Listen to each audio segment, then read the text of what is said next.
Well, good morning, everybody, and welcome to this special meeting of council regarding budgets. This meeting will run over the course of 3 days, January 26th, tomorrow the 27th, and concluding on Friday the 28th, unless there are any first items back to staff.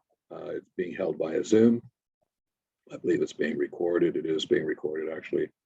I don't believe it's being broadcast. You can source the recordings, I believe, on Midland's YouTube channel. And with that, I'll read the land acknowledgement. The town of Midland recognizes that it is located on land which is the traditional and treaty territory of the Anishinaabe people, now known as the Chippewa Tri-Council, comprised of Bosley First Nation, Rama First Nation, and the Georgina Island First Nation. This territory is within the Pre-Confederation Treaty 5 and Treaty 16, and included within the Williams Treaties of 1923. The town of Midland recognizes that it is located on land which is the traditional territory of the Huron-Wendat and is historic homelands of the Métis, and their town is home to a large and diverse community of Indigenous peoples. Are there any declarations of conflict of interest? Anybody attending today? Seeing none, I have a motion to approve the agenda. Moved by Councillor Cunningham, seconded by Councillor Olszewski, that the contents of the special meeting of council regarding the 2022 budget held January 26th, 27th, and 28th, 2022 be approved as amended. Addition of item D to recommendation number 1, and addition of items G, H, and I to recommendation number 8. You've heard the motion. All those in favor? Against? I see none against. That carries. Thank you. Excuse me. Sorry for the rude interruption. I'm using mobile hotspot until I get the password, as I'm in the lunchroom at office. So I apologize for being a minute and a half late. As for declarations of pecuniary interest, I put my hand up, but my video wasn't working yet.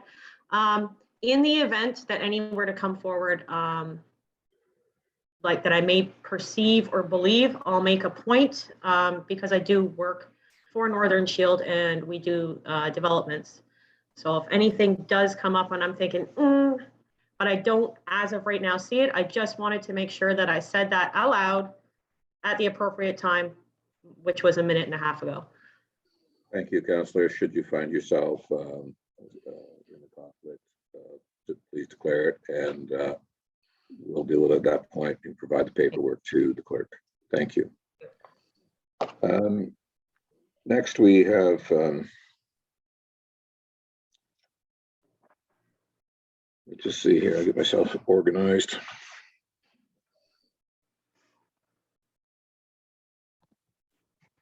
Okay, so moved by Councillor Downer, seconded by Councillor Main, that the staff report CSR-2022-8 2022 budget approval dated January 26, 2022 be received, and that the recommendations set out in staff report CSR 2022-8 2022 budget approval dated January 26, 2022 be dealt with and voted upon as separate motions. So basically this motion will allow us to break out each of the items in the and vote on them separately. So you don't roll it all up into one motion and then vote. So we'll be dealing with each item as I believe the treasurer sends a excuse me, an outline of how we'll be dealing with these items on today, tomorrow, and Friday. So this motion allows us to deal with those items as they come up each day, as opposed to en masse at the end. So any questions around that? So you've heard the motion. All in favor? Thank you very much. Oh, sorry, I shouldn't ask any against. I see that was unanimous, so clearly we're going to be against. Thank you.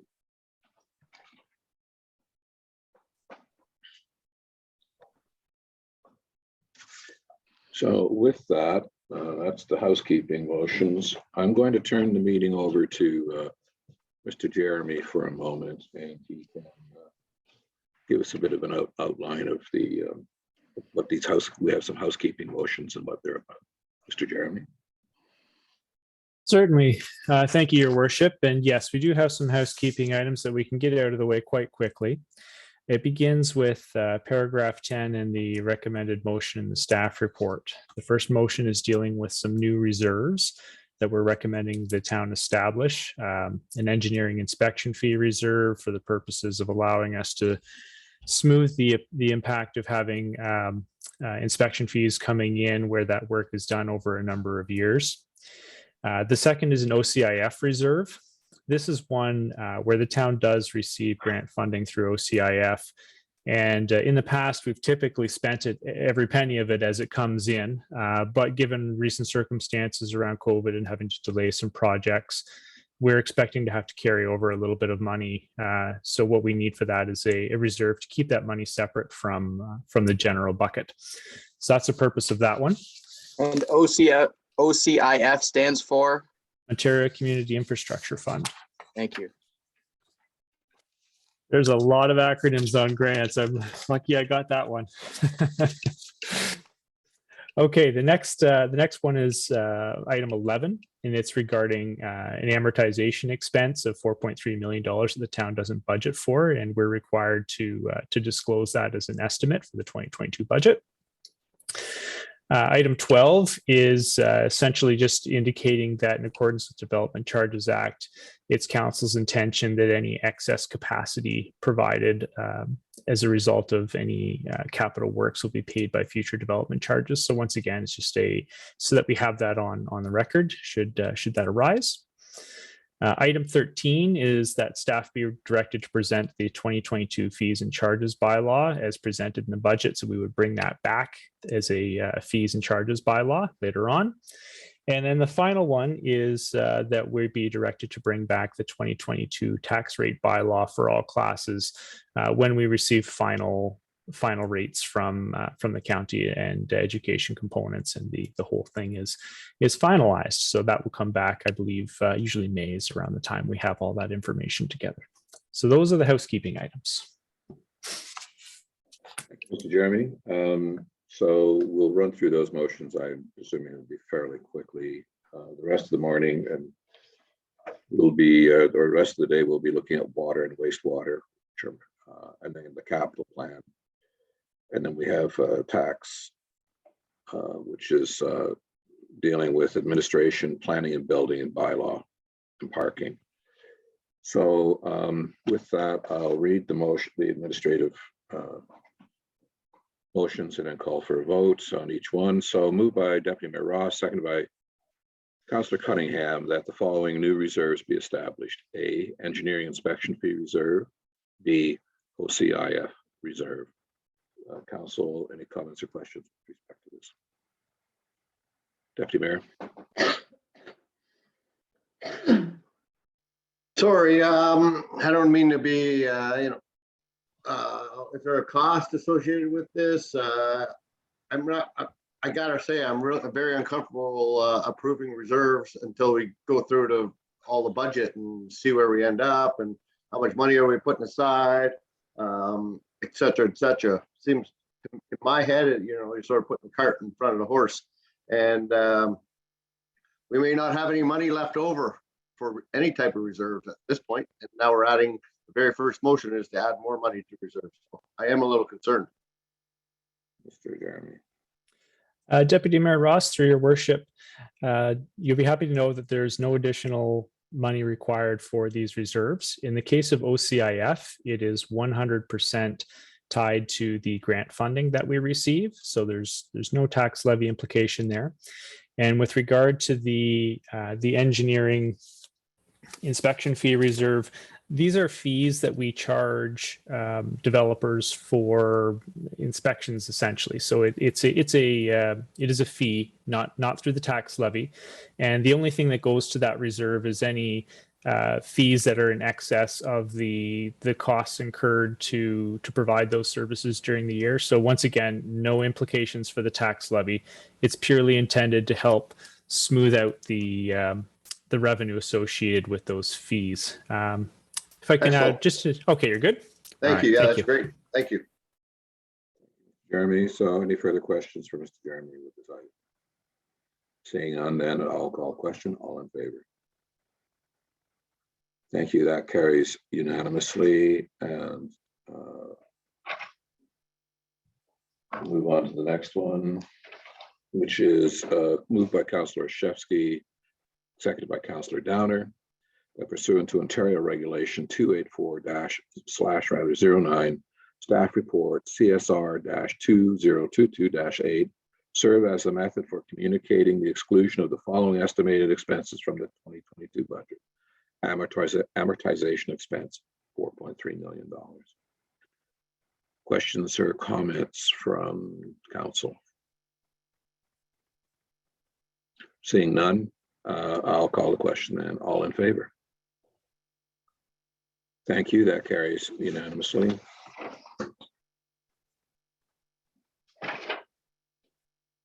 Next, we have a motion moved by Councillor Main, seconded by Councillor Gordon, that in accordance with SS 5(1) of the Development Charges Act 1997 and Section 5 of Ontario Regulation 82/98, it is council's clear intention that any excess capacity provided by any of the above referenced capital works be paid for by future development charges.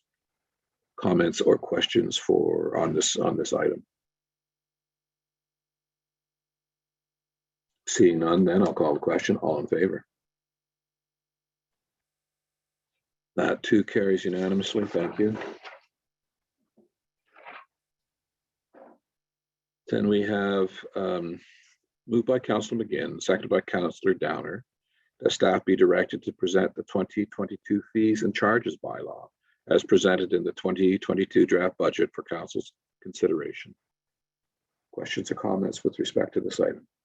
Councillor Main. Thank you. I know we're probably going to do a lot of discussion about user fees and whatnot in subsequent meetings.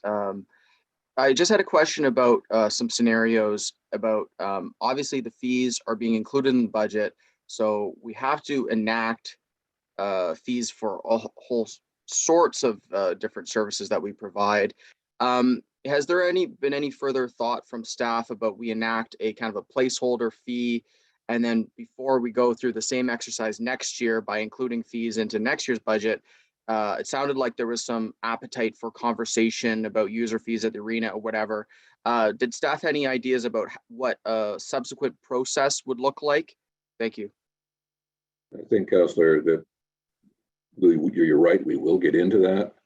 And this is just providing direction to staff that once we've had that discussion, they are to come back with the results of that discussion as a bylaw. And I'm sure that in that whole process, they will outline. Thank you. I guess the one question is, though, because we've enacted this process, at the end of the budget, we do have to set fees for what we set out. We can't defer setting some of these fees.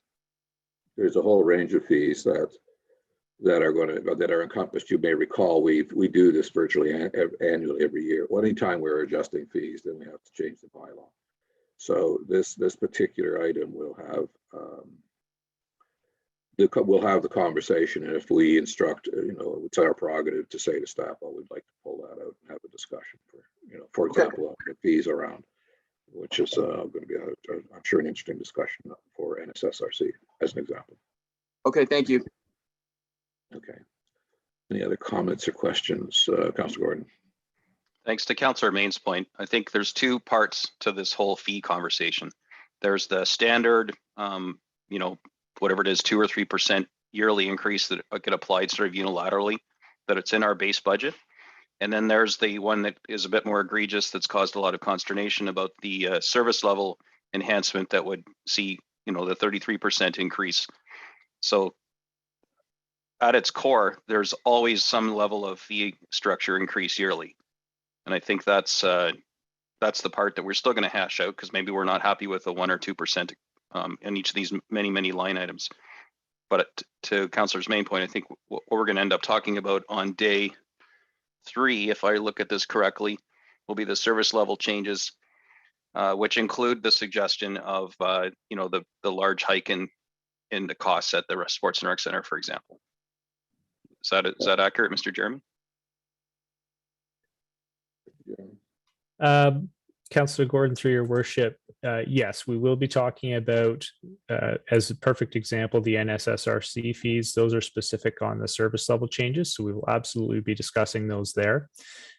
Throughout the budget deliberations, we'll also have the opportunity to talk about any specific fees that any councillors wish to go through.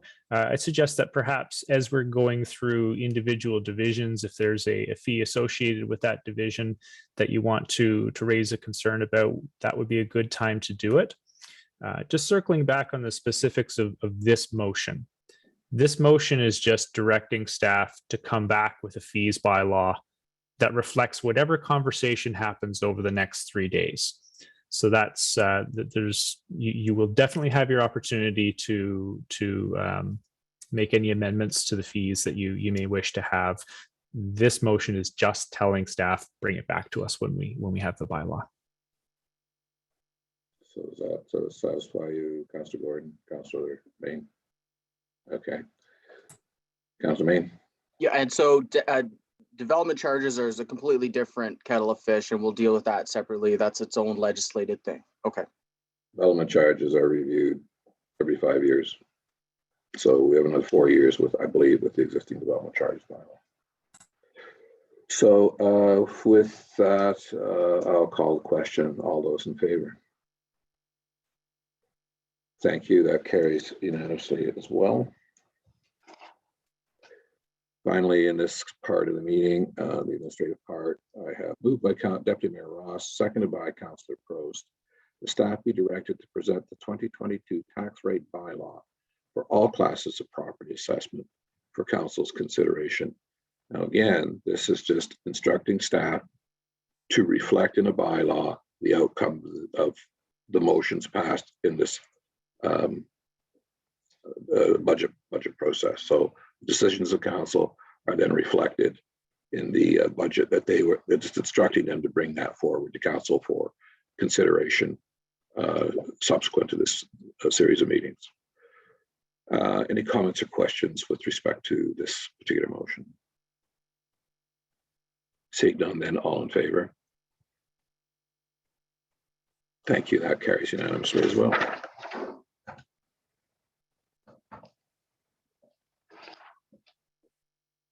Next, we have the water wastewater portion of the meeting, and I will turn that over to Mr. Campbell for a synopsis of what we're looking at here. Mr. Campbell.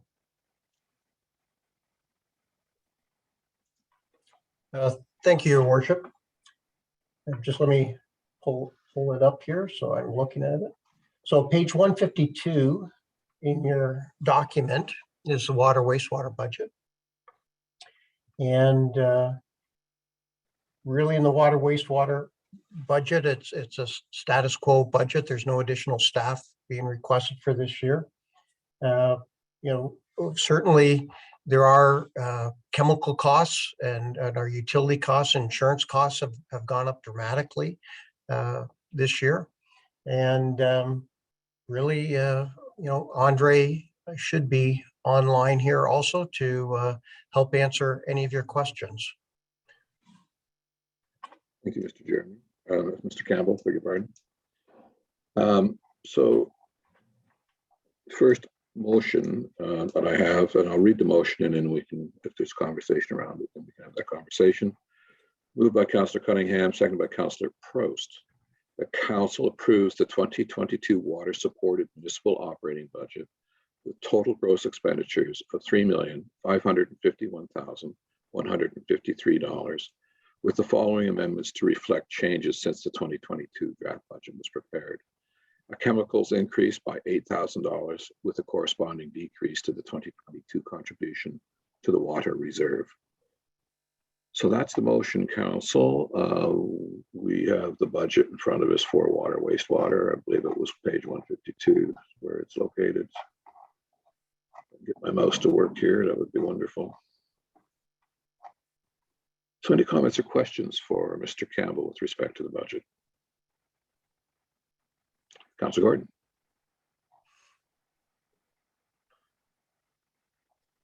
that, I lost my mouse. Have we made any headway with the water loss situation with our water? I can't remember the percentage, but it was a fairly significant amount of water that was, vanishing, that we were trying to track down the source of that loss. Have we made any headway with that? I don't think we've talked about that for probably a year. Yeah, one of the, through your worship to Councillor Gordon, the water loss is the difference between what our production is and what our billable volume is to all our customers. And water loss happens for a couple different reasons. One, it can be, just backwash water when we're cleaning out our systems, our flushing of water that we have when you see the guys opening up the fire hydrant. So when we flush all our water mains, and then the last main part of it is old water meters. And as water meters age, they underread.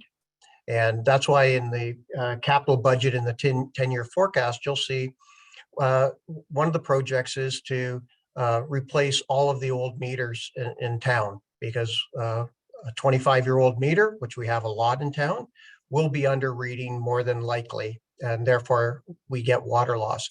So right now the town, maybe Andre can tell me the accurate, like our latest number, but it's in the 14% range, 12 to 14%, where normally you should be in the 5 to 7% range, because you've got production loss, as I mentioned, with flushing activities, etc. Also one of the water losses is fire department use. That's always a tough one to chase when they do all their testing. And then when they do fight fires, that is deemed as it's non-billable water, so it doesn't go through a meter. So that also adds to the water loss component.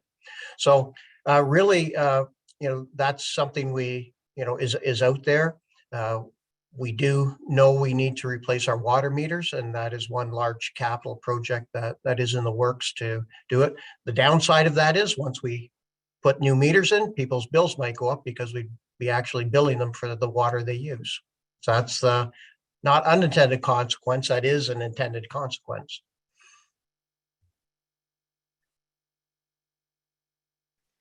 Yeah, thanks. I wouldn't think many people would have a problem paying for what they were actually using, and especially if they got away with many years of under reading.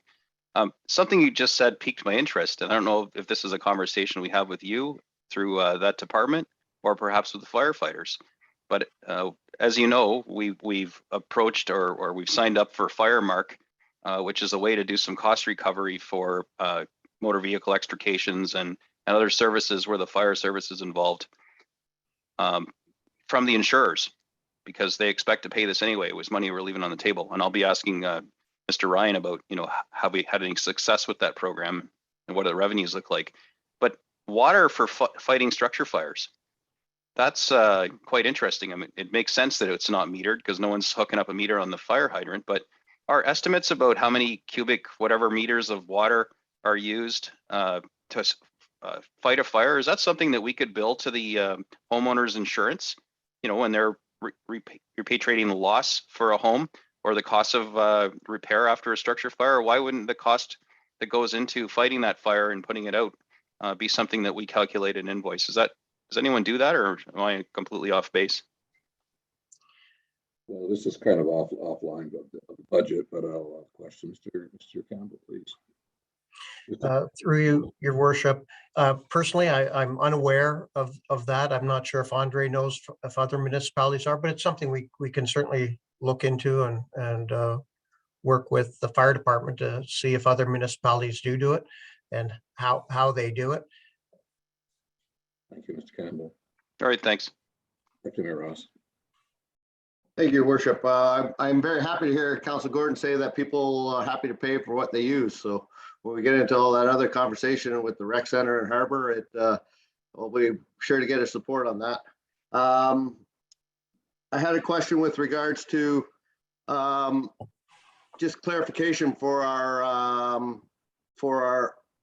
our ratepayers. This does not affect the levy, any type of water, wastewater. This is a separate bill that people get. Can you just discuss and clarify that for us? Through you, Your Worship, to Deputy Mayor. Yes, our water wastewater, the way we account for it here at the town of Midland, there is no cross subsidization from the tax levy. And clearly in the past, and when we present the budget, we showed separately what some of the capital works long-term and the impact on our revenues and our deficits that we'll be running in our reserves. So there is no cross subsidization. I will say, though, that the town does, for tax levy purposes, sometimes borrow money from the water wastewater reserves for other purposes, because finance does manage all our, the money in the bank as a whole when they're looking at it. But it is accounted for separately, and there is no tax subsidization going on. Thank you, Mr. Deputy Mayor. Follow up, just the last question. When I go to page 168 at our budget presentations, water and sewer rates, and I noticed happily that water rates are raising slightly, but sewer rates are actually decreasing. Is there, could you explain why, or should we be concerned that those rates are actually decreasing? Campbell. Well, through your worship, our fees are going up by 4% and 5% respectively. For water's up 5% and wastewater 4%. So those are reflected should be reflected accordingly on page 168. So yeah, so it's 168 when I read the budget. Water and I presume it's 1 inch of water was $26.58. Sorry, $25.31 in 2021 and $26.58 in 2002.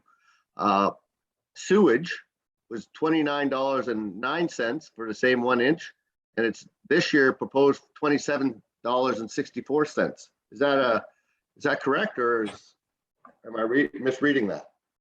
And it seems to decrease the whole way down, or do we have them wrong or switched? What you're looking at, I think what you're looking at is what's shaded blue. So when you're comparing, so the 1 inch,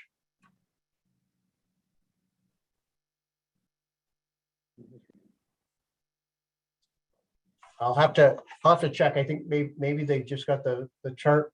Maybe we have the 22s and 21s to reflect. We just might have the titles wrong, but I thought that was the case. I thought that was the case, so that's why I wanted to ask, because I was surprised to see it was. I presume it's just a keystroke error. So, thank you. That's what it looks like, just a typo error here, but we'll confirm that. So, is it possible to? So fundamentally, it looks like they transposed the two columns. Fundamentally, we are looking at a 4% increase for water and a 5% increase for water, 4% for wastewater. Yes, Your Worship. It should just be a mathematical, multiply the previous year by 1.04 for wastewater and 1.05 for water. So thank you. We'll just see if we'll confirm. Thank you. So, Councilor Gordon, please. Thanks. So one of the major pressures we have is the aging infrastructure. We've heard Mr. Campbell tell us throughout this term, the digesters, the water towers that need to be replacement, tens of millions of dollars in reserves that need to fund those through rates. One of the challenges I think we face in this budget, because people have asked me, man, what is with the staggering year-over-year increases in water and wastewater, is as we try to continue with the capital works like decoupling the combined sewers, which hopefully have had some type of material impact on our effluent discharge and overflows into the bay by now, with King Street being done and other streets. We're still faced with the reality that delivering clean drinking water and not nickel and diming our water wastewater services is something in all our best interest, because as councillors, we can go to jail for repeating the sins of other municipalities that have tried to nickel and dime and not discharge their duties when it comes to water and wastewater. So that's probably why, at least you don't see me picking a fight with Mr. Campbell about the costs of delivering wastewater and water services. I think the only real oversight we have collectively is on our operational side of, for example, salaries, benefits, and the number of staff in order to deliver those services, and not really the capital parts. So it causes, when we look at the totality of the increase, this unprecedented increase that we're faced with this year in this budget, I'm personally not going to spend a lot of time parsing and pulling apart the water, wastewater. I'd rather focus on things that I have some ability to manage. And unfortunately, water, wastewater isn't one of those. It's one of those we're just going to keep on collecting because we got to replace that infrastructure. If I've, mischaracterized any of this, Mr. Campbell, please feel free to correct me. I believe, Councillor, that is it's pretty well outlined in the water wastewater portion of the budget, just where we're at with respect to reserves and where we're going to be with respect to debt. The 4% and 5% is to get us to a place, to keep us in a place where we are not, we're not allowed to by legislation to go into the levy, tax levy. It has to be rate supported and on its own. So that's driving. And as you point out, the infrastructure, you have a project in capital for, I think it's 7th Street between Yonge and Tugel, and that the sewage system is basically showing its age, just with multiple repairs there. So over time, and you've seen it in the water wastewater master plan, how the staff intend to deal with this from a capital debt servicing and capital reserves perspective to ensure that we don't have issues with our system and to keep us out of jail, as you put it. So I think with that, I'm just going to call it, if there are no comments with respect to the actual budget itself, Councillor McGinn. Mr. Mayor, you did get to one of the points I was going to say about how water wastewater is not allowed to come out of the tax levy and it has to be rate supported. The other comment that I wanted to make was it's also a thank you, because I recall when we had the water wastewater master plan presented to us, and we got to vote on a long-term plan and a long-term savings plan and the reason why. And here we are, and I still support it. And yes, I have no questions when it comes to water, wastewater, but really it is that you got to the point of what I was going to say, but I felt it necessary or just appropriate to bring up the fact that we had a huge presentation, and I support the plan to be fiscally responsible. And that is exactly what water and wastewater is doing. They are being long-term fiscally responsible. Thank you, Councillor. So I will call the question. Are those in favor of the motion? Thank you. That carries unanimously.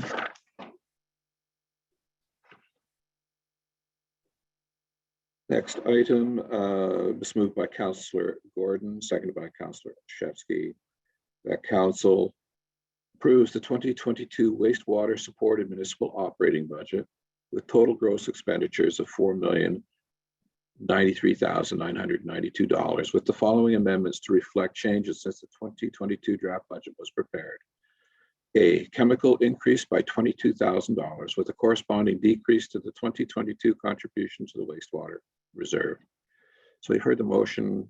Council, comments or questions with respect to the wastewater budget? Deputy Mayor. I just wanted to add, and well said, Councillor McGinn, and appreciate the words, Your Worship. If you read Mr. Griffith's book on 13 ways to ruin a community, the number one by far, he says over and over and over again, is water. And we don't have to look far than water, wastewater. And we don't have to look far from, people in Ontario have gone through Wyerton and others. So well said, Councillor McGinn, and you're 100% right. It's fiscal responsible, long-term plan, and I greatly appreciate it. And we're on the right track. And the water is more than, and the most important thing for any community. And I'm glad to see that it's in good hands. And thank you. I think you meant Walkerton, not Wyerton. The good citizens of I did, Wyerton I probably I just spit their apologize. coffee out. All Thank right. you, Councilor Gordon. You are 100% right. Yeah, Washington. Maybe I everybody apologize from to Walker- our friends in Wyerton. Maybe everybody from Walker moved to Wyerton. Councilor Main. Yeah, Wyerton really just turned white. This is a question on wastewater. Obviously, we're trying to get down to 0 overflow events. Great efforts to tweak with Chamber A at Midland and Bayshore. Obviously, we're not going to be able to get away from extreme rain events. So this is a wastewater question that kind of taps into stormwater a bit. So we were talking about infiltration in the downtown core, trying to eliminate non-point entries into our wastewater to try to alleviate so that our sewer system is carrying effluent and less rainwater. Is there one thing in the wastewater master plan about plant upgrades to try to increase capacity? Because I believe that they looked at, I think they did that many years ago, that there's some equipment there to hold that in. Or are we going to be looking at more of a decentralized approach to try to prevent rainwater from getting into the pipes through, low impact development, various other stormwater efforts? Thank you. Is this related to today's budget? A bit, because Maybe the just a capital little bit. costs of a little bit, because we're talking about plant upgrades, and do we start looking at that large capital expenditure to increase capacity so that we don't have overflow events? Okay, Mr. Campbell. Through your worship, and Councillor Main is just jumping the gun because we're talking operating budget and capital is next, but I'll answer the question. It's a multi-pronged approach to our problem of combined flows. So your first question was, are we looking at plant capacity? And the answer is yes. In the capital budget, you will see 2 major projects totaling almost $8 million over the next couple of years. It's our aeration is one, old and falling apart, and also so we need to rebuild that, and we will be increasing capacity in our aeration component of the plant. The headworks is where all the water comes into the plant. Again, that is a bottleneck in our system, and when we in a large rain event today, we bypass our headworks into a storm storage tank, and then if that overflows, we bypass into the lake. So that headworks is one of the other major projects that you will see in the capital works, and both those projects again were identified through the master plan process. Combined sewers throughout the town, we have a number. I think we're still in over 20 combined pipes, and we're basically trying to pick off 1 a year through our capital works and road reconstruction to eliminate that. One of the big bottlenecks we have that we haven't found a solution for yet is our where our overflow is down at the harbor. That storm pipe into the harbor is half filled with silt right now. We have just under $200,000 identified to try and find a way to clean that underwater pipe.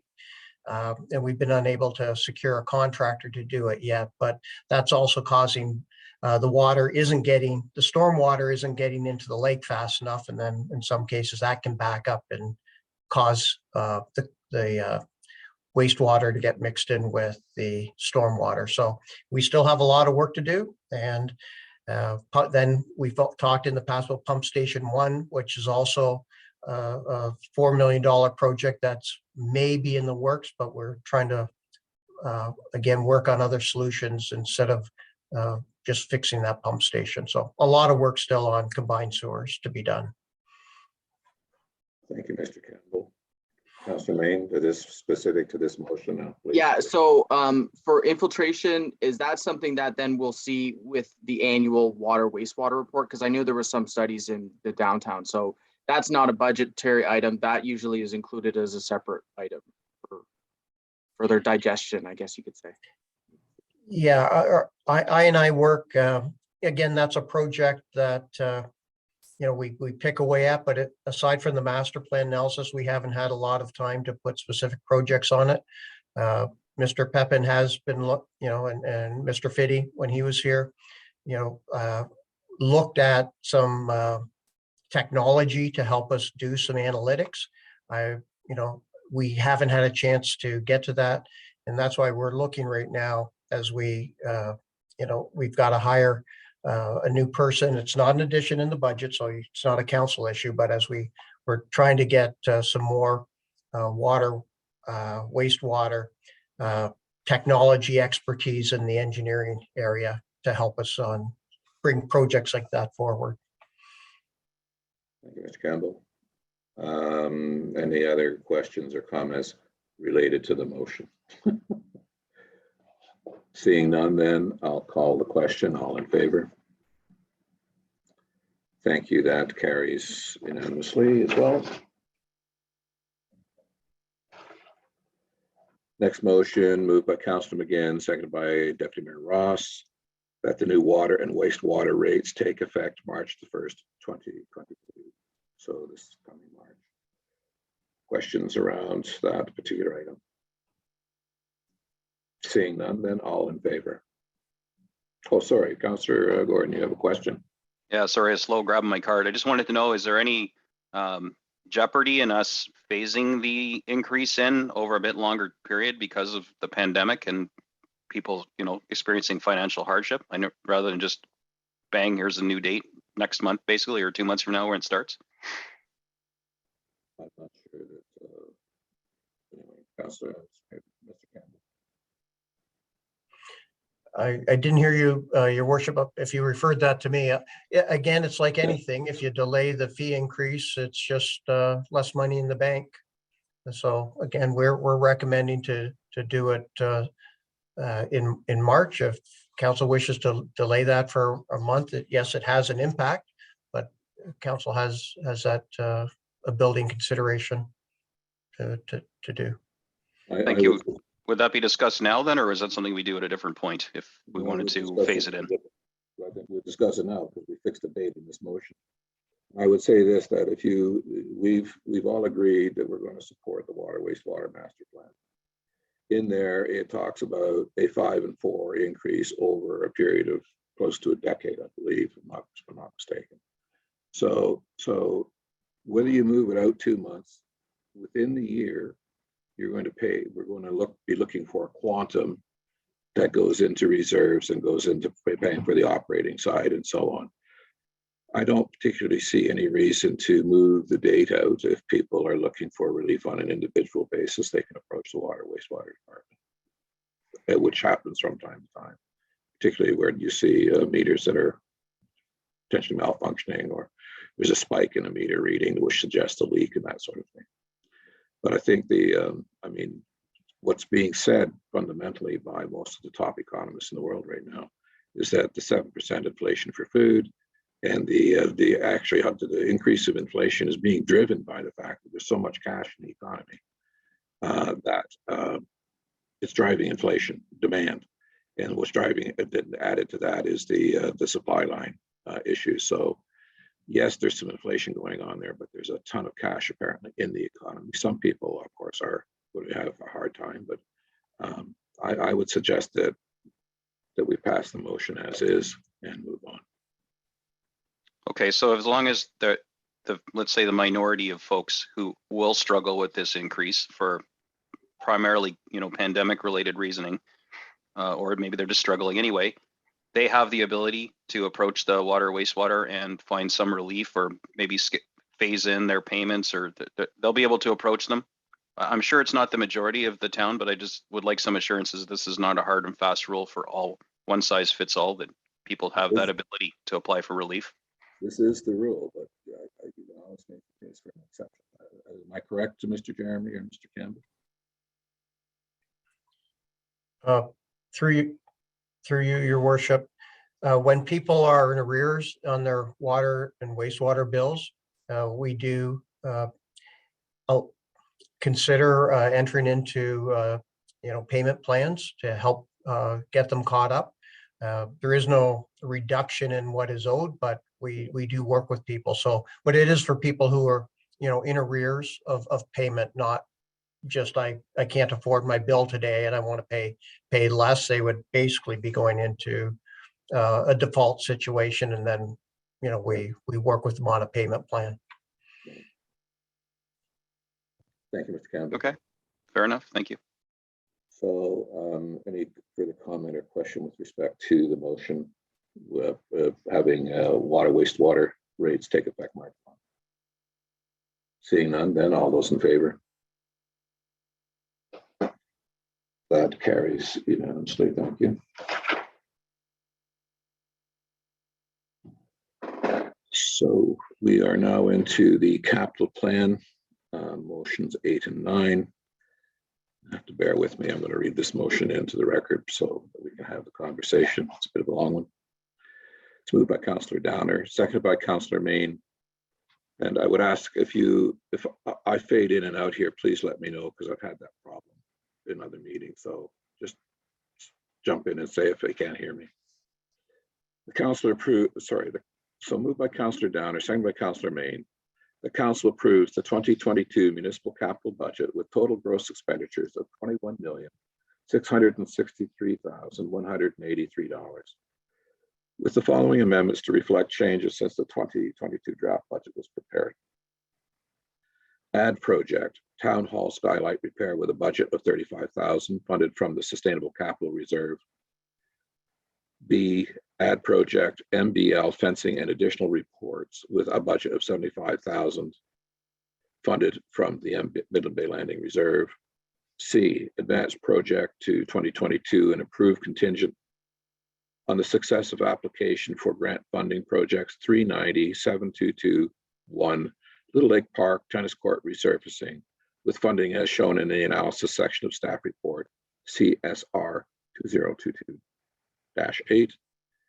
Advance project to 2022 and advance project to 2022 and approve contingent on the success of application for grant funding project 390-7230 Bayview Park Basketball Court resurfacing with funding as shown in the analysis section of staff report CSR-2022-8.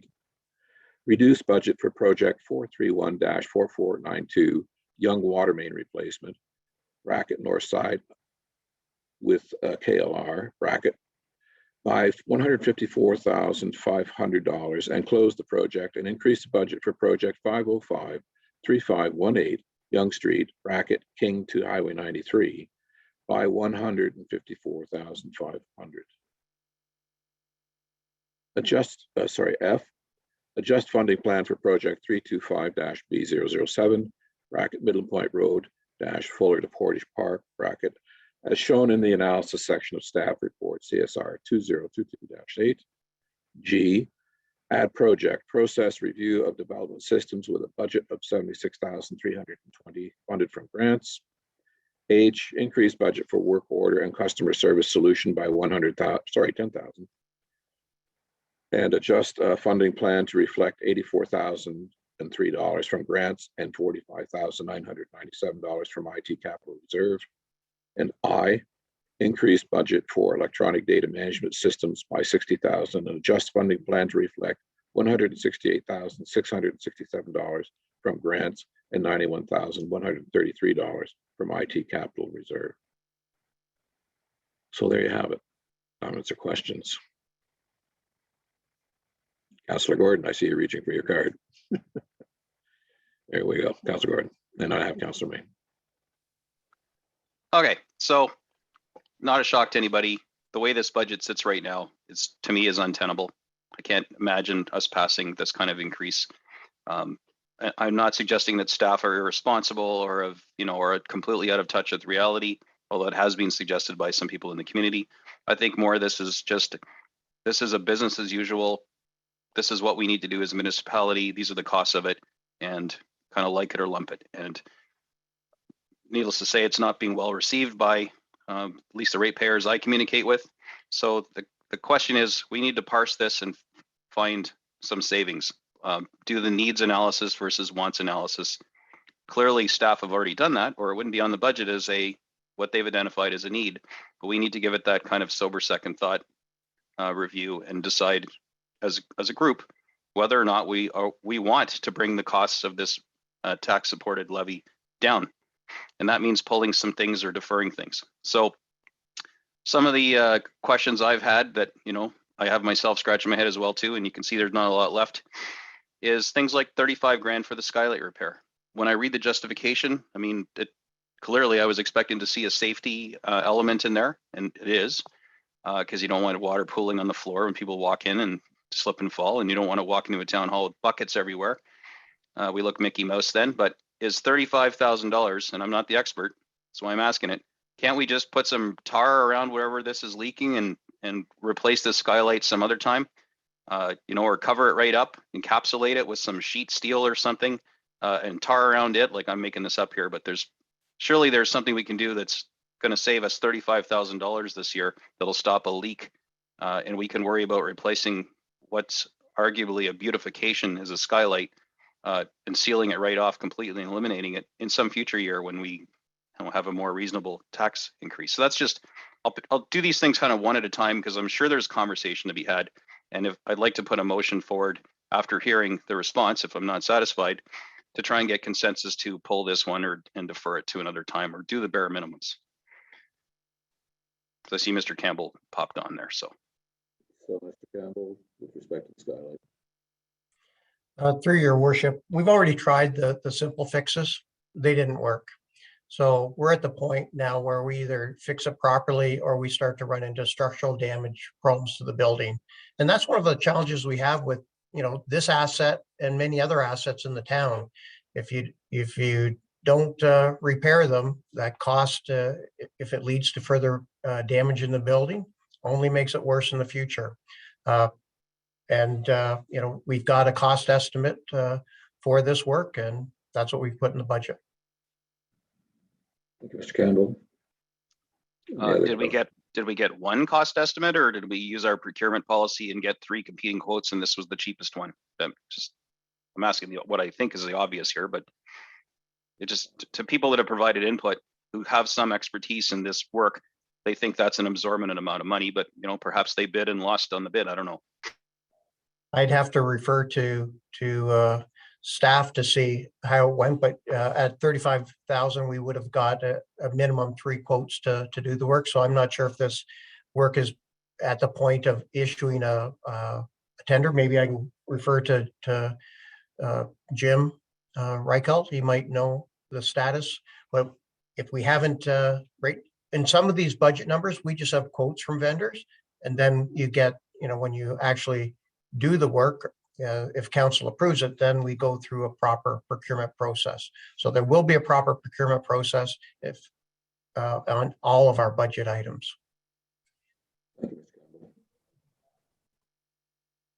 So Okay, well, Jim, did you have any comment on that? Yes, thank you, and through your worship, it was quoted, and if approved, it would go through the RFP process. Thank you, Mr. Campbell. So it looks like this is a quote for a placeholder amount, and we could come in above or we could come in below, depending on what the outcome of the RFP is.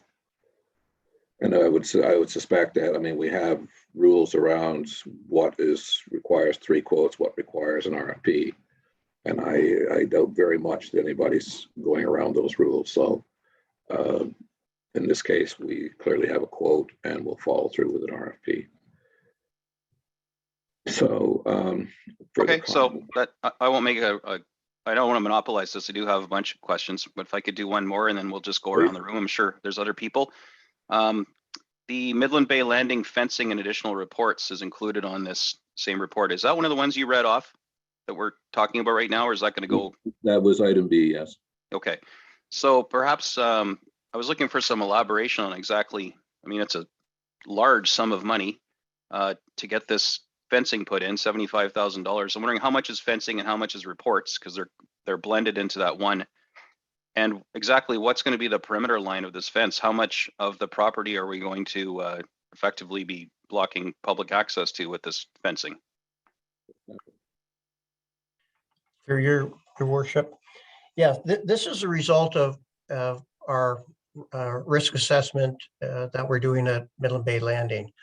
The current where we're at in that process is we need it's called a certificate of property use, a CPU from the Ministry of Conservation and Parks, Environment Conservation and Parks. And that is in draft form right now. It will be published on the ministry's website before the end of February. It'll be out for public comment. So one of the things that the ministry has put in that document that will be a requirement for the town is to fence off all of the non-usable parts of that site. So really it'll be kind of in where the fence is today, from the Marine Railway to the west, I'll say, over to Central Marine. So that has a fence around it today. In some cases, that fence needs to be repaired. So there's some minor repairs. The other issue we're having, some of that fence isn't on the property line, and the ministry has said we need to have an engineer, a qualified professional, say that no contaminated land is outside of that fence to the property line. So we may have to move that fence in some cases. So we put an estimate in for that. The other thing this CPU requires are some annual reports that be written and put on file as part of our, I'll say, the license with the ministry. Some of those reports might be $5,000, some might be 10. We basically have asked a consultant to give us an estimate of it. And what we've done in that 75,000 is put the reports that will be required until the property is sold. So we've assumed a 3-year period here maximum. So that's 75,000. Again, the capital budget, remember, it rolls from year to year. So it's annual. I think there's 4 annual reports that we will have to submit. So have a consultant prepare maybe upwards of 10 or 12 reports over the next few years. So maybe the fence might be, $30,000 to replace and move, and the rest is there for some of these reports. And again, once the ministry finalizes that CPU, which will likely be end of April into May, then we will know for sure what, we'll be able to go for quotation to the consultants to, get exact prices. So, again, that's, an estimate, as most of our budgets are based on estimates. The actual cost may be a little bit more and hopefully not more. Okay, so if I could, your worship, with this fence, okay, I can understand we're being required to put it up. It's not like the last time we put a fence up and had to tear it down again. Was a bit more of our decision, like the town's decision, not this council's decision. But is this fence going to be closed, or are there going to be gates that the residents can use? Because there are walking trails and people use that property now. I mean, people camp there as well, but people use that property recreationally, legitimately and legally. And I'm just concerned, and so are the people that use it, that we're going to fence this up and the only area that'll be open is that parking lot, the gravel parking lot. The now missing porta potty, by the way, I'll just throw that out there. It's vanished. I don't know if it blew into the bay. And the and a place where people gather to fish in our new showcase, what do we call it? It's the cruise ship dock to me. But anyway, that section will remain open, but everything else will be denied access with the fence, or will there be gates that people can, legally open and walk their dogs and do what they do now? For your worship, you have to recognize the concept here. The ministry in there, and through the analysis that the town has done, has said that there is contamination on that site. The ministry in this CPU, one of the draft conditions, and it will be there in the final condition, as it is for a contaminated site, is that park areas will need to be capped with a meter of topsoil. So the ministry, basically, this is their general approach to contaminated sites. Thou shalt not play and work on contaminated sites. So they want it fenced off.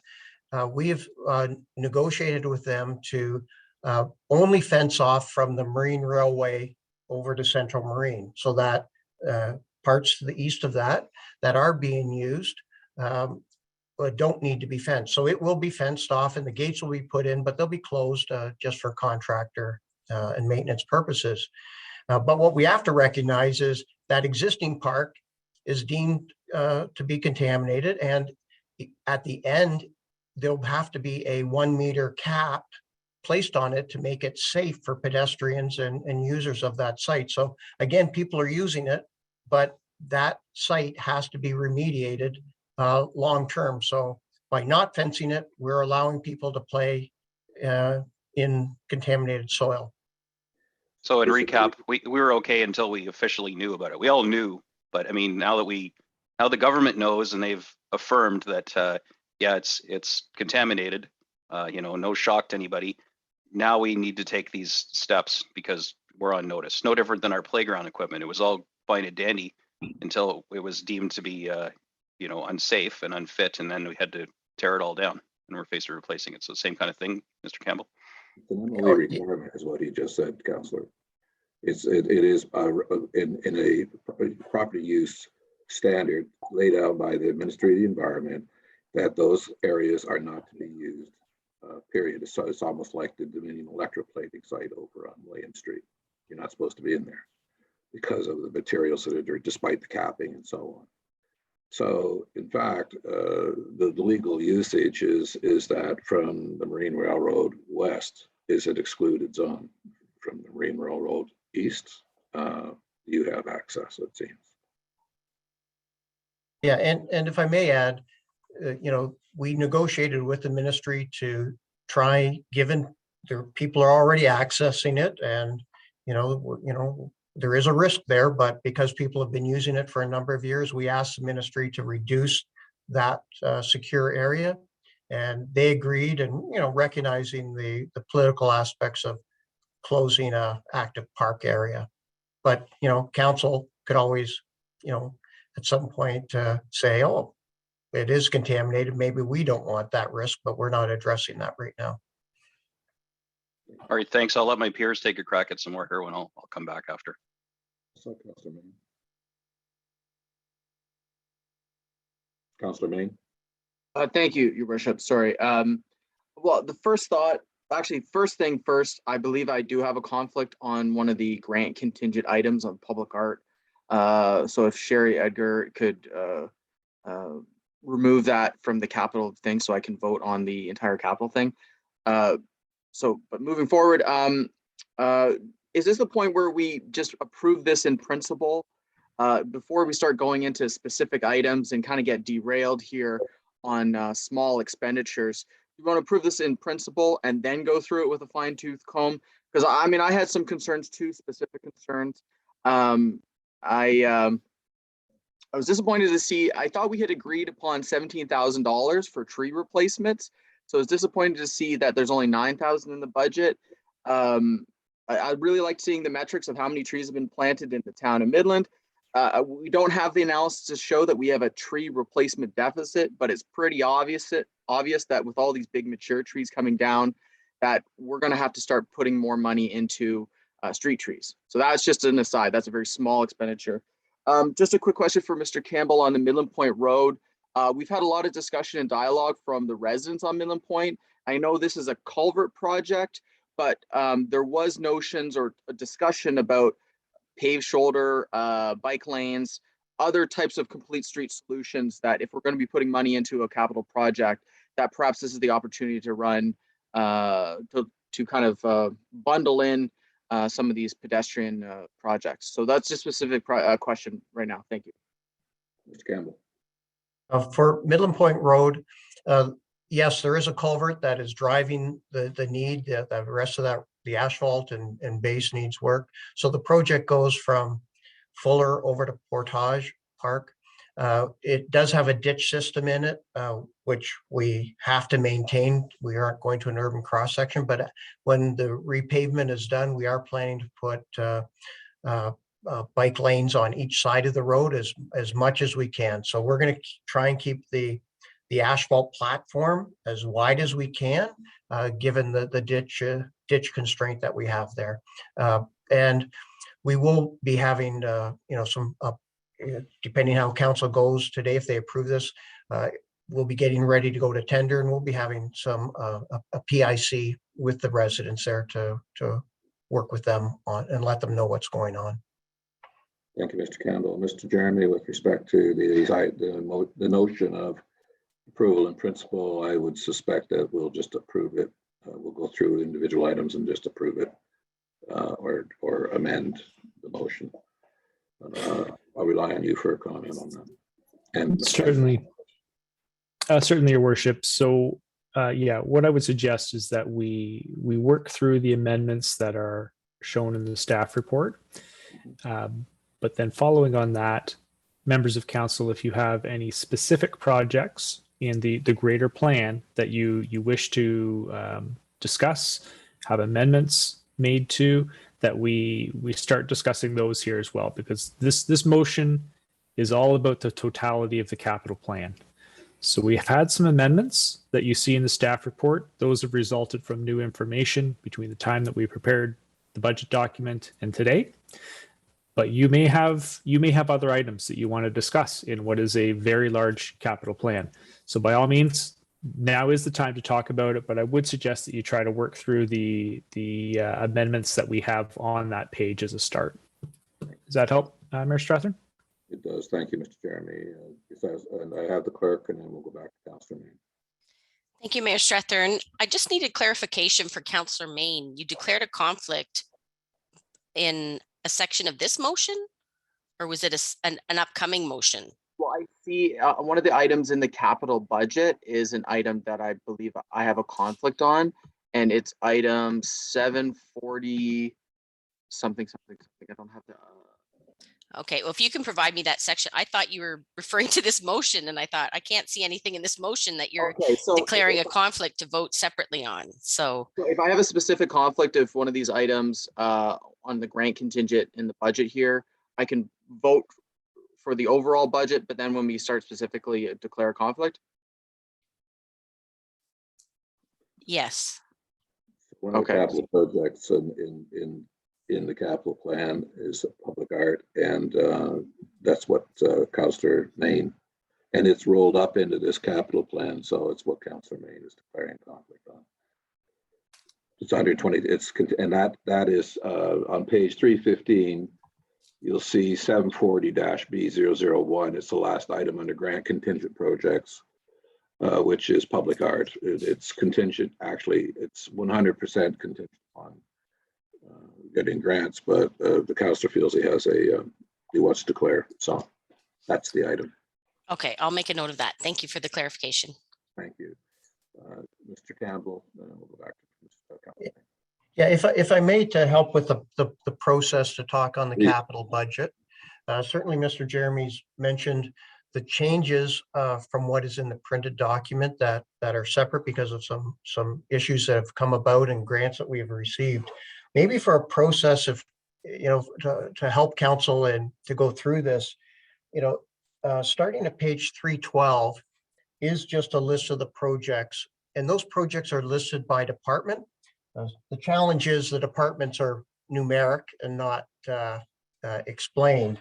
And, if maybe from just a process, we could just walk down those lists and by department, and maybe that might just help the workflow here as we talk about this, but I'll leave that to the mayor's discretion. Thank you, Mr. Campbell. It's actually to the right hand of each of the pages. It identifies the department, and they're grouped together. So that should be fairly simple to follow through. I agree that with Mr. Jeremy, we should go through A to I. And if there are any issues from A to I, let's get those dealt with. And then we can go back to if there are any issues with specific projects listed on pages 313 through 315. And so, Deputy Mayor, you had a question. I do. Thank you, Worship. Through you. A couple of things I'm noticing is grants. So this project is currently forecasted for 2023. The town has submitted a grant application to the TF, community building capital. Staff recommend advancing the approving the project based on the grant applications. So we're not, that will not move forward unless that grant comes through. Is that what I'm understanding? Mr. Campbell. So we have the Little Lake Tennis Court resurfacing, the Bayview Park basketball resurfacing. I have crushed limestone trail, Little Lake improvement, new ramp, and Little Lake improvement regarding ramp. I would suggest to Deputy Mayor that we know the outcome of some of those, but we're not at liberty to speak to them specifically. I'm just concerned. I just don't want to go forward with on any of these projects. I'll remove them if we have to, if the funding's not, if we don't have the funding already. I don't want to pre-approve anything unless the money's in, because the fact of the matter, once we spent the $192,000 to resurface the tennis court, and the money doesn't come in, we're on the hook for $192,000. So I'd like to know that the money is here before that project, and I just need reassurance based on if that is indeed the case. Thank you, Deputy Mayor. You had your hand up, Mr. Jeremy, in response. Please. Certainly, Deputy Mayor Ross, through your worship, we have correspondence indicating certain things, and we've crafted the language in this part of the motion quite specifically. We're not at liberty to disclose anything beyond that, but I will suggest, though, that word contingent, even if you were to approve it, we cannot spend that money unless that grant is approved. So that is your assurance that even if somehow this funding fell through, we would not proceed with the project unless we were successful with the grant. Perfect. Just one follow-up if I could. Please. When we talk about resurfacing the Little Lake tennis court, and hopefully that funding comes in and we go forward, is there any talk to include a pickleball court in one of those courts? Hearing quite a few requests for a pickleball court at the tennis court. Is that proposed, or is it going to be all for tennis? Mr. Campbell. I've also had that request. Right now, the project is, the resurfacing, and if we want to draw pickle court lines on that, we can. I guess we'd have to have a discussion internally as to around the utilization and the how much court needs to be set aside for tennis and how much court needs to be set aside for pickleball. But right now, the capital project is replace the asphalt, the nets. If we have to draw a few more lines on, that's not going to break the budget. Thank you, Deputy Mayor. Thank you, Mr. Campbell. Mr. Donnell. Thank you, Your Worship. Just to clarify some of the comments on grant, because I don't want people to think we aren't being transparent with what's going on in grants. Some of these grants have conditions on them on when we can publicize what we've received. And that is the case with some of that information, and that is driven by the grant process. And so the government or ministry, depending on it's federal or provincial, want to make sure that those announcements line up with their schedule. So there's a time frame we have to respect in that. In general, though, I think what we've seen, and this was certainly some of the feedback we received from council, is can we place more emphasis on going after grants? We took that very seriously. Karen Mealing has been quarterbacking certainly our grant application process with the team. I think we're doing a fabulous job. We've secured almost $1 million in funding that we're going to see into 2022 this year. So you're going to see things happening in this town. Very exciting things. I think we're all pleased with. We've got another $11 million of grant funding that we're going after. So we'll wait to see where that unfolds, but I just want to ensure that people understand as soon as we can release the information, we will.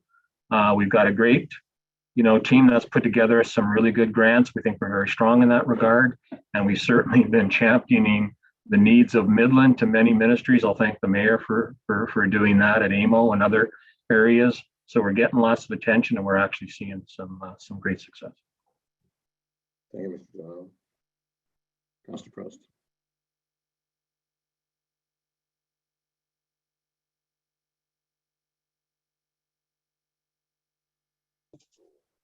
There. Okay, I hit the wrong one. So back to the Midland Bay Landing fence. It's a ministry condition that we have to put the fence up for safety because it's contaminated. What if, is there a time limit? What if we didn't do that this year? What if we were able to move it over to next year? I believe you're responsible. What would be the rest of the town? I believe you're responsible now. You know the site's contaminated. Mr. Campbell. Okay. Yeah.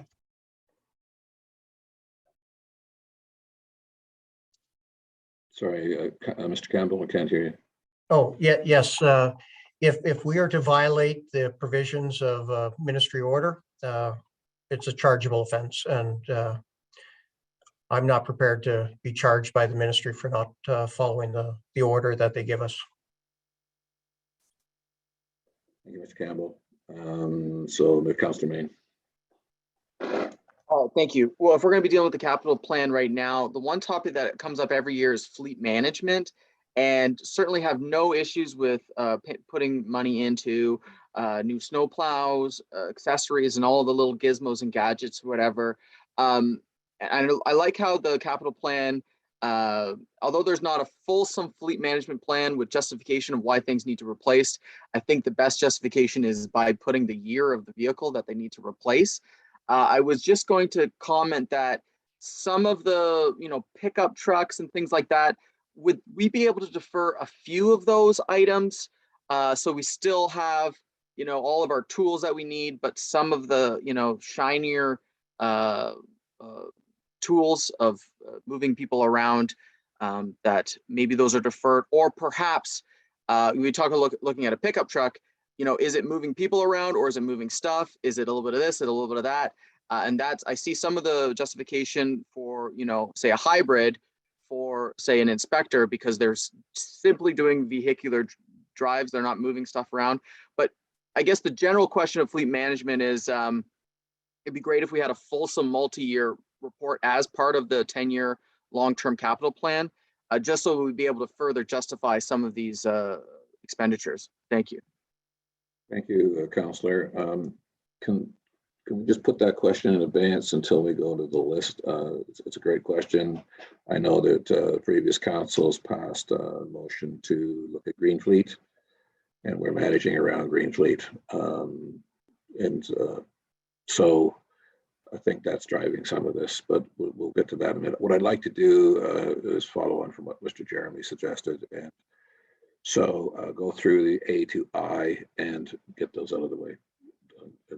Make a decision, and then we'll go to the actual capital list, and we'll go through it by department. And there is a whole area there with under vehicles and off-road riding stock that we can get into. So we'll go back to the Skylight Repair.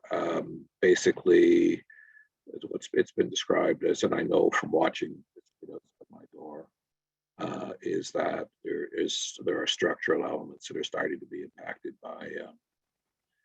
It's sort of like dry rot now. It's just starting to spread. So it's one of those things where I've seen the crews in here trying everything short of a significant repair. And so we're at the stage where it probably needs a significant repair, because we do have buckets out here every time it rains, and the floor is slippery. So there is a sort of a health and safety component to it, even though it's not in the justification. So from my perspective, the $35,000 repairs, it's going to be a significant repair, and a rather I'm afraid it's going to be a rather noisy one from my perspective, because it's right outside my door. But so I would suggest that just a quick show of hands whether we adjust this or accept it as is. So I'll say accept as is, and just have a show of hands. Okay. So, Councillor Gordon, quick comment. So you're mentioning A through I. On my document, it has A through F. Are we looking on page 2 of this report under section 8? So 8A through F, and you're telling me it goes to I for you? Well, I'm looking at the actual motion, so what it says on it. I'm looking at the staff report, CSR 2022-8. You are correct, but there were additions to this particular item as outlined in the amendments to the agenda that we passed. So there are, we're now going G, H, and I. So there's the items added, and they are embedded in the motion. They're not in the report. The motion, Sorry. Can you repeat what those three are then? I'm sorry, or a reference where I can see them. I'm working in the dark here. it's a process. So add project, process review of development systems for the budget of $76,320 funded from grants. Okay, so this is another one that's contingent upon grants. Then we have increased budget for work order and customer service solution by $10,000, just funding plan to reflect $84,003 from grants and $45,997 from IT capital reserve. Again, that one is contingent upon the grants. Okay. And then increased budget for electronic data management systems by $60,000 and adjust funding plan to reflect $168,667 from grants and $91,133 from IT capital reserves. So each of those three are intended, it's a step above putting a software in play that allows for efficiencies in terms of document handling, which is something that's been going on. It's been under discussion at least for 10 years. There we go. So can you just, there we go. Thank you, Madam Deputy Clerk. So it's G, H, and I on your screen there, Councilor Gordon. So I'll give you a moment to look at that. Now, we can leave this page up. I would prefer not to because I can't see people's hands. So if you just take a moment to see what's there.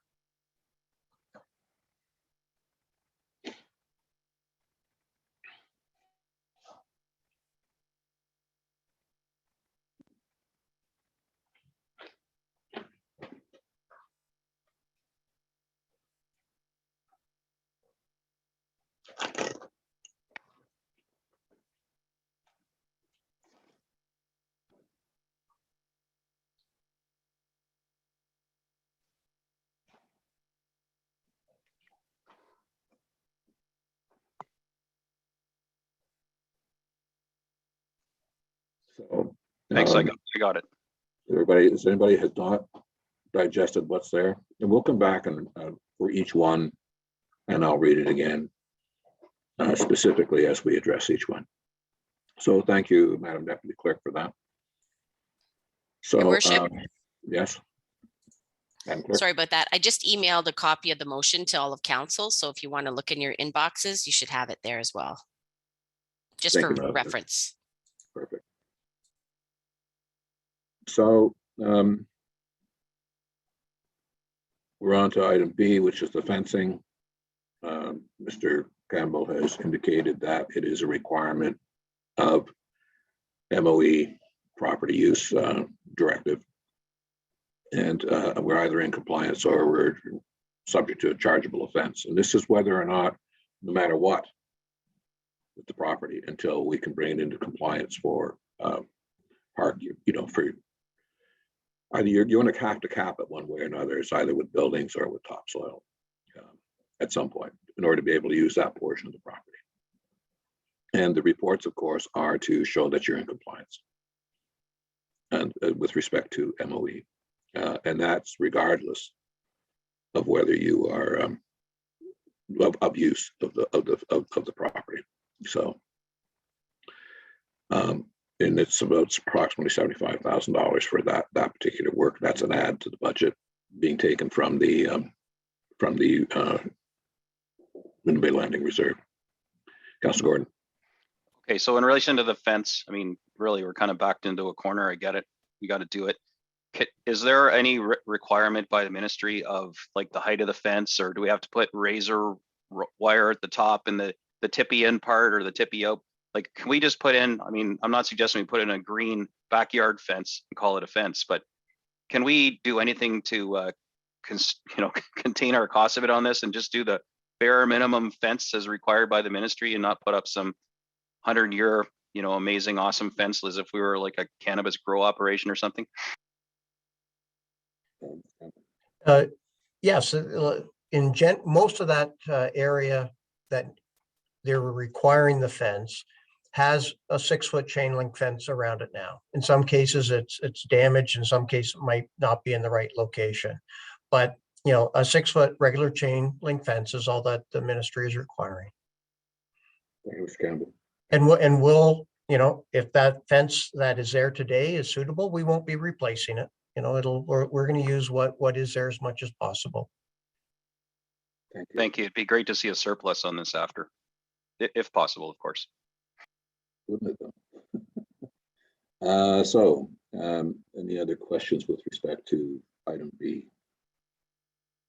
So can I assume that item B is okay with council at this point?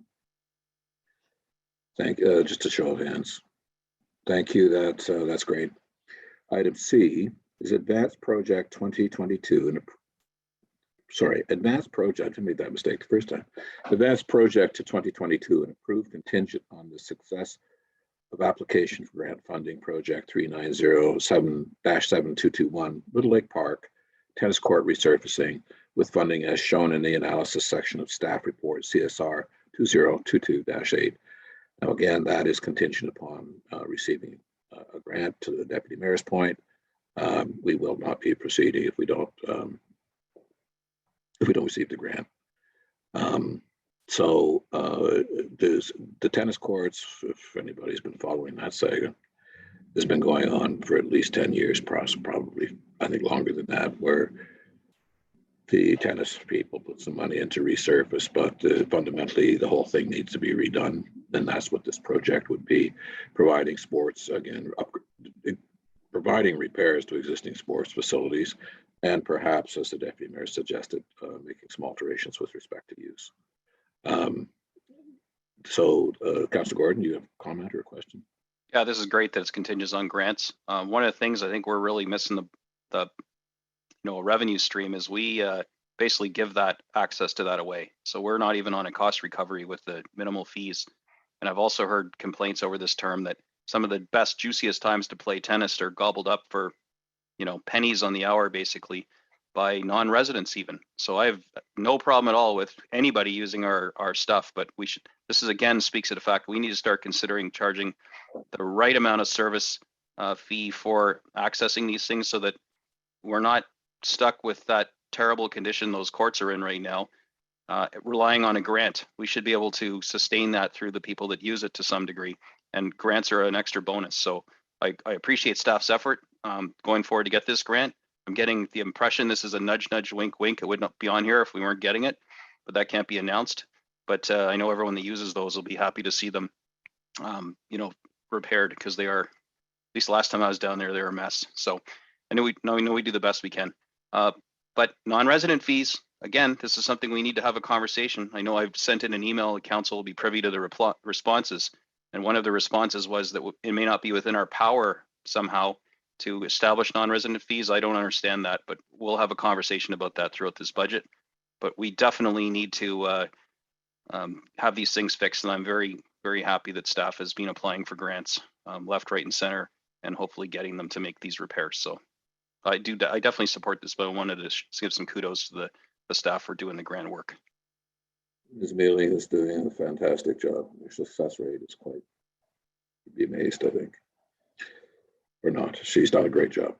Councilor Main.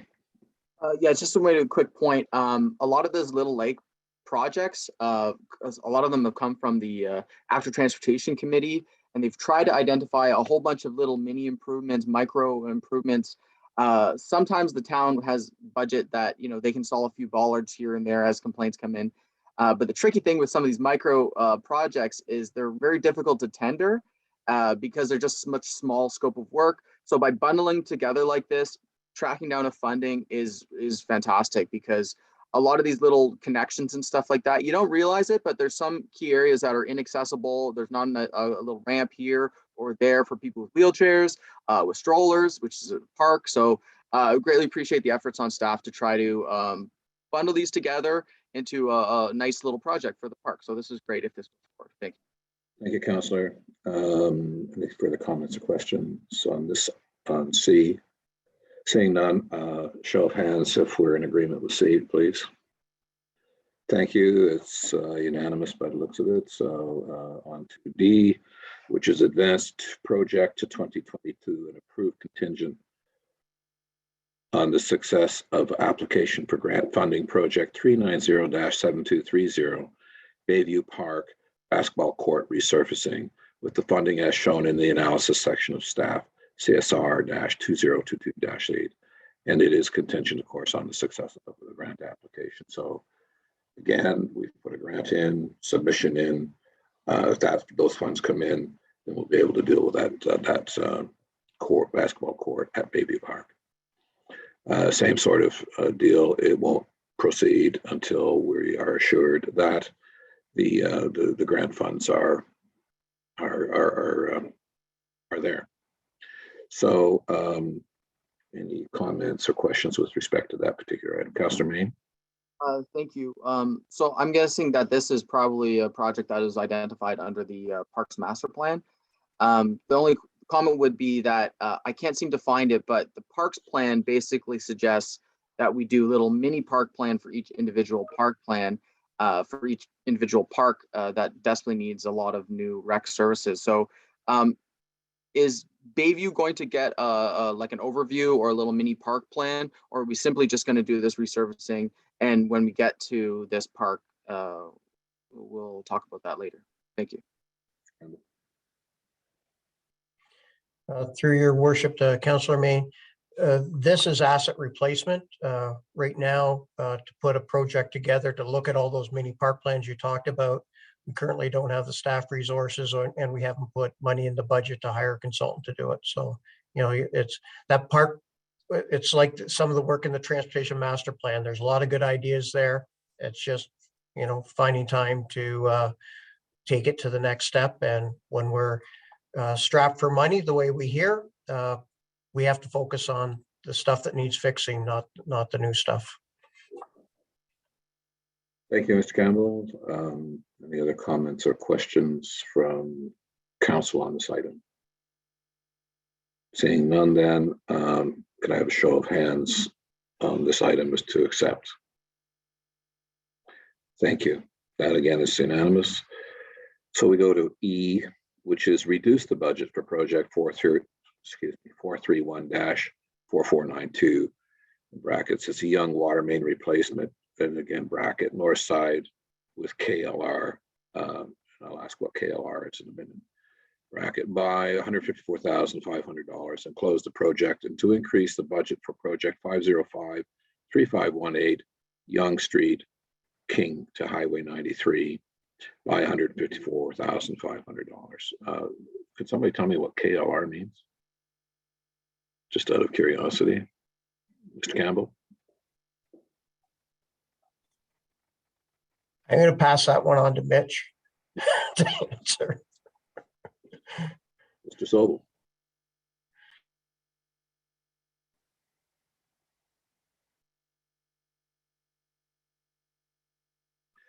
Mr. Sobel, are you there? He's Yeah, I'm just Googling trying it. to, oh, sorry, I was just trying to promote him. Sorry, Your Worship. I thought maybe he was looking up what KLR was. I'm here. Sorry about that. We Oh, had yeah. a technical issue.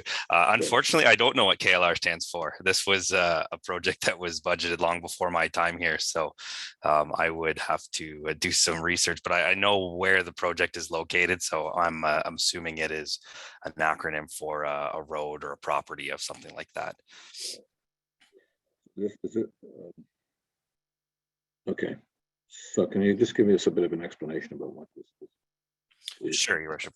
So essentially, this is was a project that was planned to do some water main replacements on the for the east end, quite close to 93. As you might recall, prior to the water master plan, there was a couple projects along Yonge Street to do some upgrades to water and maybe duplicate mains and things like that. So this project was kind of an add-on to that. So you'll realize here the engineering budget, that 505-3518 project. So that is a full reconstruction project of Yonge Street from King Street to Highway 93. So essentially that new project will entail every upgrade required within the right of way from King to 93. So we've determined as we're getting closer and looking at going out for consultants on the design that it makes better sense to incorporate that project into the larger project. And so those funds will just be used accordingly there.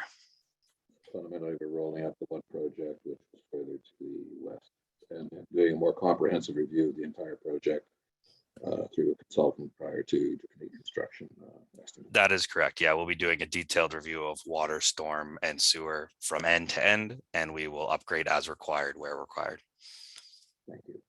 If I recall correctly, there was a project at one point to resurface Young Street until it was realized, and then it was realized rather that 2 or 3 years later we're going to have to do the underground infrastructure, and so it was kind of pointless. If I'm not That mistaken. is correct. Yeah, and that will be tied into this project as well. So as soon as the underground work is done, the surface work will be completed. It really spoke to the need for a comprehensive review. I'm sorry, I lost you on that part. Sorry. It spoke that spoke to the need, the fact we're going to pave and then have to rip it up and put the pipes under. That does reinforce the need for a comprehensive review. Absolutely. Yep. Thank you. Thanks, Gordon. When are we planning on doing that full re of Young Street? It's in this year's budget. Like, so that's gonna happen in 22. It's kind of like King Street, shut it down in blocks or sections and. This is just a study. Oh, yeah, okay. Like what? Where's the dough for that? Okay. What capacity of pipe do you need to put in there given future projections for development and so on? Okay. Thank you. I thought I'd missed the major reconstruction there. Well, we're going to do that in front of your house. So any other questions or comments from council on that particular item? Okay. So show of hands, then can we say that we're going to, right, Councillor Main, you're in, good. That's unanimous, thank you. Adjust funding for a plan for project 325-B007 Midland Point Road, Fuller to Portage Park, as shown in the analysis section of staff report CSR 2022-8. So basically, I believe that they're going to be applying, if I'm correct, Mr. Campbell, an Ocif grant, and bringing down the draw on the internal banking. Is that what this is about? Yes, you are correct, Your Worship. This is just looking at how we pay for the project. And we are looking at putting more grants and less debt financing on this project. So this is basically the residual of the OCIP money. This is what we have. That is correct. Thank you. Questions for Mr. Campbell? Councillor Gordon, excuse me. But I know the two options, I think we were presented with two. One involved allowing a laneway for traffic to still travel along Midland Point Road while we're doing this. And that was going to be considerably more money to allow that. And the option B was to shut it completely down, do what we have to do, and force everybody to do the scenic route, as it were, in and out of Midland Point. Which one did we settle on? I recall it being the scenic route option, but I just wanted to confirm that for the many residents that are going to be impacted by that. Through Your Worship, the cheapest option, as we understand, we haven't gone to tender on this yet, is to have a full shutdown. When we go to tender, we will tender the two options, and then we'll determine what the result is. If that, and if we need to bring it back to council with those results, we certainly can do that. But right now, we do know the full closure gets it done the fastest, the least interruption. For in a few weeks, we can be done. But again, we'll go to tender, we'll get some options, and we'll make a decision after we get pricing. Fair enough. I'm sure it's not lost on staff that not only the inconvenience that goes along with the construction, but also emergency service vehicle access. You know, if they have to take the scenic route to resuscitate somebody or put out a house fire, that can be, you know, a problem. So anyway, I look forward to that report and what you go to tender and the results you get and what kind of numbers come back to us. So thank you. Thank you, Councillor. Any other comments or questions with respect to this item? as being one of those people, will probably be doing the scenic route faster the better. I think Councilor Shesky would feel the same way. So we're seeing no further comments, questions on this item. Item F, can I have a show of hands in support of the item? Thank you, that carries. That's unanimous. So item G is add a project, and that's the process review of development systems with a budget of $76,320 funded from grants. So again, this is contingent upon receiving of a grant. Fact that it's on the agenda, Tal should tell you something. So with that, any comments or questions with respect to this item? Really, I have one. What is a process review of development systems? What is it? Since I'm just seeing this for the first time. Would anybody care to answer that question? Mr. Campbell. Thank you. Adam might expand upon it, but it is looking at the development process, our development fees, structure, plan. It's maybe Adam, if you want to expand on your project.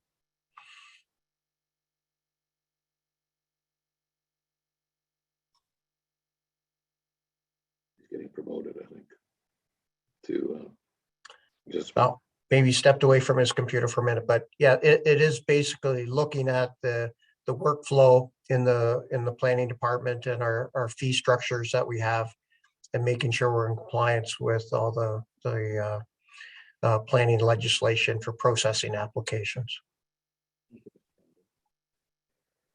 It's not the actual software that's the add-on to the building, the automated or electronic submissions for a building department.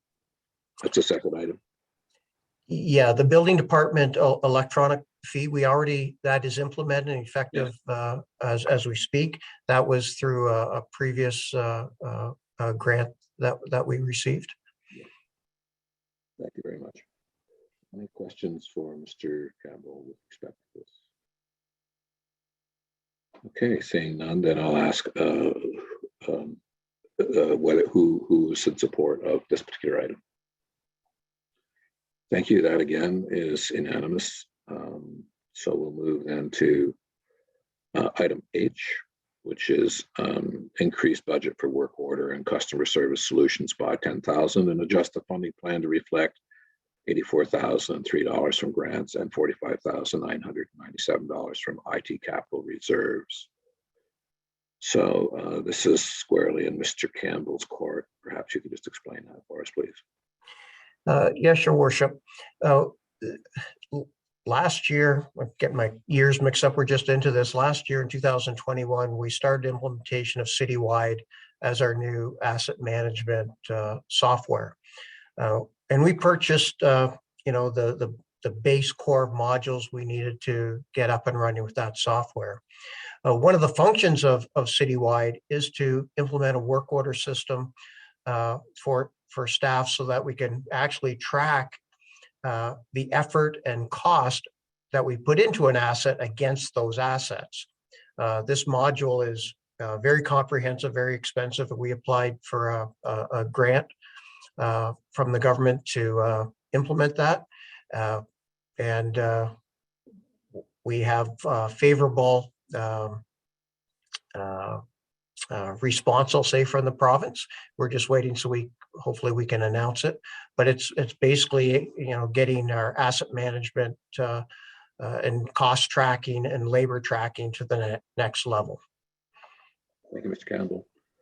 I think you just announced it, but anyway, request to speak, Councilor Gordon. Thanks. So is this the $120,000 that's in the tax supported line on the page 313 of the budget document? CRM/maintenance manager addition to Citywide? That is correct. And as I said, we made a grant application to offset the costs that would have otherwise have gone from the tax supported reserve. Okay, and if we don't make this addition this year and we carry on however we're doing it now, I don't know if that's spreadsheets or. books? I mean, could we do this next year if we're unsuccessful at getting the grant? Or if the lion's share of it's funded through, our reserves? Wink, wink, nudge, nudge. I think, we're expecting to have to implement this because if we are successful in the grant, there is a timeline that we have to meet. Thank you, Mr. Campbell. Councillor Cunningham. I'm just wondering if Citywide is going to be replacing our E11. I'm seeing some really interesting updates with the electronic document management as well, and some of the things that are going in place there. So will there be a revised way of managing customer inquiries, concerns, and complaints as well related to this, or is it standalone, non-integratable, or how does that fall out in the future? Sorry, no. Maybe I'll ask Jim Reichel to comment on that question. Andy, I can take that one. I'm not sure if Angela's been promoted to the panelist, but I'll speak on behalf of Angela, our manager for CXO, and Citywide is quite rightfully, as you said, Councillor Cunningham, it is a great platform that we can consider a new citizen portal that manages as integrated with the workflow management program. So it is something, like Andy said, I think we've got a high degree of confidence that we'll be managing this project this year. And there is a citizen portal upgrade that we're anticipating to do with it as well. Okay, Mr. Deneau, Councillor Gordon.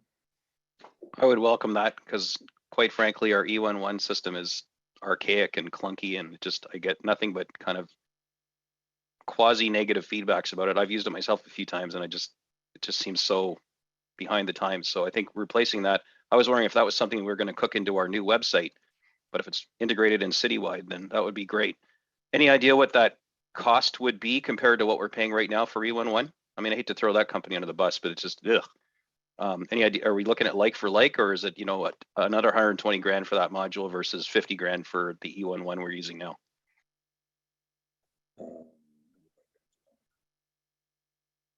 Yeah, Angela has joined. She's been promoted. I'm not sure if Angela has the specifics on that. Again, I think E11 certainly served its purpose. It was a low cost alternative that was implemented some time ago. And it served us well, for what you paid for, you got what you paid for. And I think we've maximized as much as we can get out of that system. Maybe Angela can talk to some of the specifics on what we're planning to do with the customer portal.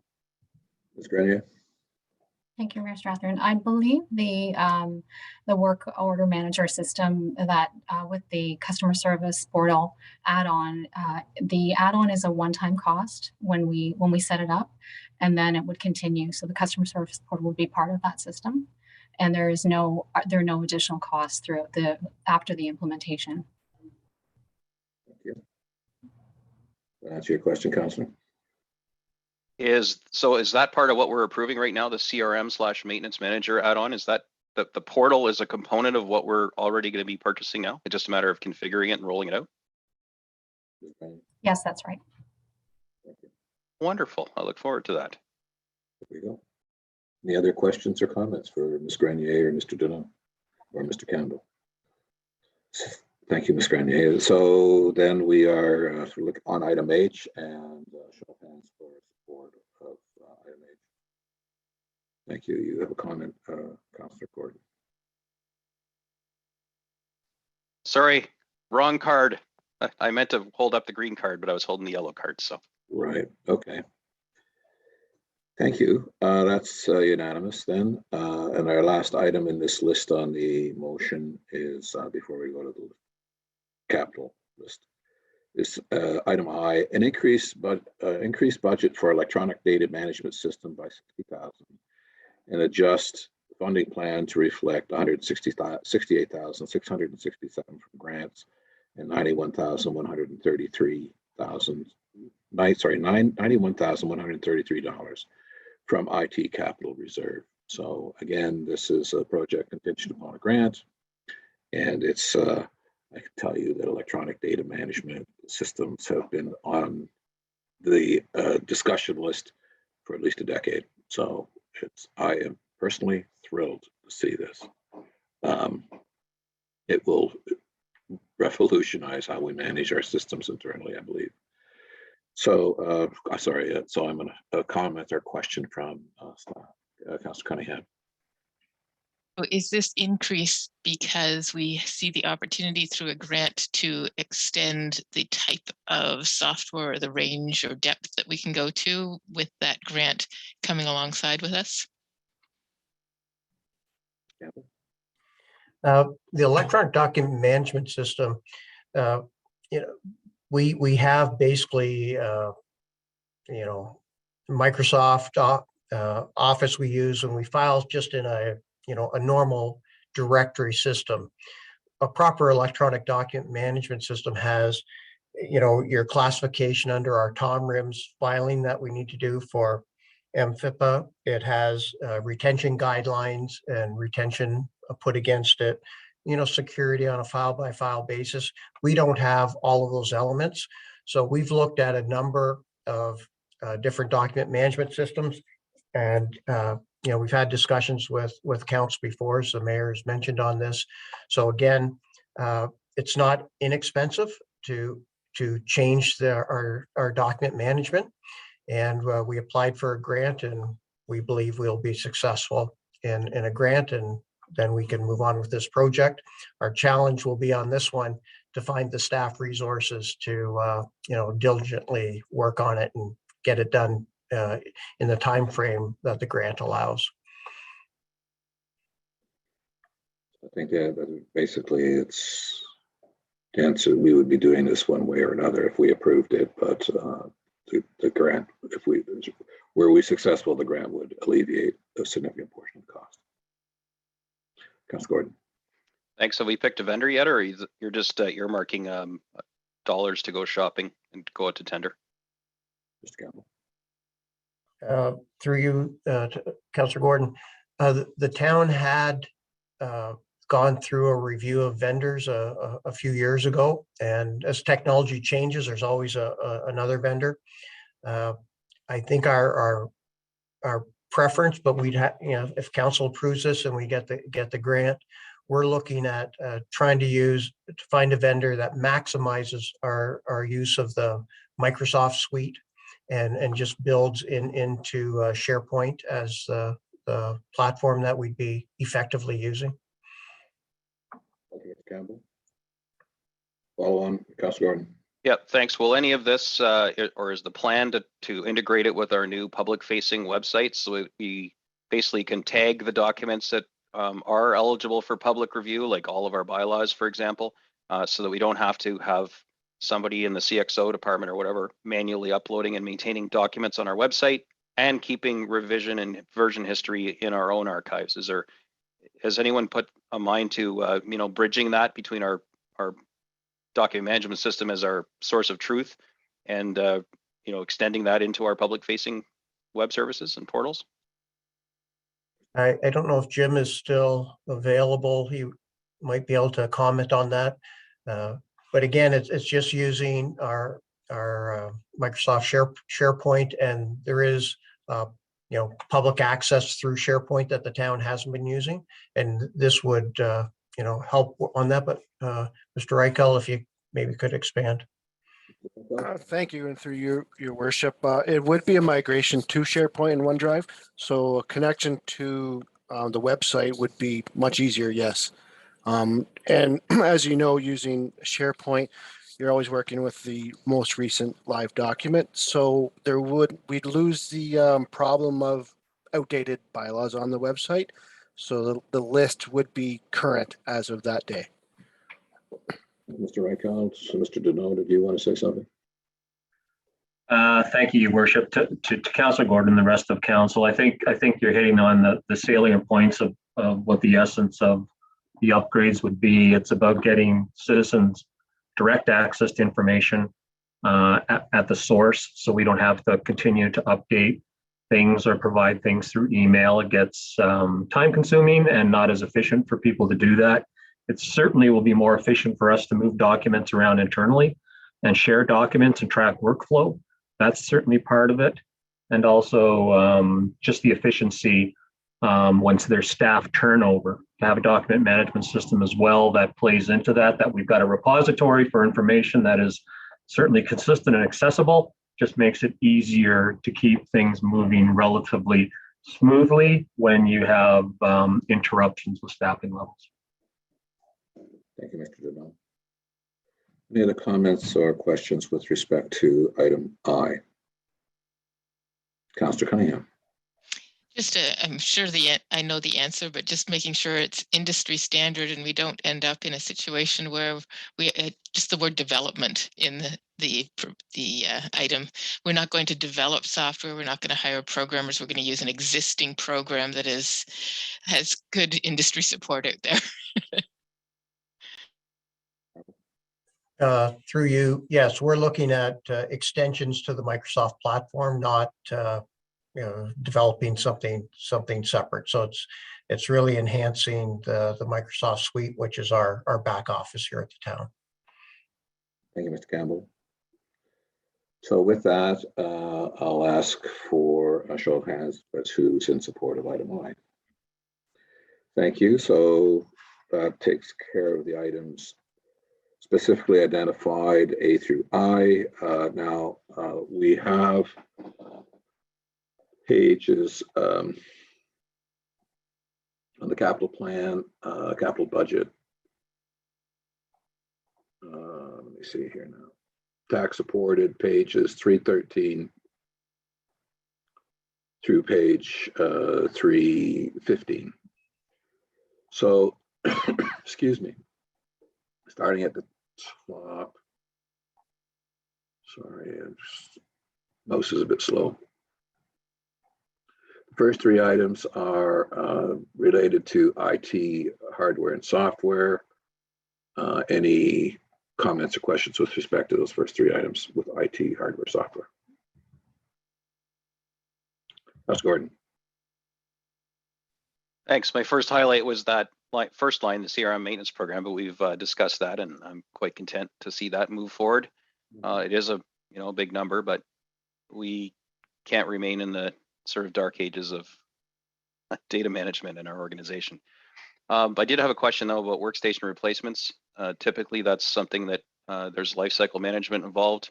Some entities choose to lease, and this equipment cycles over some period of time, 3 years, 5 years. You do things in phases. I don't know if we lease our laptops and desktops and whatnot that are considered being replaced, or if if they're 3 years old or 6 years old. But there definitely needs to be some kind of life cycle plan for these replacements, much like our rolling stock, which we'll talk about soon enough. But again, given the nature of our budget, and I realize this is coming from a reserve, so it's not going to have a direct today impact on our tax rate that I'm going to try and pull down here with us together. But we do have to replenish those reserves. So just spending things out of the reserves means that we need to put money back into those reserves either this year or subsequent years, which is why I want to parse some of these things that don't hit the tax rate today.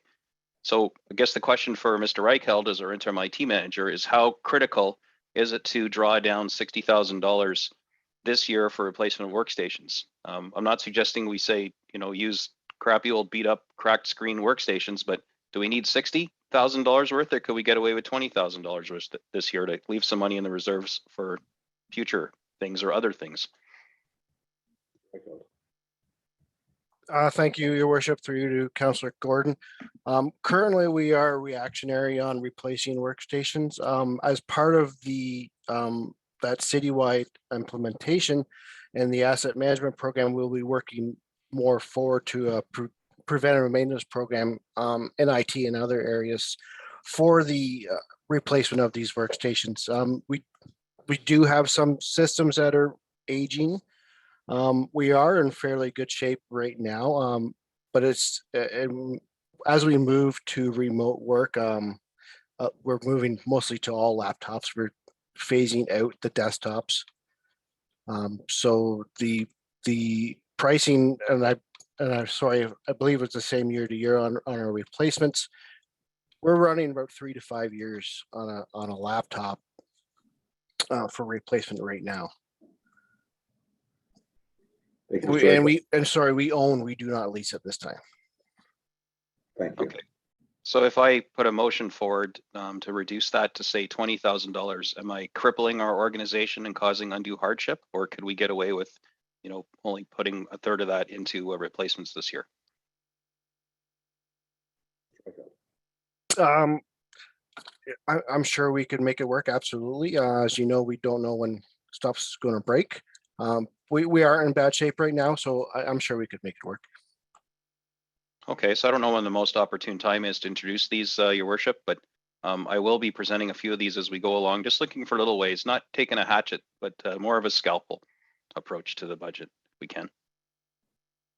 Madam Clerk, are you any suggestions with respect to this? Thank you, Your Worship. If Councillor Gordon has a few amendments, I could either put all of the amendments in one motion, or do you want to vote on each amendment that you're suggesting that council, then we'll have to do it that way? So whichever, perhaps Mr. Campbell might be able to chime in. He's got a lot of experience with amending motions.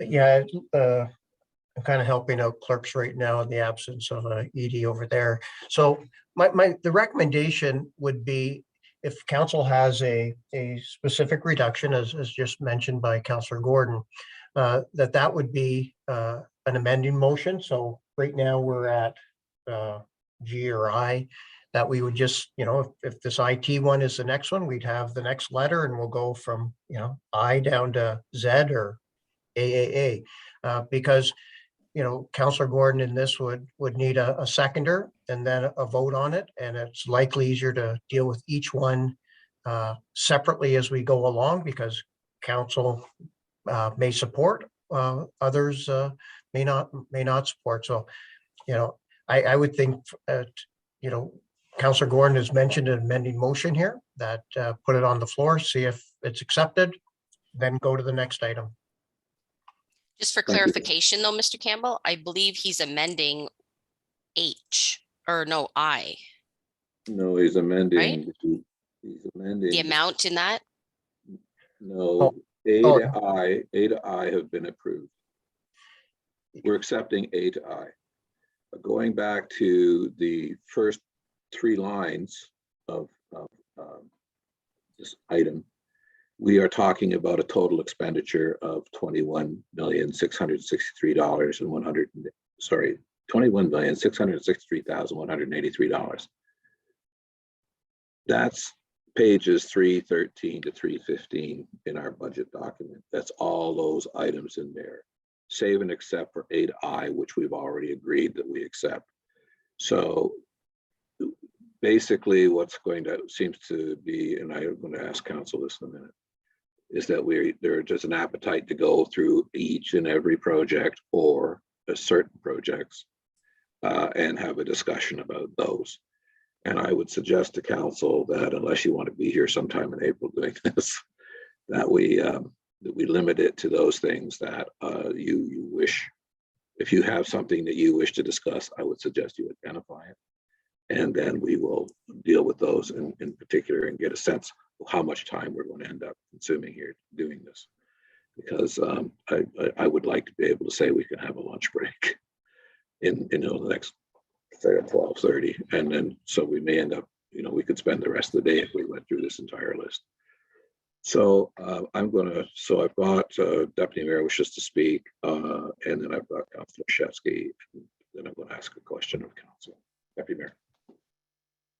Thank you, Worship. I would have to agree. We'll be here forever if we go through line by line. But I did have a question with regards to, there's a motion with regards to on the agenda, and there's a list of council and committee requests.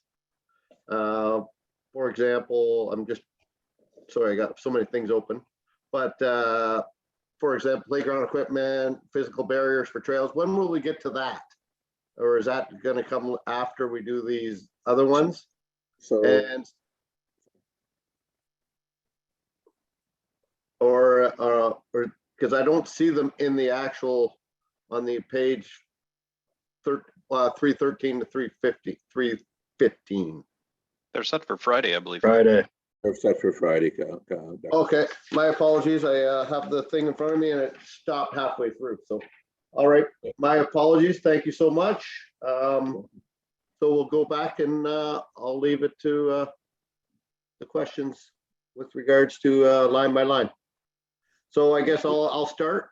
I see two bikes. No, not yet. Okay, no problem. I just want to set some ground rules here before we. Sure. My apologies. Thank you. Thank you, Councillor Shevsky.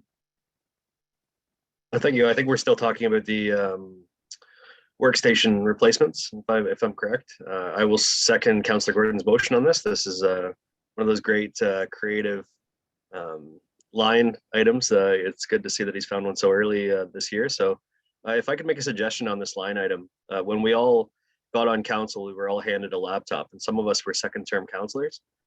We should be given the option, or the next council should be given the option to opt out of a laptop if they so choose. Maybe ask before they're purchased. I do the most of my work on my cell phone.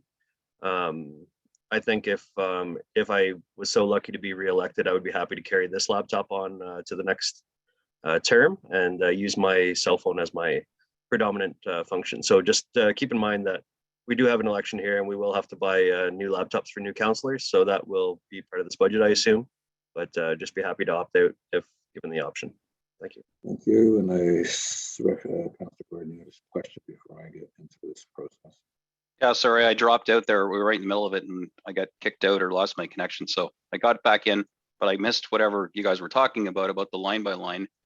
You'll be happy to know for this section anyway, I only have maybe 8 different things highlighted that I'm suggesting that we could either defer or adjust. So it's not like we're going to drag this out into days and days of parsing these things, nor am I going to try and, as you just saw with the laptops, I'm not trying to undermine our organization or our staff's recommendations. I'm just looking for ways we can find some savings, especially the ones that touch the reserves, because we've already seen the pictograms, and the public has too, watching our reserves basically nosedive into the ground as we empty them in the next few years. So we're gonna have to replenish those with tax money. So that's the spirit behind why I'm going to be asking some of these questions. Fair enough. I'm looking to just for a way to, and I'll get to you in a moment, Mr. Madam Clerk. I'm just looking for a way to make sure that we sort of stay within the timeline. So if I'm just trying to gauge how much conversation is going to occur here. Madam Clerk. Thank you, Your Worship. In order to assist me with the actual processing of the amendments, it would help if you identify the account and the project description. I have a few things going on here. I do have the budget document open, but it would really help if you identify which line. And I apologize, Councillor Gordon, if you already did. I may have missed it because I thought you were amending I. So I was. It's actually, what we're at J. No, we're talking about 125 quadruple 1-5541 workstation replacements. If I'm going too fast, you let me know, please. It's okay, I can look it up. Thank you. So I think what I'm going to, who? Your Worship. Yes, Mr. Dunn. If I could just make a comment and hopefully it'll provide some context, which may be useful as we proceed through the next 3 days. I certainly appreciate that, there's some good recommendations you want to consider on the entire document. And to be clear, the budget recommendation is a compilation of input. This is not all staff recommendation. This is council input in this budget documentation as well that needs to be considered, ABCs. And there's a very important sustainable cap levy recommendation, that we put on the table for consideration. That's for long-term consideration. We to the point that's been made, we're seeing in our planning, our reserve capacity is going to take a hit as we plan to replace many things. So this is a recommendation that will help hopefully sustain us to enable to do that. If you put those aside, because those will be certainly discussed we have on the third day. If you look at the base town requests that we've made from the administration, it's about 3.5%. You know, when you take out some of those one-times and service level changes that we've introduced, that's, and we're being very transparent, that's at the aggregate level. If you take that to the blended level, that's 2.85%. To compare us to other communities, which I've heard others do, you know, they still think that's far too high. You must normalize Midland for some of the revenues that those other municipalities get. And one of the most important one, and you've heard me say this before, is the Ontario Municipal Partnership Fund, the main source of funding for municipalities. If you take the average funding that other municipalities in Simcoe get and you apply that to Midland, that 2.85 goes to 1.19, a 1.19% increase. So that's, I think, a more relevant comparison when you look at our surrounding neighborhoods in Simcoe and what Midland is actually asking. So we can go through all these line items, you know, one by one. We may find some opportunity, but I think on a shared basis, a 1.19%, you know, is fairly reasonable, I would say. But there could be opportunities for some. But I think if we go through every line item and try and pick, you know, the small ones out, I don't think the time will be well served. A lot of the bigger decisions, as we all know, will come on that day 3. Thank you, Mr. Deneau. Councillor Gordon. Thanks. And Mr. Deneau's feedback about that inequity in the funding for Midland is well taken. It's not a punishment. I'm assuming we haven't done anything wrong to get this. It's some calculation that the government uses that clearly has some inequities and flaws in it, and we're the you know, antithesis of a beneficiary to these calculations. And while it isn't fair, and we've heard that, and I know that our mayor is championing this through the AMO and even through the county and to probably anybody that'll listen, and it makes perfect sense to do so. It's still our reality. So while we're not going to stamp our feet, and well, maybe we are, but it isn't fair. But that's still the reality. That's the funding we have right now. So we can't make up for the fact that we're getting the short end of the stick from the province by taxing our current residents to make up for that. Like, I mean, that is that's being suggested in this budget. But I'd like to see us make some concessions. And then when some of those concessions touch our residents, we can clearly say, well, you know what, this is why. This is why there's a service level decrease. We don't have the funds for it. The alternative is we jam you with this 6.3% tax increase and it's all status quo and we keep lobbying the government, or we let the true impact of the government giving us the short end of the stick trickle down to our core services. And some things we have to do, we don't have a choice about. We've got to pay our police bill, right? Can't negotiate with the OPP. Like, it is what it is. Same thing with all of our collective agreements that are in play. But I think we owe it to ourselves to do this line by line, pick out where we can, save 10 grand here and 10 grand there. And the hard reality is we need to continue lobbying the government for, the other end of the stick. And we don't want it in our back, we'd like it in our hand. So it's not lost on me, Mr. Deneau. I understand that what we're facing here, but I don't think we can carry on that it's business as usual. I think we need to make some of the cuts we can, do the bare minimums, at least through this budget cycle, and really press the province, who's coming up on a provincial election, for more funding equity. I'm not suggesting you're not doing that, but we need to keep doing that. But treat this budget accordingly. Mr. Deneau. Thank you, Mr. Councillor Gordon. Mr. Deneau. Thank you. No, and I appreciate that feedback as well. The only caution I would make, again, as we approach this whole thing is, Midland has been in this situation for a long time, and I will point back to OMPF. This is over 12 years this has been happening. This is not just a 2022 phenomenon. The reason our reserves are in this particular situation is in part because of that. Why does Midland, and I'll point to our neighboring municipality, Penetanguishene, have one of the highest residential, property tax rates? There's a reason for that. The reason, I think, is that is too often pointed out, and I don't believe is accurate, is inefficiencies. They keep the point in inefficiency, overspending. I don't believe that's accurate. What is accurate is we haven't taken advantage of our growth, and we're starting to see that tremendous amount of interest in Midland. We need to take advantage of that growth opportunity. We need to make sure that our user fees are in step. They can't be extraordinary. They need to be in step and reasonable. We have to take advantage of that. We need to manage our costs, of course. We need to manage those costs. We have to look at shared services across North Simcoe. We've done that. We can continue to do more of that. We need to advocate for our town. We all need to be very strong advocates for this town because Midland is a great place to invest, a great place for the province to invest, a great place for people to live. So we can't harness that growth by cutting our town's ability to manage that growth. That's the only caution I would offer, because I strongly believe that's the only way we're going to get break out of this situation. We have to make sure we don't take a step backwards or pause what I think is tremendous positive momentum that's happening. So I just offer that as my perspective. Thank you, Mr. Dino. I think it's fair to say that in the report that Mr. Jeremy produced for us, if you go to page 12, it offers up options and alternative. There's three options. Option one is change the recommended tax levy by reducing or eliminating specific services, increasing user fees, removing or adjusting one or more of the service level change requests, and or removing or adjusting one or more of the council committee budget requests. So that's the first option. Second is to change the recommended tax levy by directing staff to draw further funds from reserves. I think we're not likely to want to do that. And then the final option is here we go.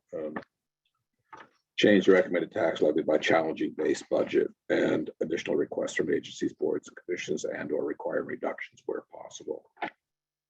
So the process of going through each of these capital items is really related to option three, and I don't think it's necessarily A or B or C. It could be A and C. I mean, it's a blend here approach. So I don't think that, I think as long as we're not, I think it needs to be items that are material in the accounting sense, so above a threshold or below the threshold.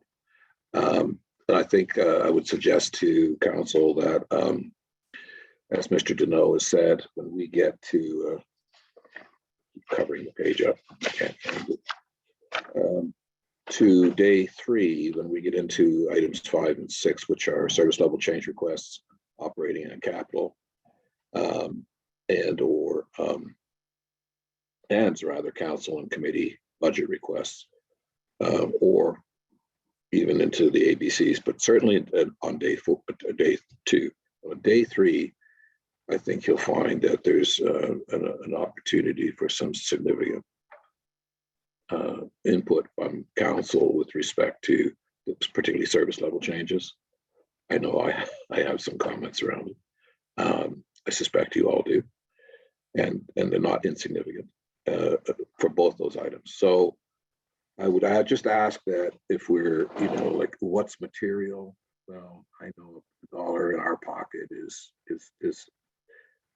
preferred as opposed to $1 in somebody else's. That's the way I look at how I run my household. I'm sure you all do. Same thing here. But so if it's council's wish to look at workstation replacements at 60,000, I think any councillor who comes on stream and wishes to is returned and has a laptop, as Councillor Shevsky's pointed out, then if they wish to retain that laptop, then they can. But should said laptop for somebody conk out, you're going to have to replace it. You're going to have a budget to replace it. We can address it. Those issues, I think, a bit later. So, how many councillors have items in the capital side that they wish to address? Can you just show me? Can you show my hands? Councillor Main, Councillor Gordon, Deputy Mayor Ross. Okay. So perhaps what I would ask you to do then is find a piece of paper I can write on. Here we go. If you would just give me a list of what those items are, the account number, and the project description. And I'll start with Councillor Main. Thank you. I had just three items. Just to circle back, I didn't get an answer on the tree replacement budget, Forum 9, hoping to get that back up to where we had it at about 17,000. What's the account number, please? I apologize, I don't have it in front of me. Okay, well, we'll just put trees for now. Okay, the second item was fleet management. And so there was just comment on perhaps deferring 2 new pickups until next year. It's a minor, it's about 110,000 deferment until next year. And it just had some general questions about playground replacement, about what the budgetary, the 300,000 plus 300,000 gas tax, how much would that get us, and where are we thinking that that's going to be? Thank you. Thank you. Go to Deputy Mayor Ross next. Thank you, Your Worship. I'm just going through a few. I know one was 375-4333, storm pond maintenance. I had another one, sorry, washroom and shower facility update. No, sorry. Washroom improvement, 390-7221-5410.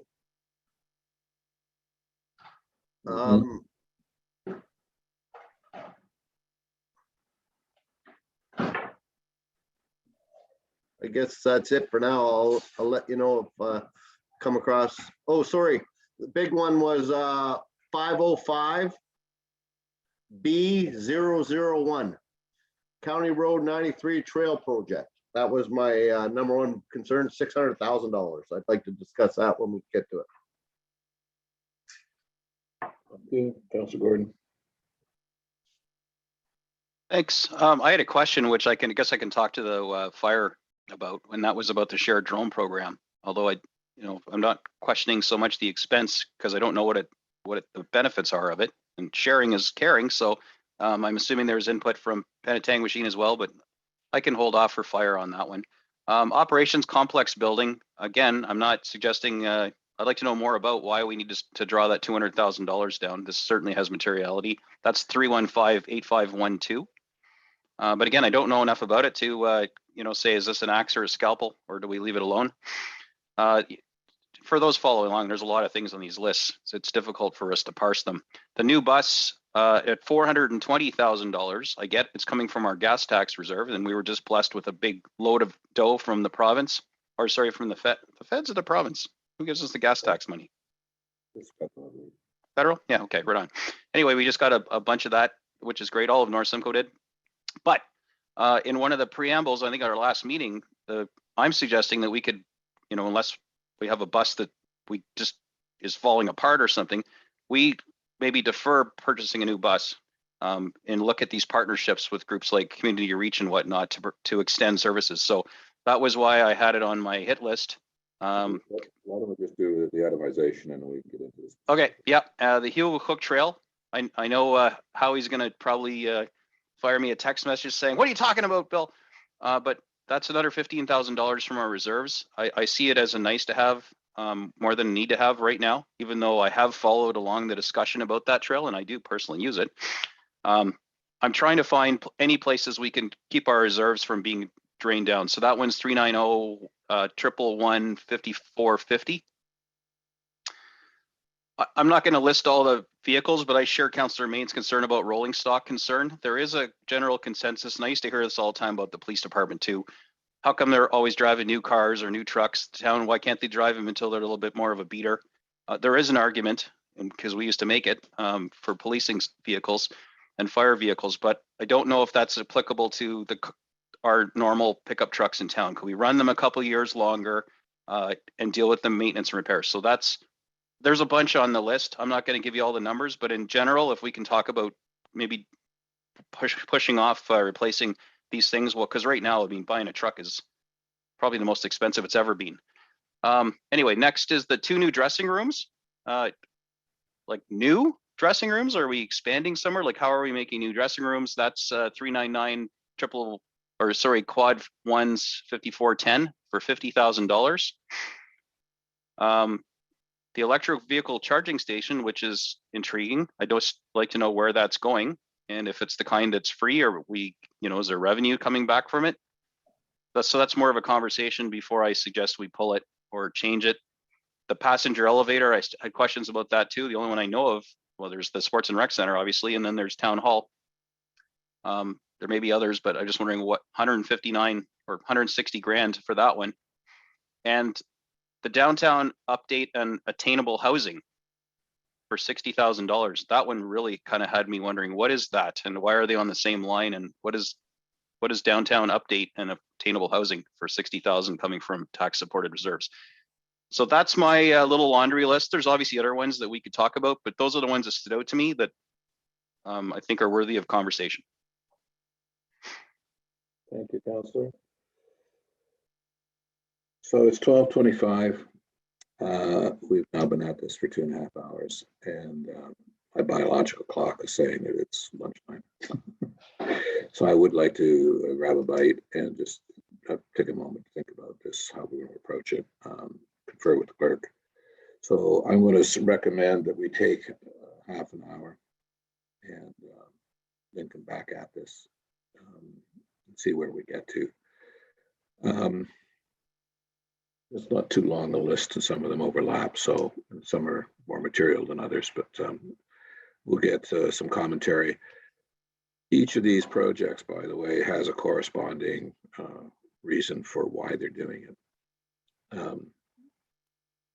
As we all know, and that's the project description sheets along with costing and sources of funds. So, but let's recess and come back at 1 o'clock, and we'll see if we can get through this list in an hour and then move on to.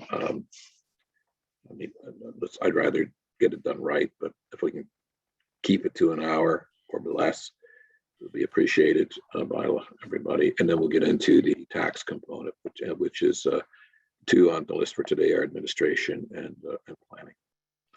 So I'm going to call for a recess then until 1 o'clock, and we'll see you all back here at 1 o'clock. So we'll reconvene the meeting. I'll call this meeting to order, and we'll now go. I think what we'll do is for each item that's we're speaking to, we'll require a motion, a mover, and then somebody to second. We'll vote on the item, and Madam Clerk will add it to the motion, so it'll be JKLM, etc. If it actually is approved, then it will move to the list. If it's not approved, then it'll just be reflected, in the minutes. So let's go with Councillor Main. You're up.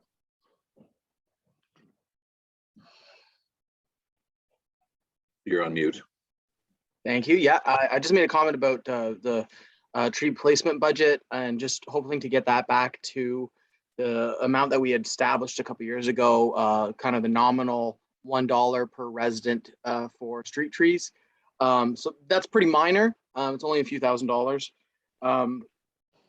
But yeah, the other question was, I didn't ask it before lunch, but it was just curious. We have 90,000 for the pedestrian crossing, and I was wondering if the one location for 2022 has been determined. As an additional question. And then I guess the fleet management, I just really would like to hear from staff of if deferment of a few items is feasible or reasonable. And everyone's really excited about hearing about the investment in playgrounds. And so if we could hear from staff about what locations we'll be seeing playground equipment, that's going to be great. Thank you. So is there any particular one where you're going to propose a motion? Well, I guess we have to wait to hear what staff say. I'll certainly draft a motion for the tree budget if that's. Okay, so that we'll then put it on the floor. You'll make a motion with respect to the trees. We'll vote on it. If it passes, then it'll be put on the list. Okay. So let's deal with playgrounds. Let's just go through and get staff response, and then we can, if you don't mind, Councilman, I didn't get those written down, so if you wouldn't mind, just again, we'll do it one item at a time. So there was so I'm going to ask you to name your first item, and let's leave the trees to the last. Not that they deserve to be last, but it's probably the easiest one to deal with. So you're asking about fleet. So Mr. Campbell, is there a specific question about fleet? Yeah, Because there's two pickup trucks in part of the capital plan that I was just curious if they could be deferred until next year. Not trying to create undue hardship or kind of undermine the fleet management replacement program. It was just kind of a bit of a cost deferment. Thank you. do you know which two?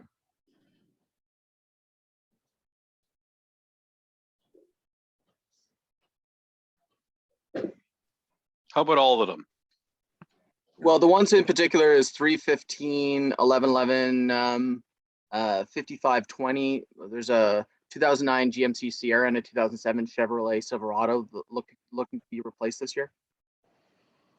So 55, okay, so that's on page 313. There's the GMC Sierra and the Chevrolet Silverado. Mr. Campbell, and I guess while we're at it, Councillor Gordon would like to talk about fleet generally. I'll make some overall comments and maybe I'll ask Mr. Flannery to get to any specifics. But in general with the fleet, you can see the age of the vehicle by the year that it went in service in the title of it. And in general, all our vehicles, we evaluate their mechanical competency when we look at should they be replaced. And for some of these vehicles, they've already been stretched past their useful life. I could put a picture up, but I won't, showing looking through the cab of the driver's area and looking at my boot visible because there's no floor left in the truck because it's all rusted out. So we do take our vehicles to the end of their service life, and that's one example. So when the guy showed me that, when I said, "What are you, Fred Flintstone?" and you put your feet out, put the brakes on, but that is the reality of how far we take our vehicles. We are not replacing vehicles or recommending that vehicles that don't need to be replaced be replaced. Please, have faith that we take them as far as we think we can get to them. Just on the recommendations, because of how we want to do the amendments, if explicit line items could be mentioned for the ones that council wishes to discuss. So I'll turn it over to Dylan because he can maybe speak specifically to the exact piece of equipment. So I guess the first one here, that Councillor Main brought up, 315-111, 5520, the 2009 GMC Sierra. So I'll turn over Dylan if you can speak specific to it. Yeah, thanks, Mr. Campbell. Through your worship to Councillor Main. There are two vehicles identified there. They're public works vehicles. Like Mr. Campbell said, they're both a 2007 and a 2009. We were able to last year make really a detailed forecast for the next 10 years and a replacement plan of our rolling stock here at operations. And every year now going forward, we'll be properly and thoroughly assessing each one that's deemed based on best practices for replacement and assess whether or not that is appropriate in that year, or if you can stretch it out further and if it makes financial sense. So there are several vehicles that were, when this 10-year plan was made last year, identified for replacement this year that we then reassessed and were able to determine we could defer to further years. But these vehicles and those two specifically, and I'll mention all the rest, are not. We've deemed that they are at the end of their life and that they do need and require replacement. I'll add also, you'll see in there several items that are speaking to smaller dollar amounts beside trucks. And they are actually because we are having to request additional funds this year to try to get trucks that were due and approved by council for replacement last year. So we've had such a difficult time this year trying to get vehicles. We actually had tendered out several vehicles twice and had no bids the first time around. So if everyone's, I'm sure, aware that the costs are rising quickly, deferring these and pushing them out only is going to cause a bigger problem, and it'll be more expensive later. Thank you, Mr. Flannery. Councilor Main. Just a quick follow-up. And so those two pickup trucks that we're looking at replacing, it's basically like for like. So the needs assessment of staff is you need to move people and stuff, therefore justifying the pickup truck as opposed to say a 10-seater van, move people across town, or a 1-seater, electric, whatever. But this is what we're looking at, like for like replacement of a pickup truck. Thank you. Mr. Flannery. Through your worship to Councilor Main, we're also assessing. We're not necessarily just assuming I need to replace this pickup truck because that's what we've always had. We're really trying to assess what are our needs going forward. You'll also see in some of the capital equipment lines that there are things like trailers. For example, there are 2 trailers that would be new purchases. They are so that we can, in an effort to expand the life of our lawn maintenance equipment, stop roading that equipment, get them onto some trailers, and we are trying to develop some lawn care crews, so to speak. The way it's done now is you get to a park and it's either the grass is cut or the garbage is picked up or it's been trimmed, never all in the same time. So we'd like to get to a point where we adjust our approach there and you get a final product where all of it is done at the same time. You're saving and extending the life on that equipment by doing that as well. You're not roading it out onto the road. Yeah, some trucks are used to really only hold 2 people. We're making assessments, and again, how do we manage those crews? Now we're looking sometimes to make some adjustments on, is it a crew cab now, so that we can get more in to the same crew. So that is part of what's in front of you now. I appreciate the additional context. Thank you. I think it's important to note here too that they're looking at carryover from 2021. The United States, the president said that there's, I think it's a 4-week supply of semiconductors, down from months to weeks, or certainly a radical reduction. And they're looking at layoffs and plant closures as a consequence. So this is going to carry forward if we're not looking at purchases, if we postpone purchases. If we don't make the commitment, then you're into the queue in 2022 and looking at a 2023 delivery. Or sorry, 2023 looking at 2024 delivery potentially. So, and the other aspect of this is that while the Bank of Canada today said they'll hold rates to the current level, they're definitely looking at increasing in the next announcement. So there's the whole notion of present value of money and current rates. Now it may be that it's too late, but I suspect those are going to continue. They will continue to rise. So I take it that you're satisfied on that, Councillor Main. Thank you. Deputy Mayor, you were also interested in fleet management, I believe. Sorry? So, oh no, I beg your pardon. Councillor Gordon has his card up for a question. Oh, beg your pardon, Councillor Gordon. Thanks. Just in relation to the conversation around this, I mean, fair enough. All you have to do is drive by any car lot and they're either like empty or, look at Bourgeois, he usually has hundreds and hundreds of trucks. They got them parked sideways, what little they do have, just so it doesn't look so, unappealing as you drive by. It's probably the worst time to try and buy a used pickup truck, let alone a new one. And the costs are at the highest they've ever been. You have no negotiating power. And probably why they didn't want to bid is because typically the expectation is they come in lower than market to sell to municipalities. And quite frankly, why would they? Supply and demand. Pardon me 1 second. the same reason why houses are absurdly priced right now is because you can. There's people that'll pay that money. So they're not going to lowball and give us a municipality a deal to buy a few trucks to increase our fleet right now. It's like, in my mind, I get it. We got trucks with rusty floorboards. If you can see light, the thing's illegal, right? It's not even like it needs to be taken off the road. It has to be. So clearly we got to buy and replace those, right? I'm not going to sit here and argue that, but any other ones that are just kind of long in the tooth and maybe rusty door panels and they're just starting to wear, because we do, drive the hell out of them. I get it.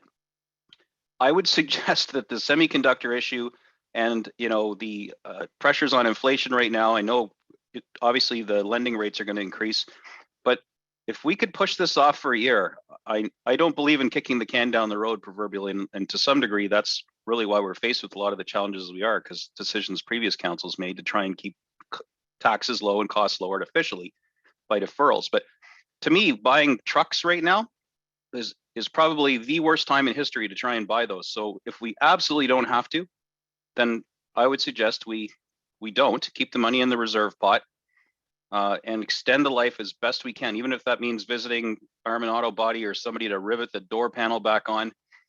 We've got to paint over it so we don't look really trashy in town, but something to extend the life of these things that aren't illegal or dangerous, because buying now it's going to get better once the stock comes back, but that's not going to happen for a year or two, to the mayor's point. So if we can extend the life, I think we should save the money, because we're going to pay a premium and we're slim pickings. We're not going to have any negotiating power, because why would they drop their pants and give us a deal when everyone and their dog is looking for a new pickup truck for some reason?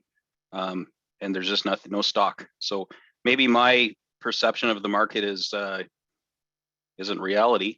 I'm prepared to be set straight, but that's how I see it as I drive around and see car lots devoid of stock. I'm just wondering, do we really got to do this now? So, Mr. Flannery, you spoke to this a moment ago. I see Mr. Campbell's back.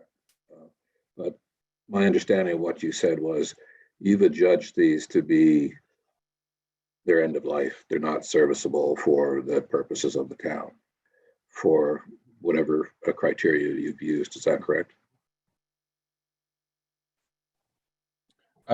Yes, Your Worship, that's correct. Again, roughly pickup trucks, again, best practice would be roughly 7 to 9 years on replacement. These trucks are now, you're at 13 to 15 years. Right. So if we looked at deferring it a year, so we're out 2 years before we can replace, that's in your estimation, is that tenable or untenable? No, yeah, we've, again, thank you, Your Worship, kept these in because at this point they are past their lifespan and no longer makes financial sense to keep them. Thank you. Mr. Campbell, I see you're back there. Do you have further comments on this? Yes, Your Worship. I just want to mention in normal, the pickup trucks and the capital budget. Right now, we've been putting money into the reserves for the replacement of vehicles. We haven't been putting enough money in, but we've been every year put money in the bank to replace vehicles, so that when we do purchase them, they aren't a hit in the operating budget. And the capital budget, as we've talked earlier, isn't it's not a one-to-one dollar in dollar out in the same year. When council approves a capital budget item, whether it's construction project, an engineering project, or a vehicle, they don't always get spent in that year. They might get spent in a future year. So council approving this vehicle today, and if the market isn't good and the vehicle doesn't get purchased, that money doesn't get spent. It sits there for next year.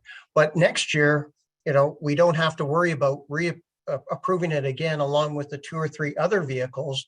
And now the list looks like it's 10 vehicles that need to be replaced instead of just 5, which are the next hit. So, I understand being fiscally prudent, and I think we are fiscally prudent. But with this capital budget, the fact that you approve it today, if a tender comes in at $90,000 for a pickup truck, we won't buy it, because that's not the right answer. So, and the tax levy didn't go up in 2022 by $90,000 for replacement of that vehicle.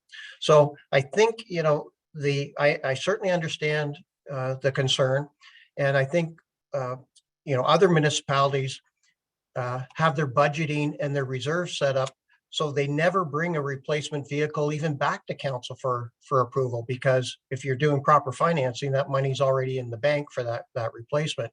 This is the reason we're here today, is because we haven't been funding the reserves. Because if we're doing proper fiscal management on fleet, if we say there's a 10-year lifespan on a vehicle, we'd be putting 1/10 of that replacement cost into the bank every year. So at 10 years, when it's worn out, we would have X number of dollars in the bank. That's one of the challenges we're at. And that's why we're having this perception of problems with our fleet and fleet replacement today, because we haven't been putting money in the bank. So all I can caution, we push vehicles out, and as I said, we've been running them to the point, well, we had one that it's on the books out there, and the engine doesn't even start, it won't even run. It's trash. It's sitting in the back 40, but it's on the books right now. And we're working without that vehicle. So I just caution, you know, with vehicles, we have, if you look at the 10-year capital plan that's in this budget, a replacement schedule for all our rolling stock. That rolling stock budget, what's in there is about $1 million a year of rolling stock replacement. We aren't putting $1 million into the bank every year right now. We're underfunding that by $400,000 to $500,000 a year. So as a result, we're trying to manage with that reserve problem, but the reality is we're underfunding that rolling stock budget by 50%. Michael Jeremy can, you know, give a more exact number, but that's the problem we're having right now. So deferring a vehicle doesn't solve a problem,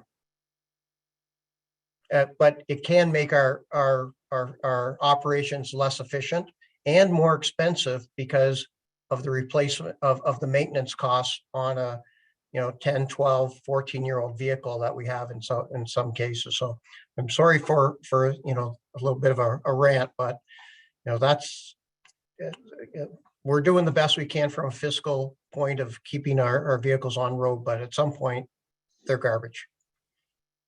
Thank you, Mr. Campbell. I would also suggest that it adds a lot of downtime to projects where you're just not able to fulfill them. So, Councilor Gordon.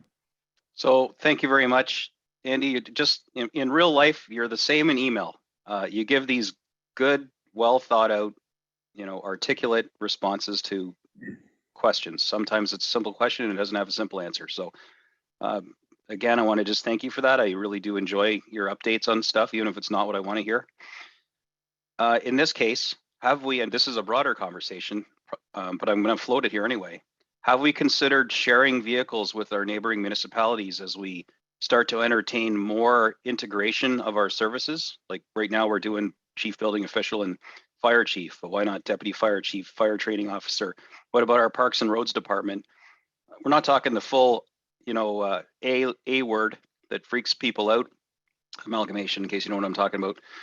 But have we considered doing that? Because not all these vehicles are driving around at the same time. Perhaps, you know, as the power of four, as we're constantly being reminded of from EDCNS, we could be working to combine our efforts and our expenses, and we could have a magnet sign, you know, a Midland magnet sign when it's Midland's turn to drive it today, and oh, Penetang needs it back again, no problem, put a Penetang sign on it. Have we considered anything like that, or is that an out to lunch idea? Through your worship, clearly some specialized equipment we do share. Beach grooming equipment, we use other municipalities' equipment for that. I'll give a most recent example that's going to impact our operations this year, and that's our flusher vac truck. And that piece of equipment that we have is 14 years old last year. We spent $30,000 repairing it at the start of the year last year. It broke towards the end of summer, needs another $40,000 to $50,000 worth of repairs. I said, we're not spending $90,000 this year to repair a 14-year-old vac truck. But the cost of a new one's over $660,000. that technically, if we were just replacing stuff, because that's the way it was done, you would have seen in the budget this year, a flusher truck for over $600,000 in the budget. It's not there. Because we said, we're going to go this year and rent and borrow and steal from our neighbors and and we'll have money. We put $70,000 in the operating budget for rental of a vac truck because we don't believe, $600,000 is what this community can afford this year. So we are, as you suggest, working with our neighbors, trying to share equipment, but to move staff around in a pickup truck, they've got their staff to move around. We have our staff to move around. Those types of things you can't share. But when it comes to road sweepers, we help each other out with road sweepers, flusher trucks, and some, as I said, some of the parks maintenance, beach equipment we've done. So we work where we can, sharing, but there's still times we need our own equipment. Thank you, Mr. Campbell. So I'm going to ask at this juncture whether there is a particular motion on the floor with respect to the fleet, and that includes all rolling stock, or not. Okay, so we'll move on from that to playgrounds. Councillor Main. Thank you. Actually, I don't have a recommendation to increase or decrease. I was just more curious about what does 300 plus 300 gas tax get us and where we might be seeing some of those playgrounds being installed. Thank you. Thank you, Councillor. Mr. Campbell, would that be directed to you? Oh, Mr. Flannery. Dylan will take that question. Thank you, Mr. Flannery. I didn't see you there. Sorry. No, that's okay. Through you, Your Worship, to Councillor Main. Again, I don't believe it's 300 plus 300. It really is it's listed as $300,000 as a project, but that would be the funding source is through the gas tax. So it's 300 in funding in total. Based on the Engaging Midland feedback that was conducted that we received in the spring of 2021. We had asked the public to give insight as to where location-wise they wanted us to focus our efforts. Tiffin Park was listed in the tender that went out in 2021 as a provisional item. So we got some bids there, but it did not, there wasn't enough bang for your buck there, so to speak. So we decided not to proceed with Tiffin Park. So that would now be top of the list for 2022. And that is again based on the feedback from the public through Engaging Midland. And next on the list would be McAllen. So our anticipation for the 300,000 in funding would be to get 2 more playgrounds at those 2 locations. Thank you, Mr. Flannery.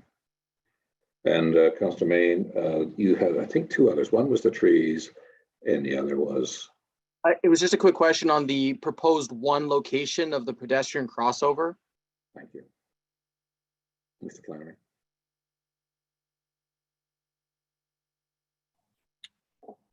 Through your worship, Mr. Campbell, did you have I have one of 2 locations if you wanted to speak to that. I was either going to let Mitch or yourself deal with it. Mitch, do you want to take that? Yeah, I've got some info on that. Through your worship to Councillor Main. So the 2 locations, there's 2 locations that we're kind of evaluating right now. Bayshore and Midland Ave location, or William and Donalda. So those are the 2. So based on how the crosswalk on Yonge Street goes, we'll then make our final determination on which one we go to tender for.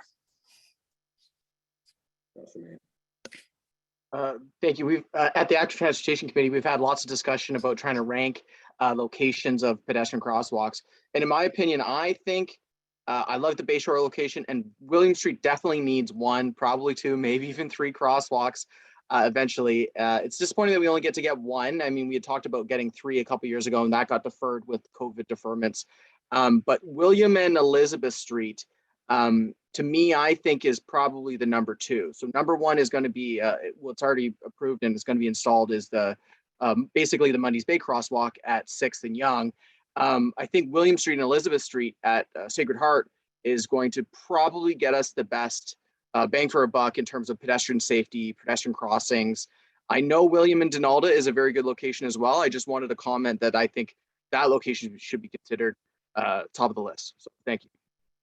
Thank you, Councilor Main.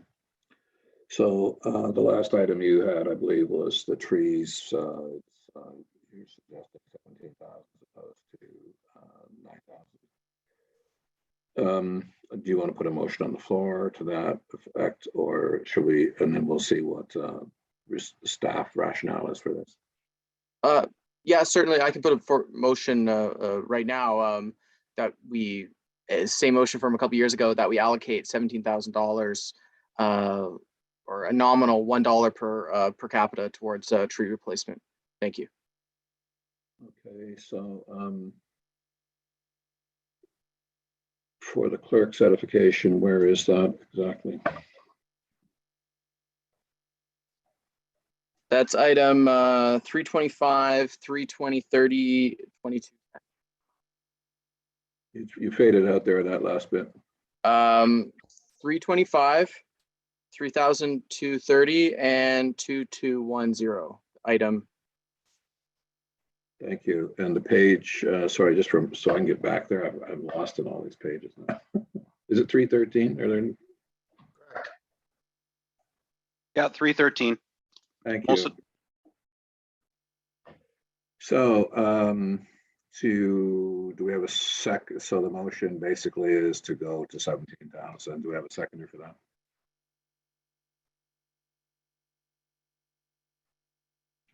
Okay, I'll second that. If I'm allowed to. Who would like to speak to the tree, the notion of trees? I'm talking about, sorry, staff. Then we'll come to council. We'll just see what the rationale is here. Mr. Campbell. Yeah, council wishes us to try and get some more trees planted. Right now, the budget is basically just replacement boulevard trees. It hasn't been really increasing trees. And we haven't, I'll say in general, got around to spending all that money every year. But that's the direction of council to make sure we do $17,000 worth of trees a year. We'll get the tender out and get it done. Thank you, Mr. Campbell. So I have Deputy Mayor Ross and then I have Councilor Gordon. Your worship, through you, no disrespect to Councilor Main, and I appreciate his initiative, but I'm going to try to be as consistent as I can, and I'm not going to add anything to this budget. I'm only looking to reduce, and I think the $9,000 is more than adequate to move forward. I'm not looking to raise it by another $8. So I'm going to vote against it, but I appreciate Councilor Main's initiative. Thank you, Deputy Mayor. Councilor Gordon. Thanks. I wasn't going to leave him hanging. I was going to second it. I know the feeling when you put something there and no one seconds it. It's like, can't we just talk about it and you vote it down? But let's talk about it anyway. So I'm with this Deputy Mayor. My mission in this is to remove things from the budget, not add stuff to it. I would actually, this wasn't one of the ones that I highlighted, but quite frankly, I'd rather leave the 9K and not spend anything on more trees right now. Not because I'm anti-tree. I've got beautiful ones in my backyard and I even planted one in my front yard, but it's $9,000 that we could leave in the reserve for something else, or we could move that $9,000 and maybe get more play apparatus, put it into, if we don't want to leave it in the reserve, let's move it over to more playground apparatus and put something in it like Edge Hill or one of the parks that we haven't done anything to. So I'd rather see us divert that money. I'm not going to do an amendment on the motion to try and do that, but that's where my mind is at, and I want to let you guys know that. So Councillor Main, I'm sorry, I'm not going to support this, but I did want to have the conversation, and I would like to see us, if we're considering, cherry picking some things out, let's look at moving them to things that collectively we feel are more important that could actually be more deserving of that money right now. So that's all I have to say on that. Thank you, Councillor. Councillor Main. Thank you. Yeah, no, certainly understand. It's a bad optics trying to increase a budget just arbitrarily. I think my justification was that we had agreed upon 17,000 as the rate to pay, and so it's not really increasing it. It's trying to keep it at that amount that we had agreed upon a couple years ago.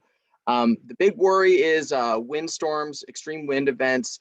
All of our big mature trees are just getting shredded. We're losing more trees than we're gaining, but we desperately need to have that urban tree management plan, which again is deferred for a couple of years.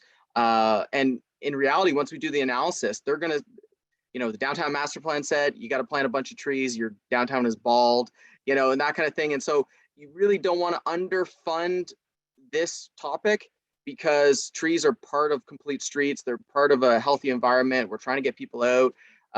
Extreme weather is going to be an issue. So planting the trees now is to help in the long run. But if we're going to make some cuts and, slim the budget down here and there, certainly understand that. I just shouldn't be shortchanging this one particular topic. So it is what it is. So thank you, everyone. Thank you, Councillor Main. I would just say that what I heard Mr. Campbell, he had a budget of 9,000 and they were spending that. So for whatever reason, and I don't think it's for any prejudice against trees or follically challenged or tree challenged main streets. So I would, I'll call the question and we'll move on. All those in favor of the amended, the amendment. Thank you. So all those against.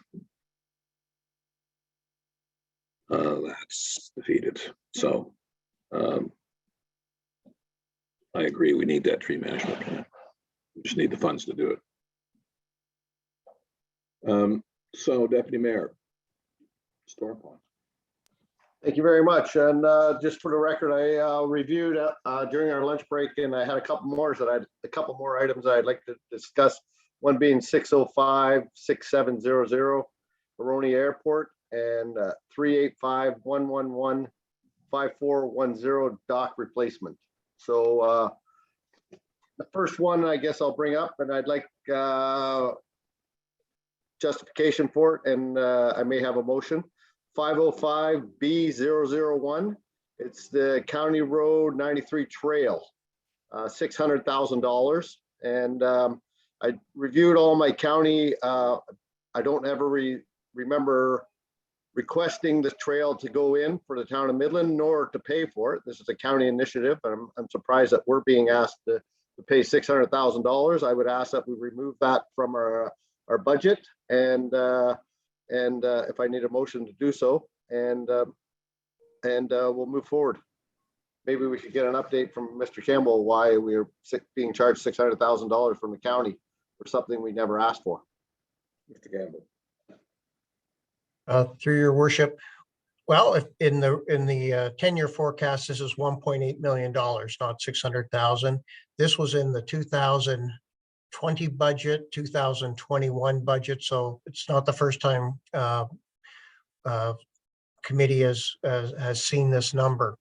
So at the staff level of the county, they have asked that we put this in our budget, and that's why we've had it for the last 2 years, and this is the third year running. We have, in the previous years, council has not approved it, and so, but it's back in. We've asked county staff that, we need county council to make this request of us. And as you say, Deputy Mayor, we haven't seen a council resolution from the county yet, whether staff there are going to be bringing it to county. You and the mayor may know more about what's on the agenda at the county level. So, from a staff level, I'll say I'm just supporting the request at the staff level that we had. And so that when I say council turned it down, if that's what council is doing and not approving this, I have, council support to give my answer to the county. So the county's asked for us to pay, we've included it. Council to date has not approved it. If council chooses this again, maybe when we, subsequent, we'll get the, if you do not approve it's really approving 1.8 million is where you're going to, that, we'll get maybe the mayor to send a more formal letter to the county on this subject. Well, I would propose that we remove this from our 2022 budget. And no request has come, and until that request officially comes to the town of Midland, I don't know why ever. And I'd be up for the fight to not pay it at 1.8 million. This is an initiative that was never consulted with the town of Midland. Never once in my records were we ever come to council to say, listen, we're going to put a trail in. It's going to cost you $1.8 million. I tried to review everything I could. I couldn't come up with it. There's nothing at the county, nothing at the town level. And all of a sudden we get a bill from the county, and no disrespect to the county, they do some great initiatives. But if they came and said we wanted $20 million to put the roundabout in, we wouldn't pay that either. So so I would propose that we remove the $600,000 from the budget, and when the time comes, when they do make an official request, then we'll have to worry about that in the 2023 budget, and so on. And maybe have that argument and conversation or fight with the county at that time.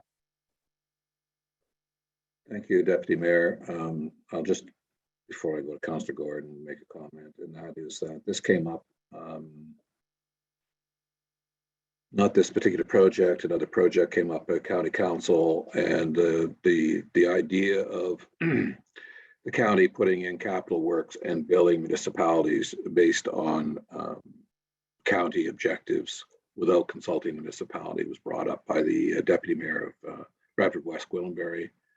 And as I recall at that time, the CAO left the door open to consider, because we are, after the capital works are done, responsible for, we will be responsible for maintenance and, for example, clearing, etc., on those assets.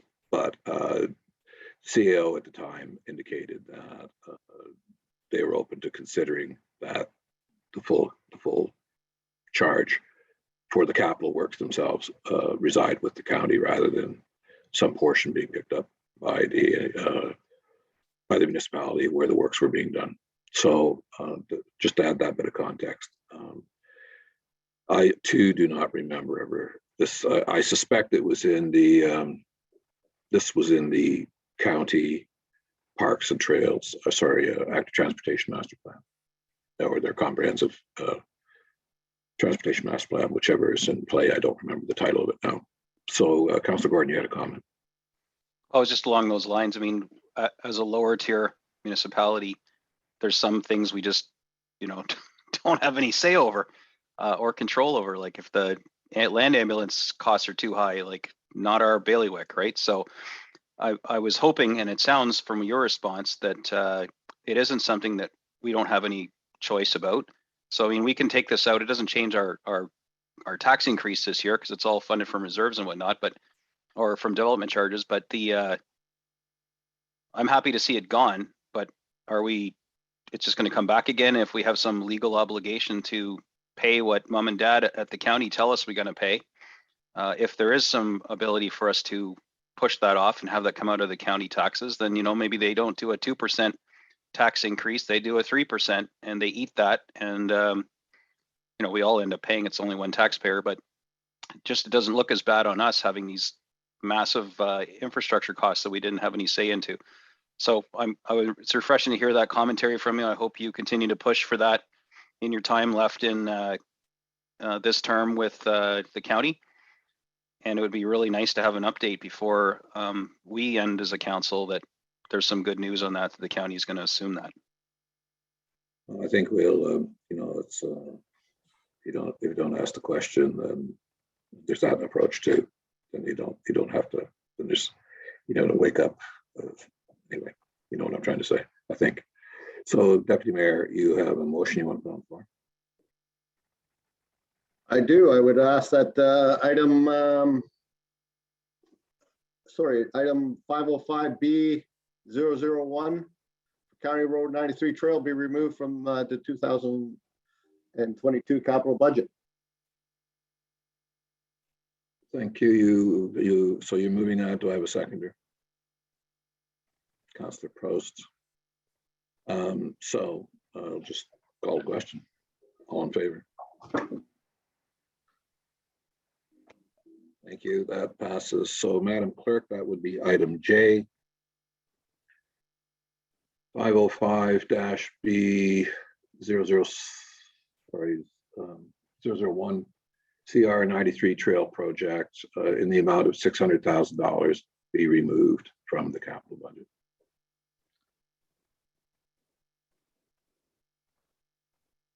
Your next item, Deputy Mayor. I had a couple other items I just wanted to get an update on with regards to 3754333, the storm pond. What storm pond is it, and what is required at this with regards? It says, if I'm correct, it's a study for the storm pond, or am I misreading that? Am I in the wrong line? Yes, study. Study. Could we just get a quick update on what that study involves? Mr. Campbell. Through you, your quick.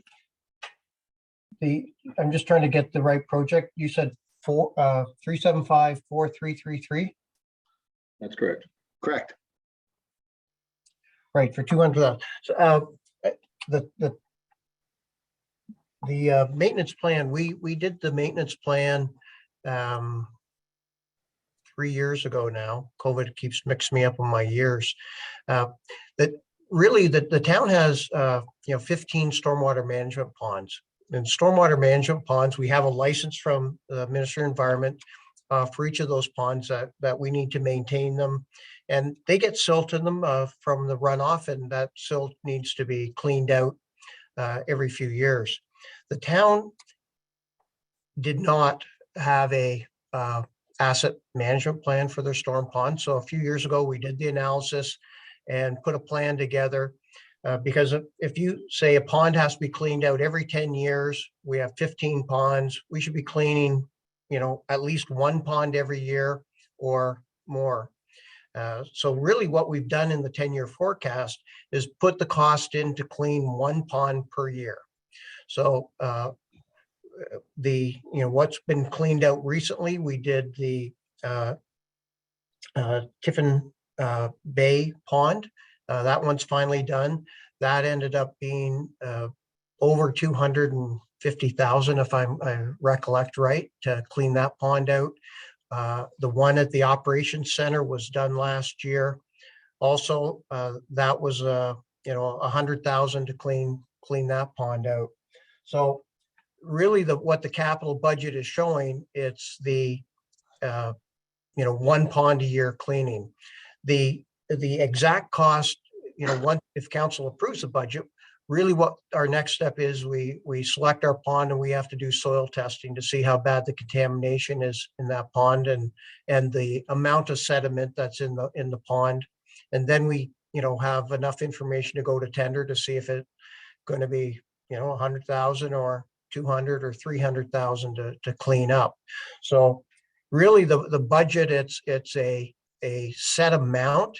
And as a result, if it comes in less, we've got some carryover that can be used for the next year. So, Dylan, if I'm not sure if you've got that, if Quentin gave you the exact pond that he was looking at for this year, but in general, this is an asset management plan. For 30 years, we didn't clean our ponds. We're behind schedule, and if we do one a year, it's going to take us 15 years to get caught up, and we'll just be doing it. So this is really more just, it's almost an annual cost that maybe would go on the operating budget to some extent. Thank you, Mr. Campbell. You satisfied with that, Deputy Mayor? I am. Next up, I had it was 390-7221-5410. It's washroom. Not sure what 390 is. That one of our park washrooms that needs an update? Through your worship, 385 is the harbor. We over the last. This is 390. Sorry, 390. 390. Yeah. So 390 is our parks. So it's looking at the washrooms, and basically we haven't started our update of the washroom in any of the parks. As I was saying, the harbor washrooms was what we've been focusing on, and it's about $10,000 per, in the case at the harbor, $10,000 per shower unit to redo. So we've put $40,000 in the budget for starting to go through the Parks Department. And, those are, in some cases it's replacing the sinks and vanities, the washroom partitions that we need to start to look at. We also had a building evaluation that was done on all of them. And that building evaluation also showed, a few other repairs that need to be made in the washroom. So again, these washrooms have been there for a number of years. If you've been in them, some are nice, some are a little bit, I always say, well, my wife used the washroom as my evaluation. So again, this is just an ongoing, we've got to start redoing our washrooms as an asset. They're public washrooms. We do a great job cleaning them, but they still get beat up and they're still old. And, it's an asset. I want visitors and residents to be able to go into that washroom and not be grossed out when they use them. Thank you very much, Mr. Campbell. Next item I had was 385-111-5410. And I presume that's all harbor. There's a bunch of items with regards to the harbor: dock replacement, pier paving, washroom, shower facilities, upgrade. And I guess my biggest concern with the harbor is operational.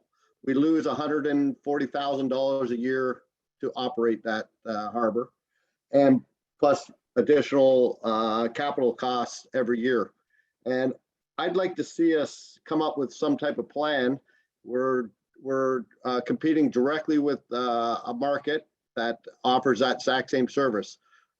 Any of the private sector, there's no way they would operate their facility and lose money every year. And I would like to see us come up with more of a plan, and that it is the same as no different than we do our water and wastewater. It's self-contained, and if it costs so much money to run that harbor, then the rate should reflect that cost. I did a bit of research myself, and a camping site at our provincial park is $60+ a night to stay. We charge $120, sorry, $1.80 per foot. I don't know why we charge a foot. It should be, you want the dock, it's a straight rate. But so, for example, a 20-foot boat comes in, it costs them $35 to stay the night with power. And, we need to reflect these costs that it's self-contained. And, we could very easily take the whole harbor operations and just give it to, for example, Bayport across the way. You now run it. We would save ourselves $200,000 a year, but by doing nothing. Just let them do it. They collect money, whatever they make, they make.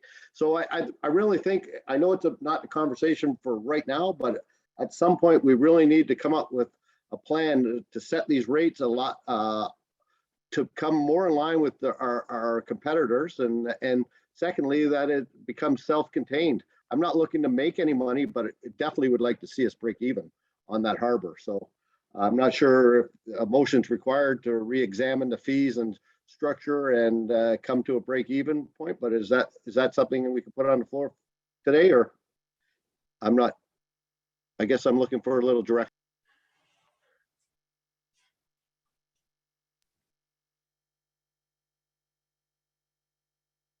You're muted, Your Worship. Most isn't my hand and mouse aren't coordinated here. So, Mr. Jeremy. I was just going to suggest that as we work through the tax-funded operating budget, that's perhaps the opportunity to make the inquiries about what we can do about harbor fees and the notion of our harbor being a self-sustaining operation. I can appreciate that we're on the capital plan right now and looking at that as a springboard to that conversation. But that might be the ideal place to have that Perfect. I'll be discussion. happy to bring it up then. Thank you so much, Mr. Chairman. I guess I have one more item and I'll leave it to it. I just need clarification with regards to 605-6700, and it's $21,000 for Haroni Airport. If you could just update me what that, I know we give our operating funds already, and now we're giving 21,000 capital. I just curious on what that capital money is for, and if the other municipalities are contributing the same amount. Campbell, is that yours? I'll have to defer to Mr. Jeremy on that one. 'Cause again, it's not our staff, not town staff looking after that project. Sorry, Deputy Mayor Ross, can you please repeat the number? I'm having a hard time finding 605. It's just before grant contingent projects on page 315. It's the very I last see. item, hybrid vehicle, and then right below it is Haroni Airport, 21,000. And it just says joint board capital. So I'm not sure what that means or what it's for. I know we give our operation money for airport, and I just wondered what the 21,000 was on top of the operation. Looks like this project is the fuel system. Equipment replacement instrument. Oh, sorry. This is the equipment replacement and instrument approach recertification that you would have found in their 2022 submission. And yes, we would be paying our proportionate share, as would the other partners. Deputy Mayor. Thank you very much. And I had some questions with regards to our rec center, but after Mr. Jeremy, I'll bring that up at the same time as as I would with the same with the harbor. So I will leave both those items till tomorrow, I believe. Thank you. Thank you, Worship. And thanks everyone for the time. So Councillor Gordon, you have 5 minutes. Yeah, it's fine. I can cut to the chase. I'll just ask the fire chief about the drone program. The operations complex building, $200,000. I just don't know what that is, because we built a new ops complex that was way over budget. And I'm just wondering, we already have to expand on it. That's $200,000 in for this year. And that is number 315-8512. I guess I'm just looking for some clarity on what that is. I got a couple more, but I'll go through them quickly. I'm just kidding about the 5 minutes, but I'm sure you know that. Mr. Jeremy or Mr. Campbell, what is the position? I'll see if Dylan wants to add anything. Right, we built a new operations complex a couple of years ago, a few years ago, and what this is more outside storage buildings. What we're finding is, and I wasn't here when the design of the building was done to know exactly all the inputs and space constraints that were considered in the design of the current building.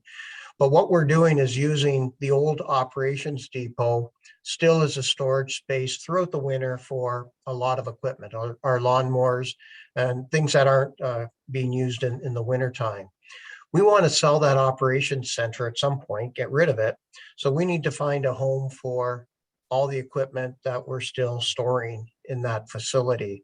So the intent here is, and this is a budget item that is one of those nice to haves, and council could choose to defer this one because really the push will come to shove when we get rid of the old ops depot and now we don't have a home for everything.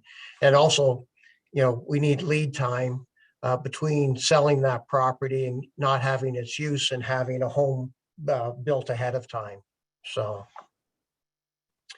and anyways, it's pre-planning, assuming we're getting at some point in the next couple of years, we'll be selling the old operations depot. Okay. Mr. Campbell, this is for actual building about actual creation of outbuildings on the new site?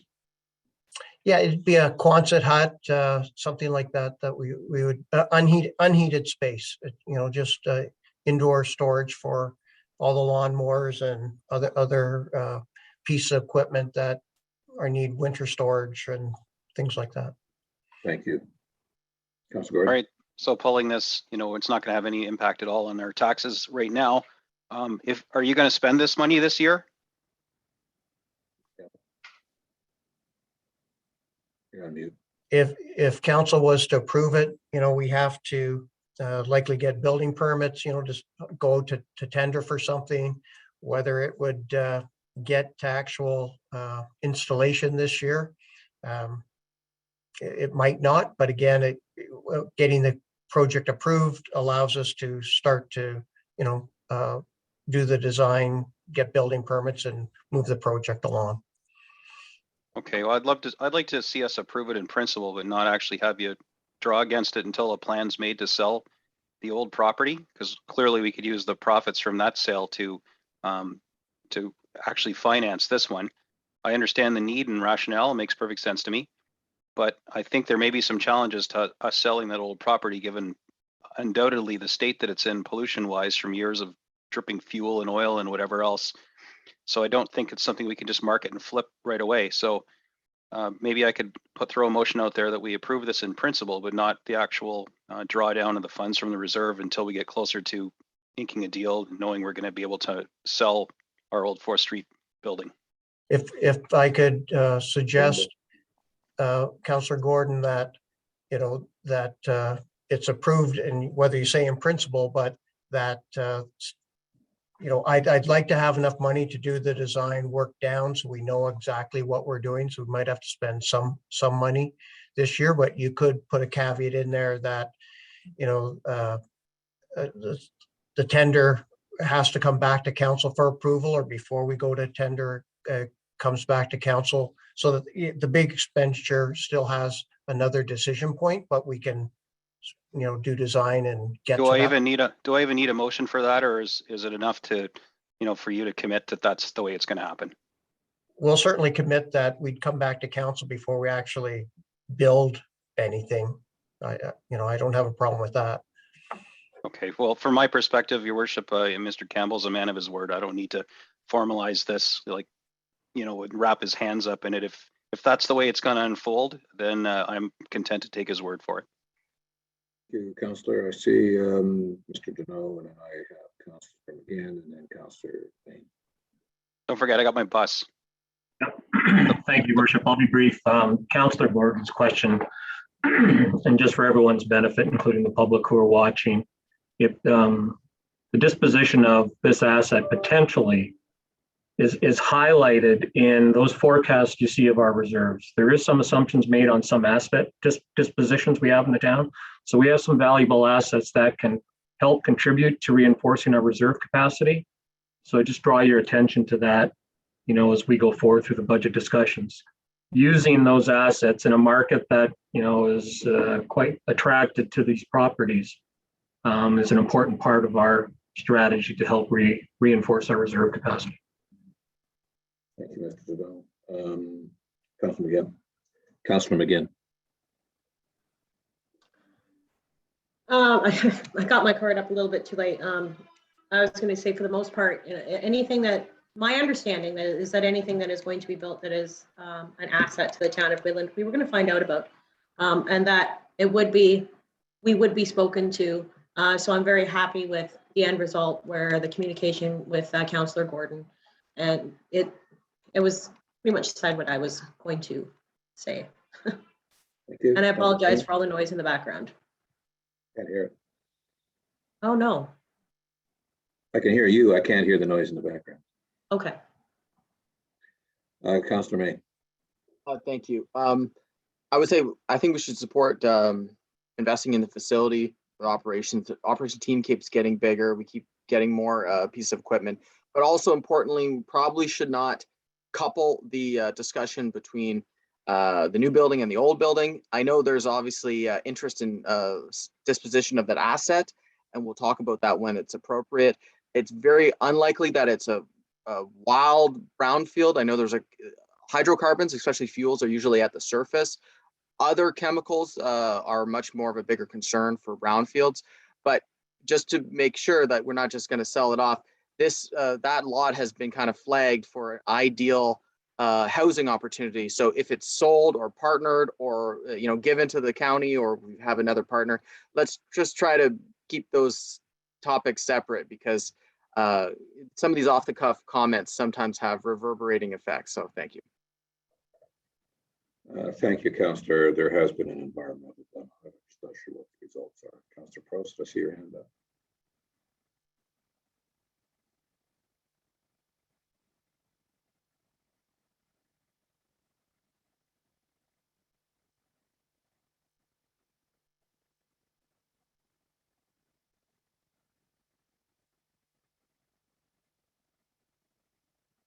Try just pressing the space bar.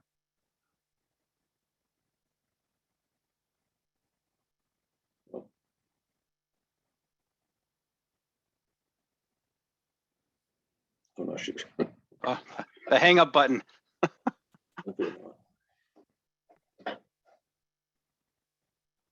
I think maybe she has. Well, I had a couple more on my list, Your Worship, if I could. Yeah, you want to get Are on we the still bus. are we still beating this other one up? I don't think so. So when Councillor Prost comes back on, we'll go back to her. But you want to get on the bus or something? Yeah, so to speak. Well, get off the bus, as it were. I'm just wondering whether or not we can defer purchasing this $420,000 new bus until we've had a chance to review what type of partnerships we could have with community resources that could reach the hard to serve or underserved or not served at all parts of our community for transportation. And that's not an overnight discussion, but it's something that could come to fruition, I think early in this quarter, especially with organizations, as we heard at our last meeting, like Community Reach, who could basically start serving people in, with a week's notice, assuming we had the MSA and everything signed up. And obviously things can't move that quickly with council, but the long and short of it is, how tied are we to spending this this money on a bus? Because that new dump of cash we just got on gas taxes doesn't speak specifically to rolling stock, anything to do with transportation. And I would argue that extending our service to communities like Sunnyside and even down Aberdeen and to other places with these third-party providers could probably be done far cheaper than what we're trying to do by running the city-style service on our own. And as consequently, I'd like to, not see us invest in a new bus before we have the conversation and see if we can divest or share some of these services with other partners and maybe work more efficiently and have some cost reductions as a result. So that's my only rationale for pulling the bus, if it's possible, is to try and divert those funds we just got from the gas taxes to an alternative that serves our residents. If I may, I think we're talking two different issues. Certainly, what's in the budget here is a replacement of a bus, not an additional bus that would service the new routes that we're going to study this year. So I certainly agree with Councillor Gordon. In our work plan, if we get there, it was to look at extending service to Sunnyside and Aberdeen. That is not what this bus is about. Right now, we have 4 buses. The oldest bus is 2002. It is a 20-year-old bus. We went last fall for, I think likely happened over 2 weeks where down. We had no buses on the street. You guys might not have seen it because we tried with using the vans, smaller vehicles to pick up that service. So what this is not adding to our fleet, this is replacing the 20-year-old bus that keeps breaking down, as well as some of our other buses are. Every day there's a bus in the shop, put it that way. I doubt if you could ever go to that shop and not see a bus in the shop being repaired. But this replacement in the capital budget is to replace our 20-year-old piece of equipment. So I'll get back to, do we keep equipment as long as we can? 20 years, None of us will kept their pickup truck or a car on the street for 20 years. So, Yeah, so- I'm not arguing that one. Again, Mr. Campbell's forthrightness, just I can't in good faith. So I thought we were adding a bus and I wanted us to slow down a bit. So thank you. Thank you. So I just want to assure Councillor Prost that I'll come back to her in a second. We'll finish this item and I'll come back to your request to speak. In the meantime, you can sort of figure out where that mute button is. I have trouble with it all the time. So Councillor McGinn, you have comments? Oh, sorry. Councillor- Go ahead. Sorry. Go ahead. Okay, thank you. Councillor Gordon, I want to point out something as well, is that our buses don't only serve Midland residents, they also are going into Pennant Time Machine. So it's not, when we're talking about just Midland, it's not. It is already a shared service. Thanks for, and I do remember the commentary coming up about, you know, augmenting the service with somebody else. I think that that would be a discussion to have with the committee that I am on, and if we want to perhaps have a conversation based on what was brought forward, we could do that and see if a relationship like that could be made. But I wanted to clarify that buses are not just staying in Midland, that it is something that has a broader reach, and it works really well for our community members and our ratepayers, and then for people who are not ratepayers here. It's a big deal, and it's fantastic because it's getting a new one, and it's not that it is new, as was explained, but having one and having the reliability, it's great for community building. Thank you, Councillor. Please hand up there. Jeremy, did you have something to add to this conversation? Yes, Your Worship. One thing I wanted to add to this is with regard to the use of provincial gas tax funds. I believe there are some limitations on how that can be applied to your operating budget. Just if I remember correctly, I think the basic concept is that it's not to be used to displace the current contribution that the municipality is making to its transit system. I've probably got that wording a bit wrong, but I believe that there are some restrictions on that, where capital, it's a bit more open on how you spend it. So really the so what of all of this is it may not be as easy as just flipping that provincial gas tax over to an operating budget where we're otherwise spending it on capital. Thank you, Mr. Jeremy. Who else did I say? Did anybody else have a hand up on this? Not on this one, no. I'll be right with you, Councillor Prost. So is there, if you don't mind, Councillor Gordon, I'm going to go back to Councillor Prost so that she can, she's found her mute button now, so we'll. Councillor Prost. Thanks.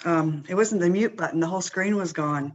Okay. And then I was booted out. Anyway, I think it was missed because I'm pretty sure it was brought up. 811-B009, the downtown update and attainable housing study. Can someone explain that? The $60,000 for that? That actually hasn't come up yet, but. Oh, I thought it was missed. Sorry. No. I think Councillor Gordon actually. Yeah, it was on my list. Yeah. On his list, so, Okay. So we talked about that now, Councillor Gordon. Councillor Gordon. Oh, basically the same thing. I just wanted to know what it was.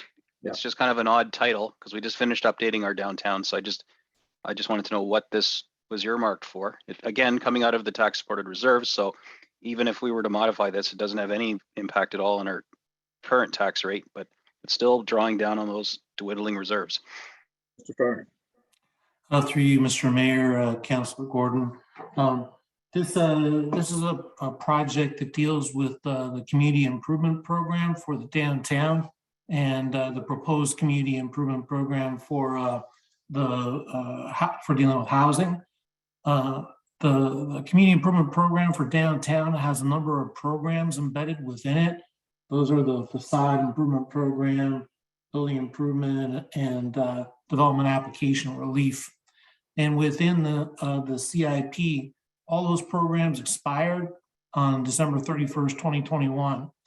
And so what's intended is that all those programs be reviewed for their effectiveness and relevance and addressing downtown promotion and sustainability and quality and vibrancy and those things. As part of that CIP update, because there's a very similar sort of statutory and public engagement exercises that are required through discussions with the Affordable Housing Committee. What staff that was put forward a combined CIP review program for the downtown and to develop a CIP around housing. The housing piece is would examine the subject broadly, but at the end of the day, if it was approved, it allows council to provide various different types of funding relief to try to promote housing of different forms. And by legislation, you can't hand money out like that without it not being inside the CIP umbrella. So that was the intent of the program. Thank you, Mr. Farr. Councillor Gordon, put your hand. Okay, a couple of terms that tend to get used interchangeably, but I believe are fundamentally different in their meaning is attainable housing versus affordable housing. And how this study relates to downtown. So just at a high level, I mean, I'm sure we're going to hear more about this as it progresses, but what is the intention here to try and intensify residential attainable, meaning I believe it, I'll get you to define it, but attainable housing in our downtown core? Or is this a study for all of Midland that just happens to include a downtown core component? It's about process, if I may, Mr. Farr, just for a sec. The attainable housing component is a bolt on to the process. So you're actually having economies of scale, if you like, in having public engagement meetings and retaining the same consultant. Attainable housing is, you might think of attainable housing as more for workforce housing. People who can't do first and last in the case of rental, or they need just a bit of relief to house themselves from market. Affordable housing is a program that is clearly within the purview of the county, and it's not something we deal with. We're just not mandated to, and frankly, we can't afford to.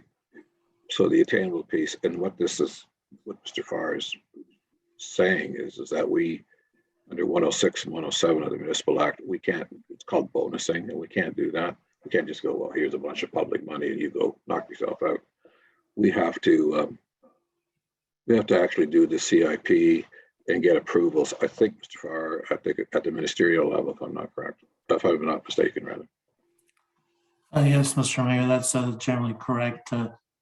My expectation was that as that program unfolded, the issue of affordability in broad strokes, I don't mean with social housing implications, but affordability, attainability, and the general crisis that's facing broad swath of the public would be examined, and through that CIP, the target would be homed in on, with the intent being to ensure that municipal resources were being used purposefully and thoughtfully to address this issue, considering all the other activities that might be going on at the local level to try to attract or advance development of housing and target addressing this issue. So it was more generally conceived, and part of the exercise would be to do the background analysis and public engagement necessary to gain a broad understanding, and if it was approved, provide the municipality with the tools that council would be interested in offering to achieve the agreed upon objectives. And it is municipal-wide, town-wide. Councilor Gordon.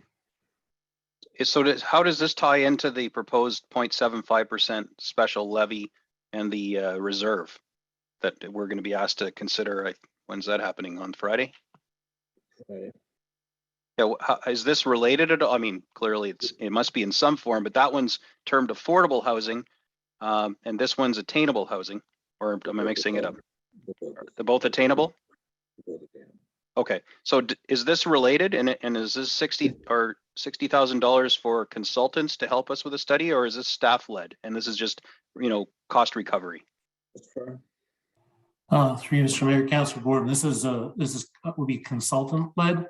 There are some templates, I guess, for this type of engagement in Simcoe County and elsewhere. I'll be following that model. The question was asked earlier, was the relationship of this to the downtown. The downtown has a separate CIP that Midland has had in effect for a number of years and offers specific programming. The downtown CIP a review would be asking, is this where we should be spending our money? Are we getting the right effect out of it based on the needs of the downtown? The CIP surround housing is more broadly cast. And I would just, as far as the relationship between the two, Councillor, between the reserve and this particular effort through the CIP gives you the policy legislative framework to do the work of bonusing. So incentives to get, so somebody would typically work, let's say, a 35% operating margins building housing.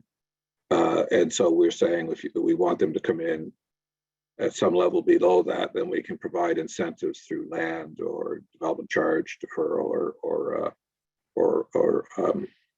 just not charging it. That allows you to, so the CIP gives you those tools in order to fund those tools, because if you don't collect the DC from the developer on X number of units that are going to be attainable, then you have to fund it from the levy. No different than the sheltered housing that's going on right now, where we approved, I think it was around $400,000, nearly $500,000 for that project. That has to come from a reserve, ergo the levy at some point. So this is just, again, building a reserve so that, and I know there's one coming, that's for, this one is for affordable, and the way our DC bylaws is structured, if they ask, they get, then we have to fund probably $250,000. I'm not begrudging the $250,000, given that whoever's building is putting up, several tens of millions of dollars worth of asset to house people. So that reserve is your ability to fund some of those tools in what's the policy or legal framework developed under the CIP. Does that help? Or did I just muddy the waters? Well, no, not really. I mean, I'm having a hard time with that tack on 0.75%. And we'll talk about that on Friday, but I can understand the need, regardless of how that conversation goes. I can understand the need. We couldn't do anything with it if it's approved, if we didn't have the CIP structure in place, and we need a study to figure out how to put that in place. Is that an accurate synopsis? Right, you're breaking it. I'm finding it. Mike, I guess it's my internet is unstable, the saying here. Okay, thank you. I've got Councillor Main. Thank you. Yeah, for the CIP, the Downtown Master Plan did a great job of reviewing it and recommend expanding it, which we did. And we even put additional funds into it over the last several years, which businesses have tapped into for facade improvement, accessibility. That was also the laneway project, which funded some of the rear entrance enhancements. So one thing that I heard from Councilor Gordon's question is it's a little bit disappointing, is that sounds like the 60,000 is for a study as opposed to going into CIP funds. Is that correct? And what would be, is there not any budgetary allotment for the CIP for the expired downtown program? Through you, Mr. Mayor, Councilor Main, it is exclusively for the study. So the purpose of the study is to walk the public and interested parties through that whole process of the review of the programs and home in on what is viewed as those things that what programs the town should be offering. The funding of those programs is a sort of separate matter. So it's really like an analogy would be, it's like the CIP gives you the toolkit but your toolkit doesn't really do anything unless it's got labor and resources to, swing the hammer, screw the screwdriver. That piece is the resource and funding of the tools that might be designed through the CIP program. Thank you, Mr. Fryer. So, Councillor Prost, you were the one who raised it to your question. Are you satisfied with the answer? Do you have any further questions? No. Okay. So, is there a motion here then to, with respect to this particular item, or can we move to the next item on Councillor Gordon's list? Councillor Main. So just into the CIP study, but walk us through this process. So it sounds like we won't be able to offer any CIP funds for the downtown this year until we enact this new CIP, which may take 6 months at the minimum. Hopefully we'll be able to enact that by the end of the year. Yeah, through you, Mr. Mayor, that's correct. The CIP program, as I think you mentioned earlier, is quite clear and detailed, which is very helpful for tracking and monitoring the effectiveness of the programs. And it very clearly says that after 5 years, these 3 programs that have been in effect and some of which have received funding are to be reviewed for their effectiveness. And essentially, are they doing what is needed? Is it what the community needs? And that it could result in changes to those programs. It could result in new ones, and then the funding of those would be separate. And yes, it's at least 6 months, if not longer. It just kind of depends on the program, bringing a consultant on board, and how involved the review is. Typically, you do want to engage fairly broadly with the constituent interest groups to get their input into the program. I guess having a budgeted fund, but not effectively targeted program means the money sits there and doesn't get put to good use to do what might be better applied. Thank you, Mr. Farmer. Just a final comment. And as we're looking at this, we were talking about this CIP in terms of housing, but also for the downtown. Other municipalities offer town-wide downtown improvement plans. We've had an urban core for specific things, facade, whatever. So as we look at it and review the program, we may want to have accessibility upgrades, say as part of our CIP, to be a town-wide thing, so all businesses could tap into accessibility for a specific example. So I look forward to that conversation. I think it's really important. The CIP program has been very successful in the downtown. And as we go out and survey a lot of the recipients, I think it's you'll see a lot of nice painted buildings from it, accessibility upgrades. And so I look forward to that analysis and getting this program back up and running. Thank you. Councillor, I don't believe there's a motion arising out of this conversation. So your next item, Councillor Gordon. Thanks. $8,000 for 2 bicycles for patrol. Are we buying like Bianchis and, That wasn't on your list. I know, I found it since then. I've just been parsing it because I'm actually forget about the drone program. I'm sure that the fire chief can fill us in on that, but I was just scanning it and I saw $8,000 for 2 bikes, and I'm just trying to understand. Thank you, Your Worship, through Councillor Gordon. 2 bikes included the supporting equipment as well, helmets, training, communication, so either portable radios or cell phones. And the patrol bikes are about $1,000 to $1,500 each, plus helmets and stuff. So I don't anticipate using all of it, but the COVID cost of a bike right now was way above that. Hopefully by the time we're ordering, it's back down to normal. And again, same as vehicles, if it's way out of the ballpark, then we'll reconsider. All right, and if you end up getting a better deal, you're not going to blow the whole $8,000, right? Oh, you got it. Yeah, historically, you guys are good about not use it or lose it.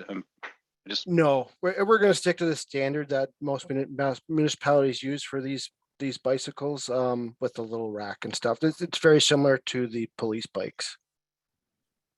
Okay, Goose Poop Zamboni, I know that was one of mine, or it was like staff suggestion to a problem that we've been struggling with feces down Goose Poop Zamboni.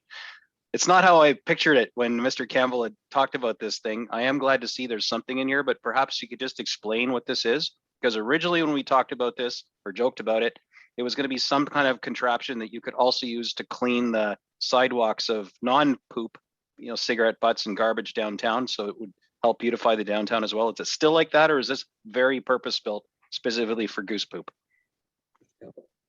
I'll ask Mr. Flannery. His staff did the research on this. Thank you, Mr. Campbell. Yeah, through your worship to Councillor Gordon. Yeah, I too quite like the name. It's interesting. And I had never heard of or seen of that before too. So it's out of New Zealand, that attachment. And it looks to be someone has kind of come up with that on their own. So my understanding is it may not have applications in the downtown core, like we had originally suggested that there might be a potential for. It could have other uses, minor though, but in park settings, but not so much on hardscapes. So downtown core, no, it may not have much of an application there. All right, well, I'm not going to get in a way of it because I really think that anything we can do towards goose poop will be well received by our ratepayers and visitors alone. But I might suggest that we're not alone in this struggle, and that if it turns out to be something that's actually functional and not just funny to watch on the internet, that maybe Penetang or some of our neighbors who struggle as well might want to chip in a bit and borrow it from us, much the way we share our vacuum trucks and whatever else. Thank you, Mr. Flannery. Thank you, Councilor Gordon. Then Okay. Next item. Yeah, next, Hugo Cook Trail. I'm really not going to, belay that one here. It's something that's near and dear to the people on active transportation. I know they fought long and hard and they're a little bummed that it isn't in place already. It's coming out of the tax supported reserve. But again, I'm just looking for things that are nice to have versus need to have. I'm not going to do a motion to kill that one. I just wanted to call it out. The 2 new dressing rooms, I wouldn't mind knowing what the 50K is for there. Are we redoing or are we actually creating new dressing rooms to welcome back our students and kids and everybody and adults to play hockey? I'm assuming it's a rec center. And then the passenger elevator was the last one I really want to talk about. So this shouldn't take us too long. Perhaps we can deal with the dressing rooms, but the $50,000 is to start the design work for an addition to the building for 2 new dressing rooms. And the intent would be, if we want to go for funding or grants on this, we need to actually know what this addition to the building might look like. So the $50,000 is, engineering and architectural pre-design, so that we could put a product together that we could put forth if there's any funding opportunities come forward. So that's what the $50,000 is. The library or the elevator, that's at the library. And basically the mechanical evaluation of the elevator says it needs to be repaired and replaced. And so that elevator is in the library. I forgot about that elevator. Yeah. I understand that elevator. Doesn't exist. It's that old. The electric vehicle charging station. Sorry, I did skip over that one. I really was more curious. Is this one that we're monetizing, or is this just free for anyone to use, and where is it going to go? I'll turn that to Dylan. Through your worship to Councilor Gordon.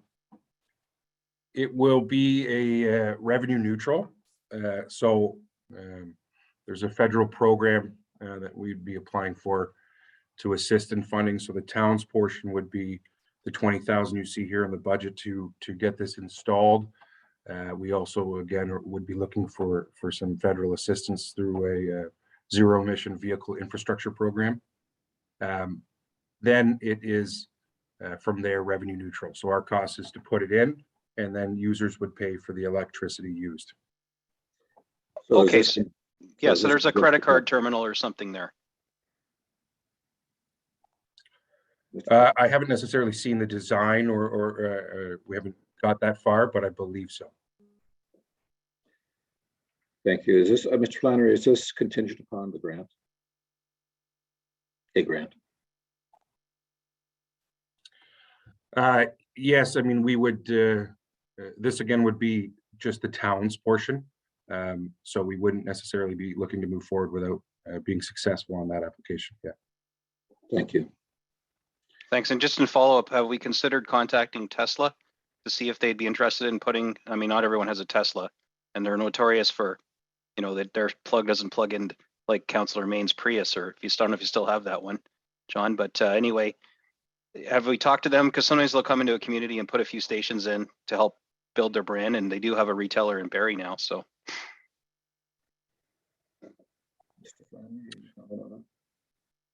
Through your worship, to Councillor Gordon, that's not something I'm aware of that we've tried or reached out. I'm fairly new to that project, so I would have to look into if that's an option. Okay, just throwing it out there. Thank you. I don't have any emotions for this stuff. I just wanted some clarity. Oh, and for a little bit of clarity, I don't have a plug-in hybrid. I wish. So there we are. So that's, I guess, is everybody's list. So we have one addition, Madam Clerk. That's J, which has to do with CR 93, County Road 93, request for $600,000. Madam Clerk. Thank you, Your Worship. I just wanted to get some clarification. Before the lunch break, Councillor Gordon had brought forward a motion about the workstations. Oh, you're right. You did have a seconder in Councillor Olszewski, and there was never a vote. So did you want me to read the motion? Yes, it is an amending motion, so. I would appreciate it only because I know it seems like token and almost nonsensical, but to Mr. Reicheld's credit, he said it wouldn't be a hardship on the town to reduce the spend for this year, and he can work within it, and we're not putting undue stress. Every little bit counts, and so far this will be the only the only savings we can lay claim to collectively. So I wouldn't mind seeing it as a starting point. Okay, so the motion was moved by Councillor Gordon, seconded by Councillor Olszewski, that project number 125-1111-5541 workstation replacements as identified in the 2022 capital budget be reduced to $20,000. Was it reduced to or by 20,000? To? Your Worship, if you want to call the vote. So you've heard the question. All those in favor? That carries. Thank you. So then we go on to K then, which would be the County Road 93 motion brought forward by Deputy Mayor Ross. And I forgot who seconded that. I have Councillor Olszewski.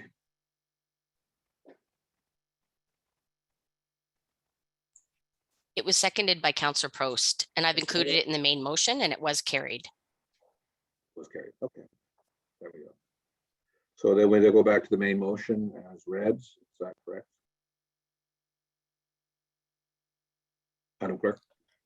Yes, I'm just going to add these two sections. I didn't know if you wanted me to provide a copy to you so you can read it, or there's two additions, the J and K.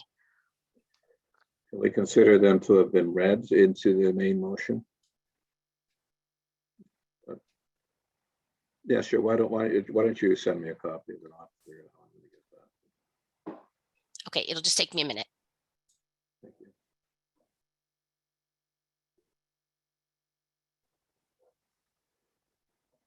Which means I'm going to read this again. Okay.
Thank you for your patience. I've just sent it to you by email, Your Worship, and you'll be able to just read it from there. Or if you wanted a hard copy, I could ask Catherine to bring it down. Sorry? I'll read it from here. Thank you. Okay. Thank you very much.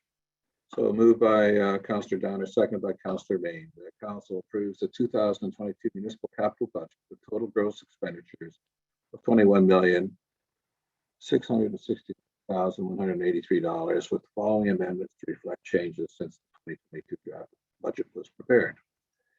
A, add project Town Hall Skylight Repair with a budget of $35,000 funded from the Sustainable Capital Reserve. B, add project MBL fencing and additional reports with a budget of $75,000 funded from the MBL Reserve. C, advance project to 2022 and approve contingent on the successful application for grant funding. Project 390-7221, Little Lake Park Tennis Court resurfacing with funding as shown in the analysis section of staff report CSR-2022-8. D, advanced project to 2022 and approve contingent on the successful application for grant funding. Project 390-7230, Bayview Park Basketball Court resurfacing with funding as shown in the analysis section of staff report CSR-2022-8. E, reduce budget for project 431-4492, Young Water Main Replacement, the north side of KLR by $154,500 and close the project, and increase the budget for project 505-3518, which is Young Street, King to Highway 93 by $154,500. F, adjust funding plan for project 325B007, Midland Point Road, Fuller to Portage Park, as shown in the analysis section of staff, CSR 2022-8. G, add project process review of development systems with a budget of $76,320 funded from grants. H, increase budget for work order and customer service solution by $10,000 and adjust funding plan to reflect $84,003 from grants and $45,997 from the IT capital reserve. I, increase budget for electronic data management system by $60,000 and adjust funding plan to reflect $168,667 from grants and $91,133 from the IT capital reserve. That project number 505-B001 CR93 Trails project in the amount of $600,000 as identified in the 2022 capital budget and $1.2 million in the capital forecast be removed. K, that project number 125-1111-5541 workstation replacements as identified in the 2022 capital budget be reduced by $20,000. So council, you've heard the motion. Any further comments or discussion? Okay, Councillor Gordon and Councillor May. Thanks. You said reduced by $20,000. It should be reduced to $20,000. I don't know if it's just worded wrong or if you just accidentally read it wrong. It's reduced to 20,000. Reduced to. So my apologies, I read it wrong. Yeah, no worries. Or I heard it wrong on one of the others. And Councillor Main, you had a comment or a question. Just a quick question for Ms. Edgar. I declared a conflict on one of the items and I was just communicating with her. So does that mean I can't vote on the entirety of the capital budget? You're right. You can vote on that section, but we should have actually done your amending motion prior to reading the main motion. So if council's okay, we can read.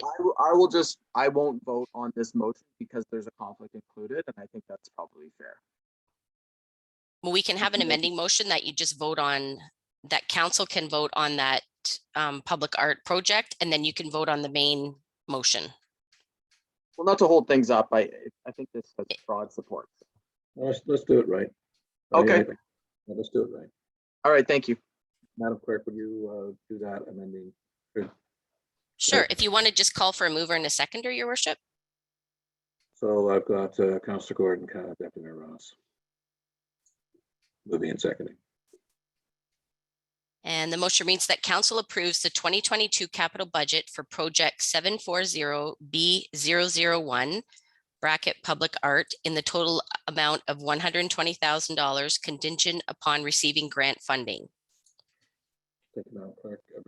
Council, you've heard the motion. Comments or questions with respect to the item? Seeing none, then all in favor. Thank you. And I hope you won't make me read that motion again. No, and I will note that Councillor Main, having declared a conflict, did not vote on this amending motion, but it was okay for him to vote on the main motion. We just got the process a little bit backwards, but we're good now. You'll file the paperwork with the clerk, and then so without the benefit of me reading this all again, you've heard the motion, Council. All those in favor? Thank you. That passes. So we're into item 4, which is tax, and motion 1. Oh, sorry, I do have a motion.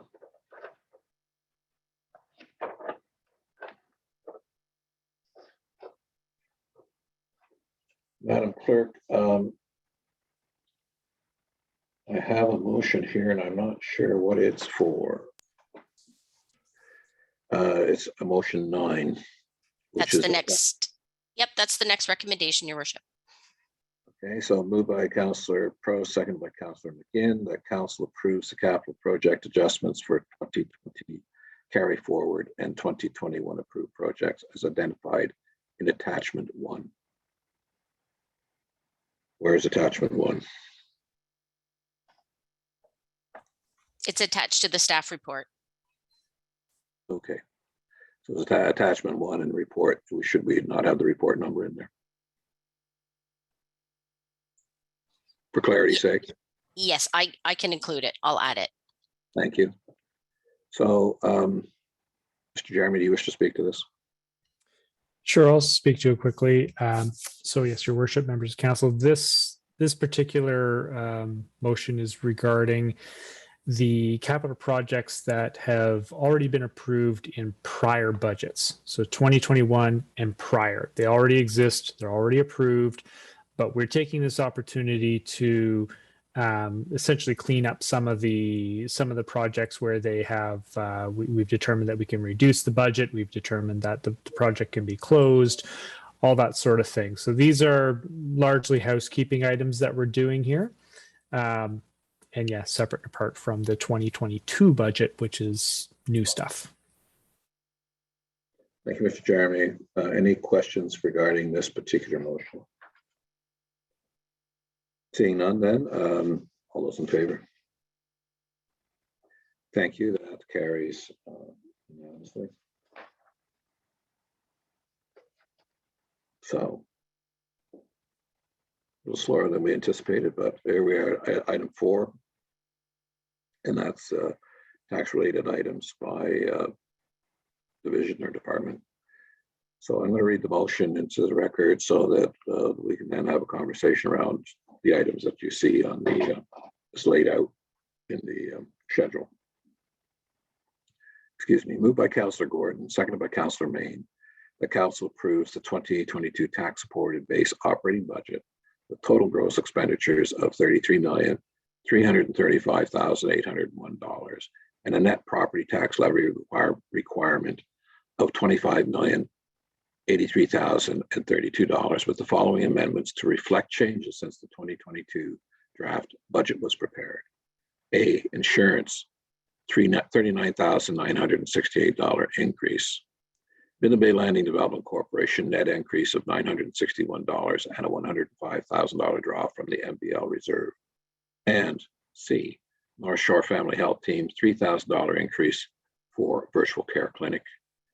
And D, that the human resources software maintenance and grant revenue budgets be increased by $45,200 and $57,975 respectively, for a net tax levy reduction of $12,775.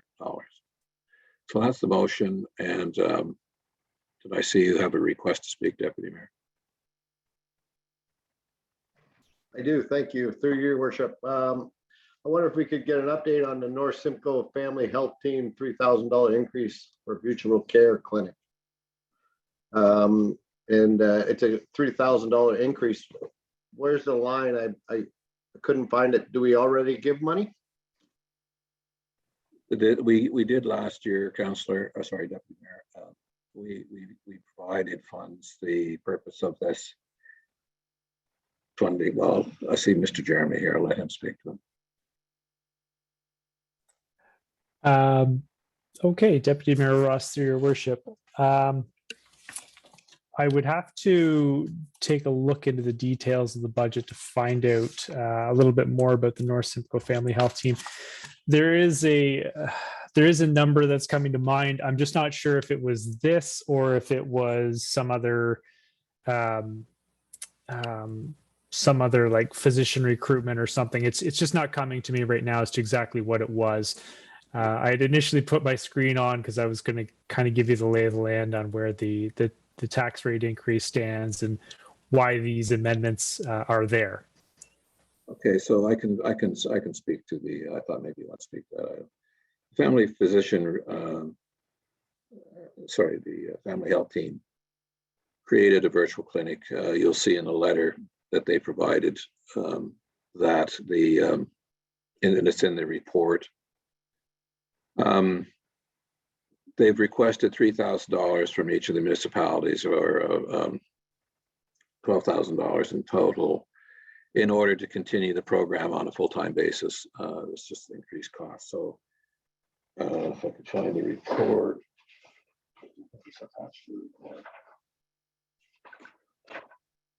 Their budget basically is 97, 104, 105.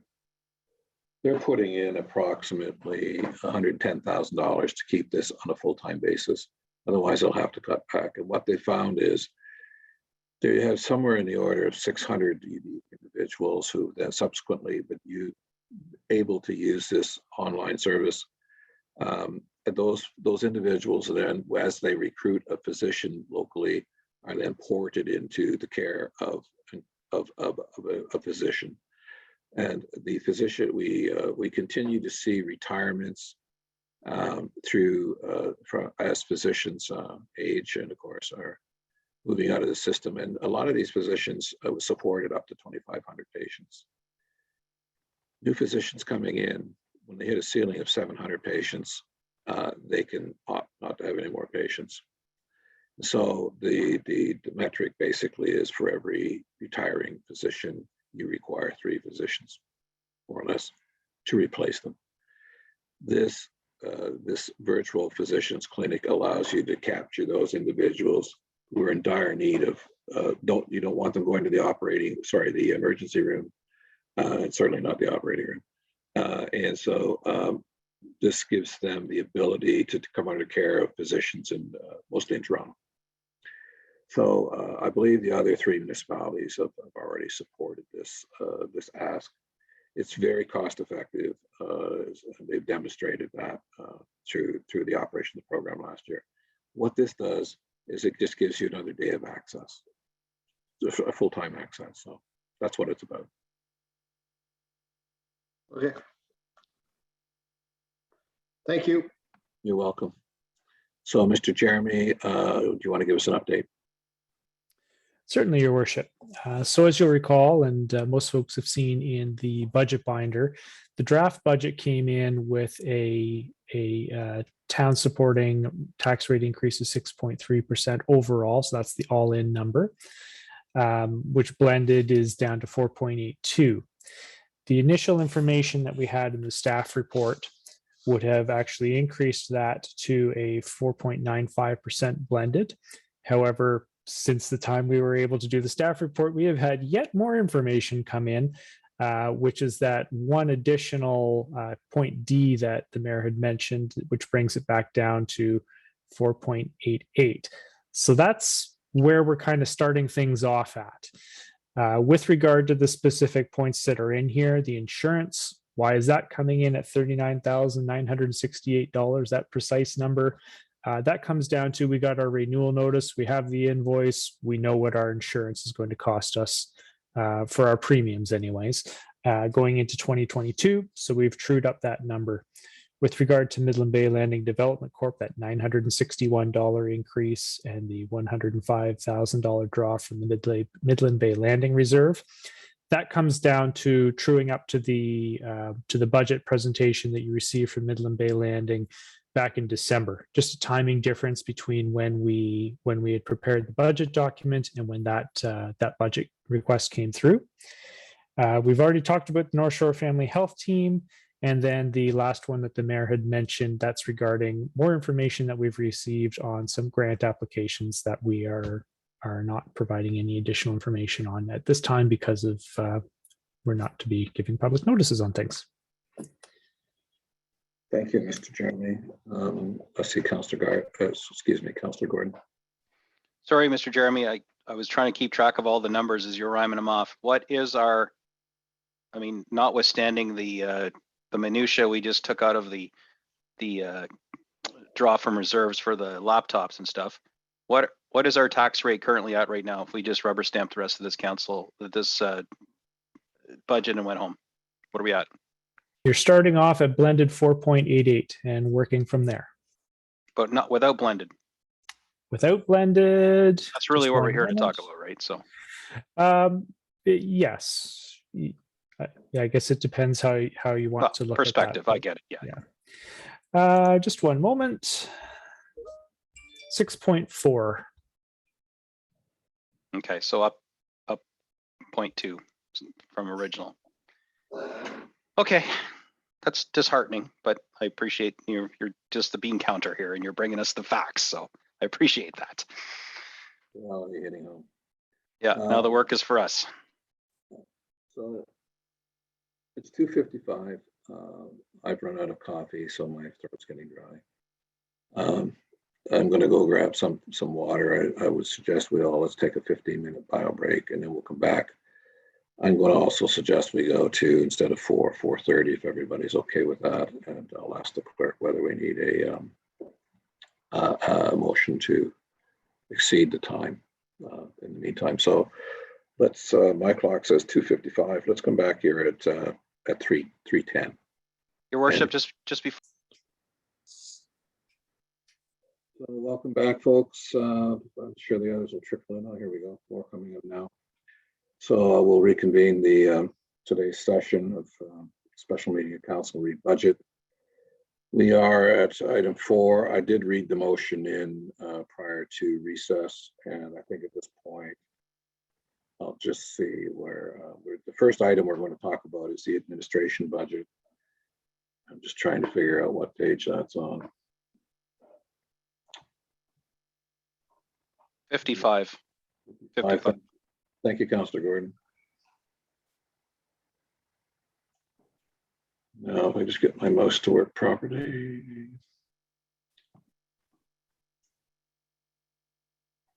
Base budget, HR, health and safety.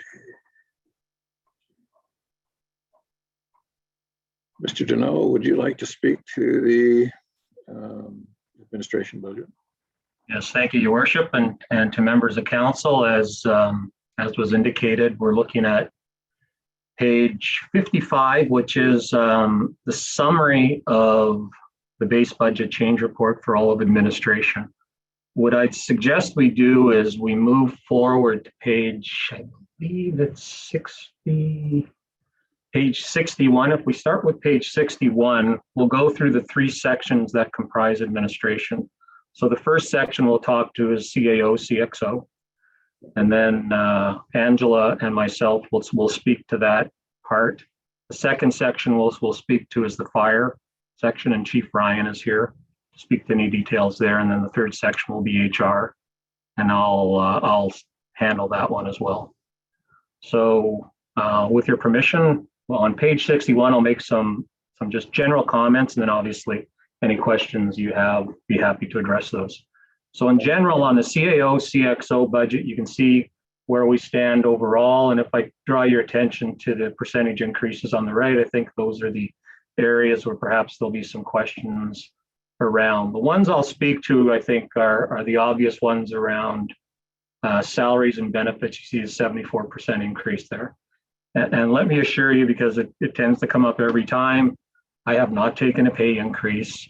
I have the same salary I was offered. That has not changed through my entire tenure, so it's not a salary increase to the CAO. What that reflects is some departmental transfers to create our customer experience office. So in that customer experience office, I think as some of you know, we've got customer service representatives and the communication people. So we've taken those people from the organization, and we've also created a part-time complement to service our staff. And I think it is one of the home runs that we hit in 2021. I think it's just been a fabulous addition to the town. So these are 5 additional people across that entire complement who joined the CAO CXO team, if you think of the full-time and the part-time complements. So that's what that salary addition represents. It's not inflated salaries for those staff that were previously in that department. It's an expansion of the group to create the CXO line. The other items that obviously would probably require some addressing would be print, advertising, and public notices. So if you allow me, I'd like to call on Angela to address those items, Your Worship. Thank you. Ms. Garnier. Thank you, Your Worship. Yes, so with the amalgamation of the CXO team, we had some costs transferred from other departments, including salaries. So materials and supplies, printing and advertising. The majority of this came from the corporate services budget. That was for advertising and print media. And we did add some requests to the advertising budget, which was based on some feedback from customers who are, the segment of our population who are not necessarily using social media or are not able to use social media. So we were looking at adding some advertising and mail outs so that we could reach that segment of the population. The next one, subscriptions and memberships, that's the majority. Those are the only 2 items in that budget. Again, these were transferred over from corporate services, and there are no new requests in that line item. Telecommunications, there is the addition of a second cell phone. And then training, travel, meetings, and conferences. Again, there's a transfer from other departments. And we also added some money in that budget for additional training for communications and customer service within the department, as well as some corporate-wide training as well. Thank you. Any questions of Ms. Grenier? Councillor Cunningham and then Councillor Gordon. Yes, thank you. A couple of observations and a request. So first of all, yes, absolutely. Let's celebrate the CXO office. I think you are correct, Mr. Deneau. This has been a huge, huge win internally and externally for the town of Midland. So first of all, just acknowledge the heck out of that. One thing that I did have a challenge with is the entire operations budget. While a wonderful move, that reallocation and moving things around did make it very hard to parse through each page. While it makes us able to understand long-term, it makes it hard to compare apples to apples for trying to track from year to year. I think next year, the next budget and the following budgets, as these reallocations fall into play, it'll be easier to really understand and not fall into some confusion. Other pieces that I thought were challenging were that insurance being broken down into each spot and not really getting a real weight of the overall change in insurance that the corporation went through as things have changed. So the one request I have isn't about changing or reducing anything, but as we also are moving forward with our CXO, moving forward with our HR department, right now we have training, travel, meetings, and conferences in one lump. I would love to see training and development broken out into its own line item so that we can actually see that we are investing in our staff in a clearer format that would just be easier to read, easier to understand, because travel and meetings is a little bit up in the air for what it might be, whereas training and development that are going directly towards investing in our staff so that we can promote from within and post from within, I think more and more that's going to become a more relevant line item for us to be proud of. But other than that, I mean, the last thing, yes, to the more print in our age-friendly and our seniors council, seeing how to reach isolated seniors. Huge challenge, because isolated seniors typically are not online. They aren't even aware that they can borrow an iPad for life, essentially, and get training on that so that they can learn different apps.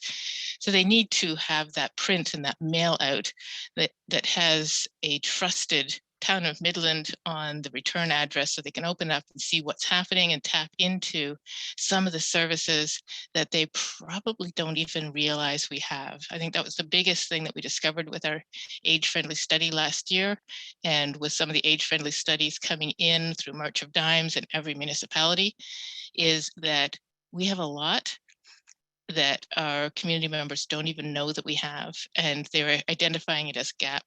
So this investment in additional print and advertising is a wonderful investment in communication and customer service. So I love what I see on this page. Not shaking anything up here, I'm afraid. Just wanted to share that little bit. Thank you, Councillor. If I may comment, Your Worship. Please. Just two comments on the insurance. I appreciate your comments about the interdepartmental transfers and some of the moving parts, and we certainly acknowledge that. I think this is again our second budget, and we're trying to refine it and get to a point where we really can point the specific cost to a specific service and really be able to quantify that. I think we made a lot of headway that first budget. We're making even more headway this budget, and certainly with your feedback, I think the next budget will even get better in terms of more refinement. But we want to get to that place where we can actually track how much labor and cost goes against a particular activity. And so you have to, lump those sums in. We did try and call out the total insurance adjustment. It was about a 15.4% increase across the organization. That was called out on page 17 in some of our introductory remarks. There's a lot of information there, I understand, but about $154,000 increase in our insurance costs. So a substantial increase, far above inflation, but that's kind of what Municipal is up against.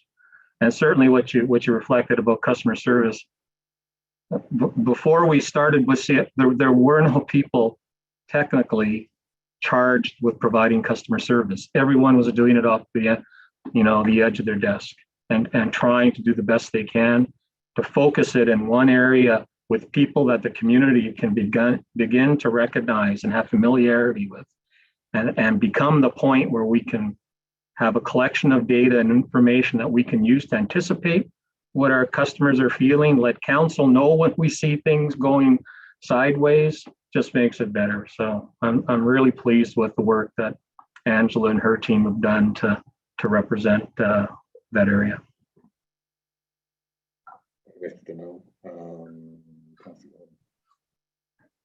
Thank you very much. I too recognize the requirement. It's not really a need or a want. It actually is a requirement to have customer service. The old saying goes, everybody's responsibility is nobody's responsibility. And there are people that work for the Town of Midland and do excellent work for the Town of Midland, but they are not people. And they are not the people that should be, dealing with walk-ins and stuff. That's just different personality types. Not everybody's made for that. So I support the concept of what we're doing here. I think that you've got a team in place, and you can see we're spending real money on this initiative, and I see it coming along. I also see we have some gaps still. That e-service thing being one glaring one. There's still some odd things like just things I've experienced. I'm not repeating anecdotal complaints that I get, which I'm sure all of council gets these, but things where I'll get a ticket closed out after 6 months. I didn't hear anything about it since submitting it 6 months. I know the work was done because I didn't drive over that hole in the ground anymore, but just there's anomalies and there's issues we're still working on. So, but the real one I'm going to bring, and only here because it's the first opportunity to talk about this, is wages and benefits in our town budget occupy 80-something% of our operational spend, right? What's our wages and benefits, Mr. Dino? Correct my math, if you could. 40%. How much? I believe 40. Correct me if I'm wrong, Mr. Jeremy. For a look at our operating budget, we've got the pie chart that shows the breakout. Yes, there's a pie chart in there on page 32. I'll just try to quickly do the math here. Oh yeah, it's clearly not 80%.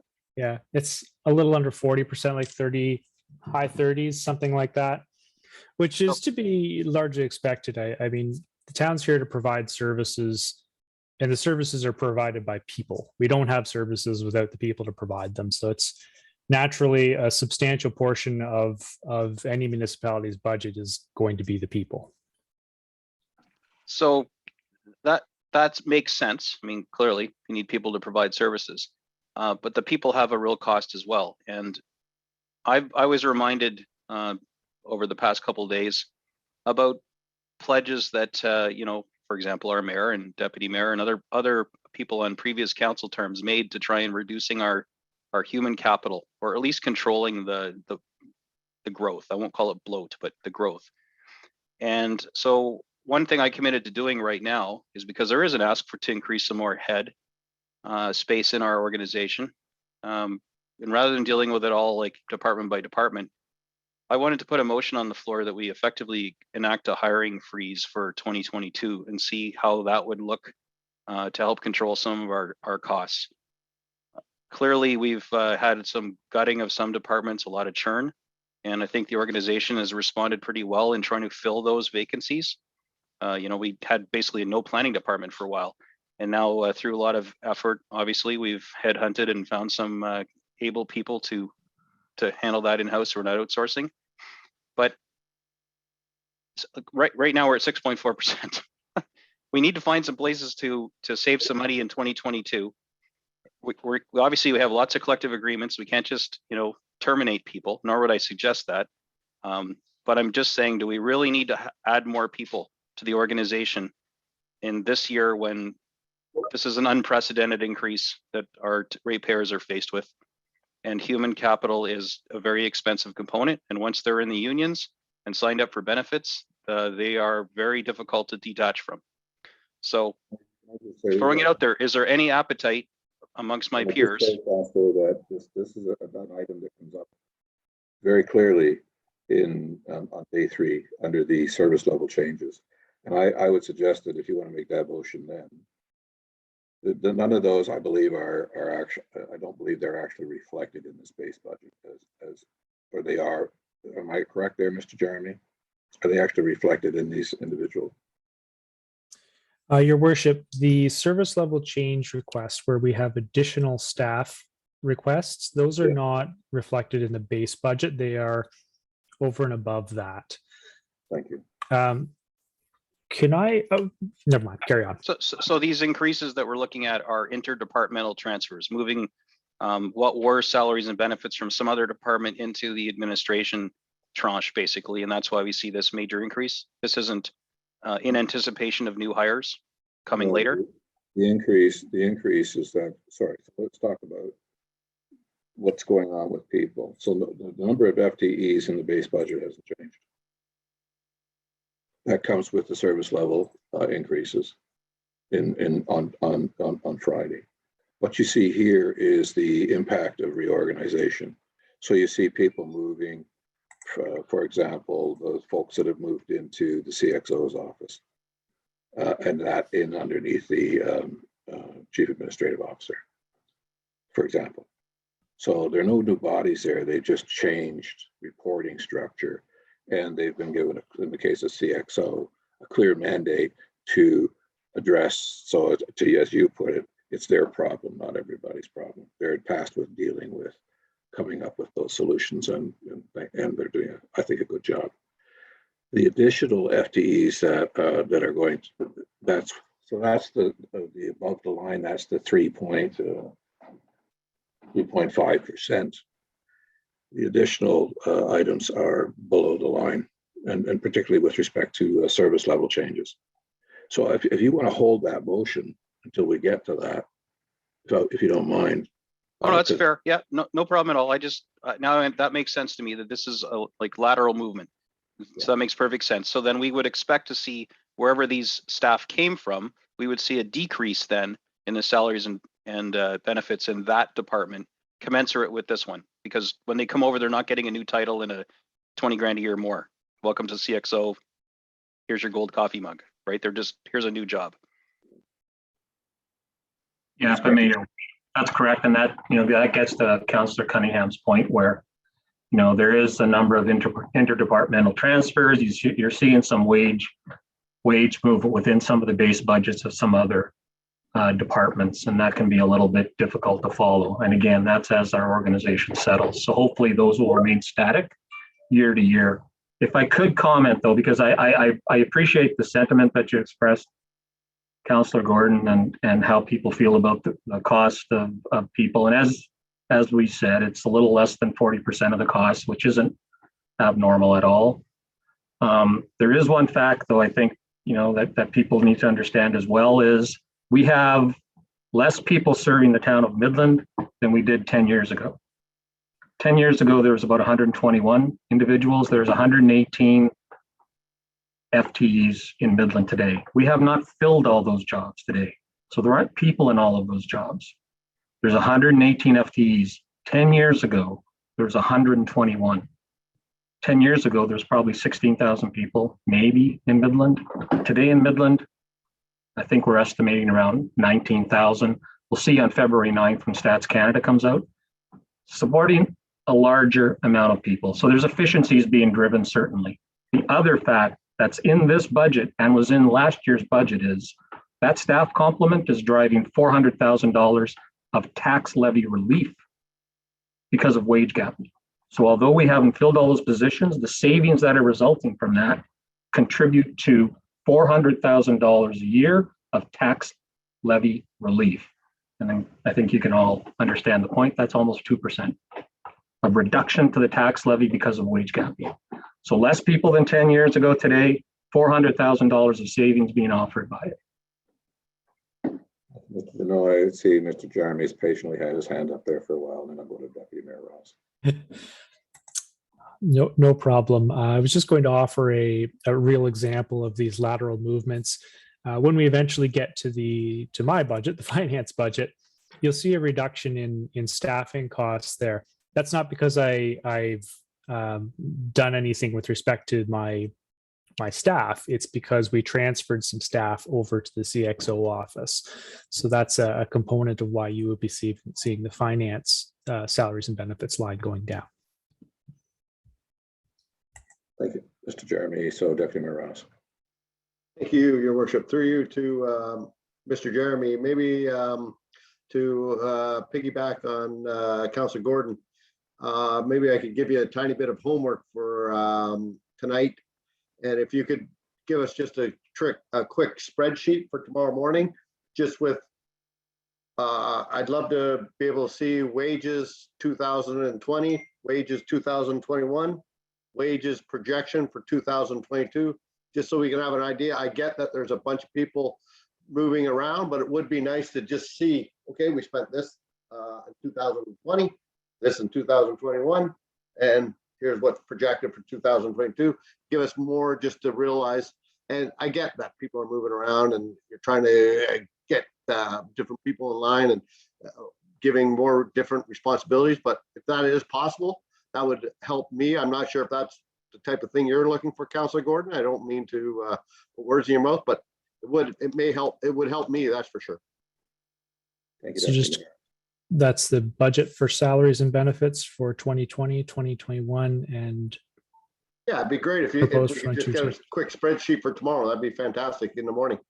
That would be departmental, right? Like, because we're not privy to individuals' salaries, nor should we be in the organization, right? So just a rough idea of what we spent in 2020, 2021, and what's projected for 2022. I understand there's a negotiated increase, so we would expect whatever the union and non-union is negotiated, and that would go up accordingly. But it would be nice to see what we are spending, because when I look at the, it goes from $300,000+ to $500,000+. It is a bit confusing. I realize that we saved somewhere, and if we could just see that quick little spreadsheet, it'd be fantastic in my eyes. Are you okay with that, Mr. Jeremy? Is that doable? We'll see what we can do. I'm sure we can pull something together, but we'll see what we can do. And I don't feel like you're putting Thank words you in my very mouth at all, Deputy Ross, but you know what we could add to this? Hopefully this isn't turning into an all-nighter for Mr. Jeremy, but it would be neat to see the number of staff as well, not just the total salary. So we can see a department's movement over the past 3 years. It was 2, then it was 0, then it was 5 to go along with the money. Is that equally easy to show us the growth or the shrinkage in each department? Or is that already somewhere we've got? It should already be somewhere available to you. So if you refer to the budget documents that we've got posted on our website, certainly the 2022 one, if we look at page 33 of the budget document, you'll see the staffing list in there. That has, well, there you go. Actually, it's got the 2020, 2021, and 2022 values in there. Thanks a lot. Councillor Cunningham's been patiently waiting. I cut her off. Sorry about that, Chair. Sorry, Your Worship, if I may. Mr. Deneau, sorry, I've got sun on my screen here. It's kind of hard to see. Yeah, if I may draw your attention to page 15 as well, it does have the aggregate amount spent on salary that's referenced in there. And it points to some information regarding our bargaining unit agreements. Now, the fact that has to be considered as part of that, so it points to an increase of probably of 500,000 K. But you also have to consider that 400,000 K of savings have been offered in wage gapping as part of the reduction. So I guess a net of 100K.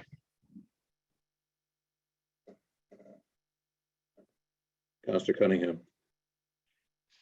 Mostly Mr. CIO has just said what I wanted to say, which was looking at the salaries is in a vacuum, I don't think is as handy as being aware of those union negotiations that we do not have choices on, that do have an impact, right? That you cannot just take, here's what happened year to year and take it out of context.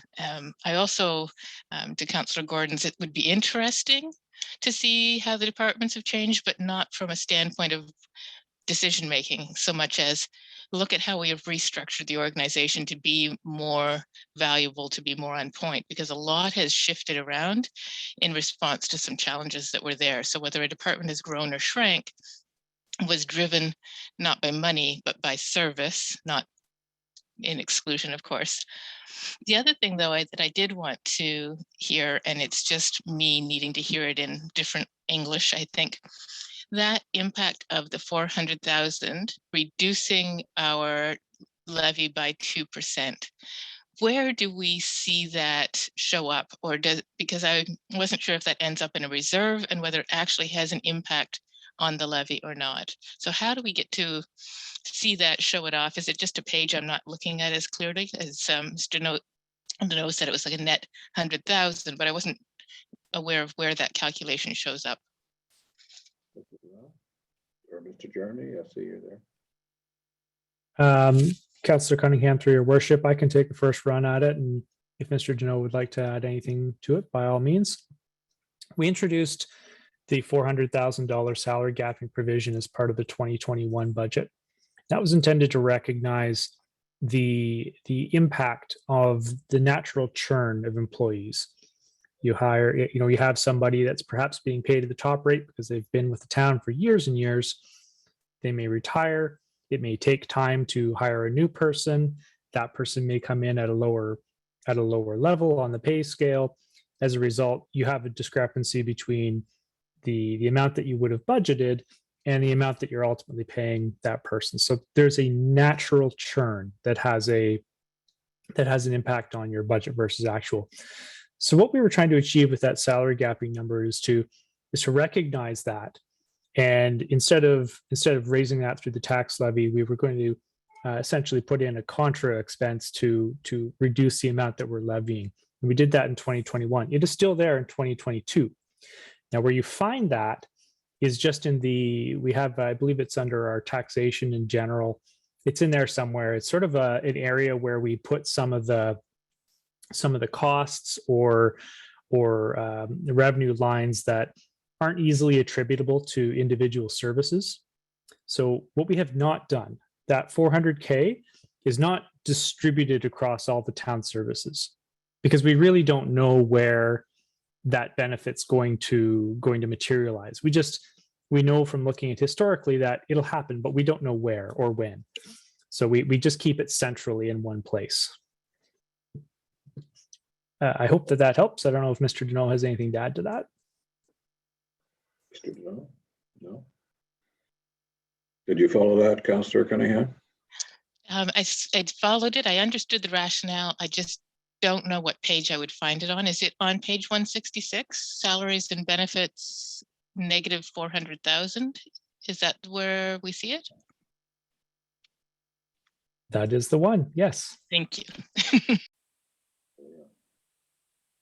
Seek and ye shall find. Councillor Gordon. Thanks. Have we converted anybody, any of the senior people from FTE to contract?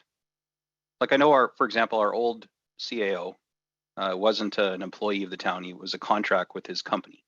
Like he had his own company and he contracted himself out. And without getting into the weeds here with our current CAO, but have we done that? Has anybody like retired and come back as a contractor now, and are we realizing any savings as a result of that? Or conversely, are we paying more as a result, although we don't have to pay benefits? Have we done any of that with our senior team, who typically tend to make the most money? Sorry, through you, Your Worship, to Councillor Gordon. I'm thinking of the organization at large. I'm pretty confident that we have done that. What net benefit, I'd have to do the math on that one. I don't think there's additional cost. If anything, it would be benefit to doing that. Okay, so I mean, when we do that, the intent is to reduce the cost on the organization, or does it cost us more in the organization to, let somebody retire or stop being an FTE and bring them back as a contractor? What's the net benefit on the organization? Do you know? I mean, Your Worship, through you to Councillor Gordon, typically the benefit would be on the benefit side. The benefit offset of someone going to contract could benefit, obviously, company from an overall compensation standpoint. Compensation includes, your benefits, what you pay for training, and all of those things. Typically, when someone comes back on a contract basis, there's tax advantages perhaps for them, as a private contractor. So there's, from a personal side, that's, could be a benefit for them, but from a town purpose, it can lower the obligation from a total compensation side. Okay, so just closing up on that thought, if I could, one of the things I guess that was discovered last term was that when we have contract staff, their salaries, for example, aren't disclosed under the put them on the sunshine list, for lack of a better word, because they're deemed to be contractors. It's kind of like I don't know, call it a loophole or just not a requirement. So it just makes it a little difficult for the community as a whole to evaluate some of our top earners, because they don't appear on that list with the other top earners because of that contractual relationship. And I was just wondering, without identifying people, how many people would be in that that bracket in our organization, and is that a common thing for us to do? Yeah, again, through you, Your Worship, to Councillor Gordon, I thought contractors were, but I'll double check on that. I'll assume you're correct that they aren't. I think it's a very small, very, very small number of any would potentially be included. Thanks. Don't want to get into the weeds on this. I appreciate the clarity on where these expenses are and how the lateral movements, can cause some sticker shock when you look at the percentages, but it's nice to see how it's being done. I agree with Councillor Cunningham, though, and whoever else had mentioned it. It's a little more clarity, maybe a few more rows on that table would help us all understand this and watch the progression year over year, for those of us who are back again. I'd just like to point out too that one of the main benefits of when you have a person who's eligible to retire, comes back on as a contractor, you have continuity in the organization in terms of understanding and knowledge and experience. You've got a very experienced person who's coming back. Wages and benefits tend to come out in and around 30%. So you've got a 30% cost reduction. And if you look at the previous year's sunshine list, you have a pretty good idea of what that position is worth, if that position is there. So, But you'd lose the benefit of that wage gapping, right? Because you'd be bringing back a senior resource. yeah, they're not included in the wage gap. Right. Okay. Yeah. But there is a 30% roughly difference when you start looking at benefits. Yeah. Any further questions with respect to the CXO? Seeing none, we'll move on to fire. Just a quick question for Ms. Grenier, if we can, on customer service. Yeah. Do we have or will we get a kind of an annual report? I know we've had bits and pieces of all the great success and datas and stuff like that. Is the notion that we're going to kind of package together kind of a yearly annual customer service update, if you will? Thank you. Ms. Grenier, sorry. You, Mayor Strathern, to Councillor Main, yes, we will be doing reporting, annual reporting to council on our stats and our successes throughout the year. Thank you.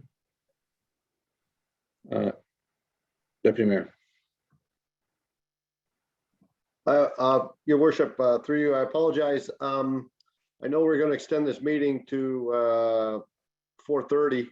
Unfortunately, I have a personal appointment at 4:30 itself, so I have to depart at 4:20. And I just want to put it out there. Rest of the week, I can go till midnight if you want. But I set up this appointment a few weeks ago, and I really don't want to miss it. So I apologize to this committee or this council, but I have to leave by 4:20 today. Thank you, Deputy Mayor.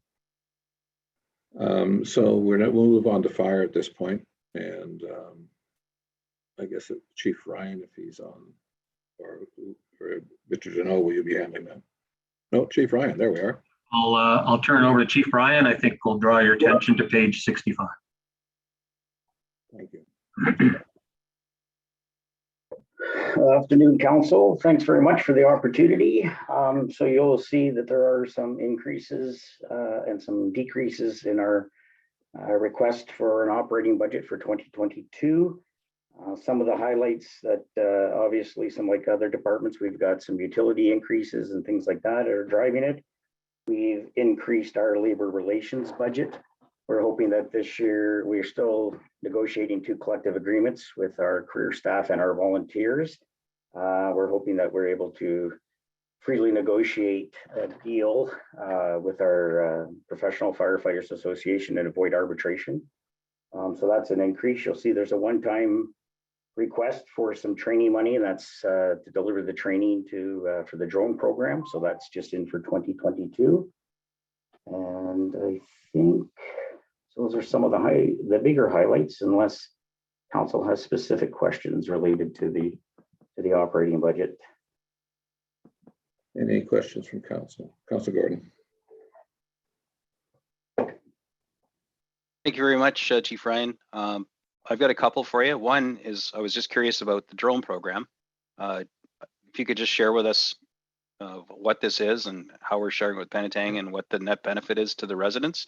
And then I got a couple questions about more sharing of resources between our neighboring communities.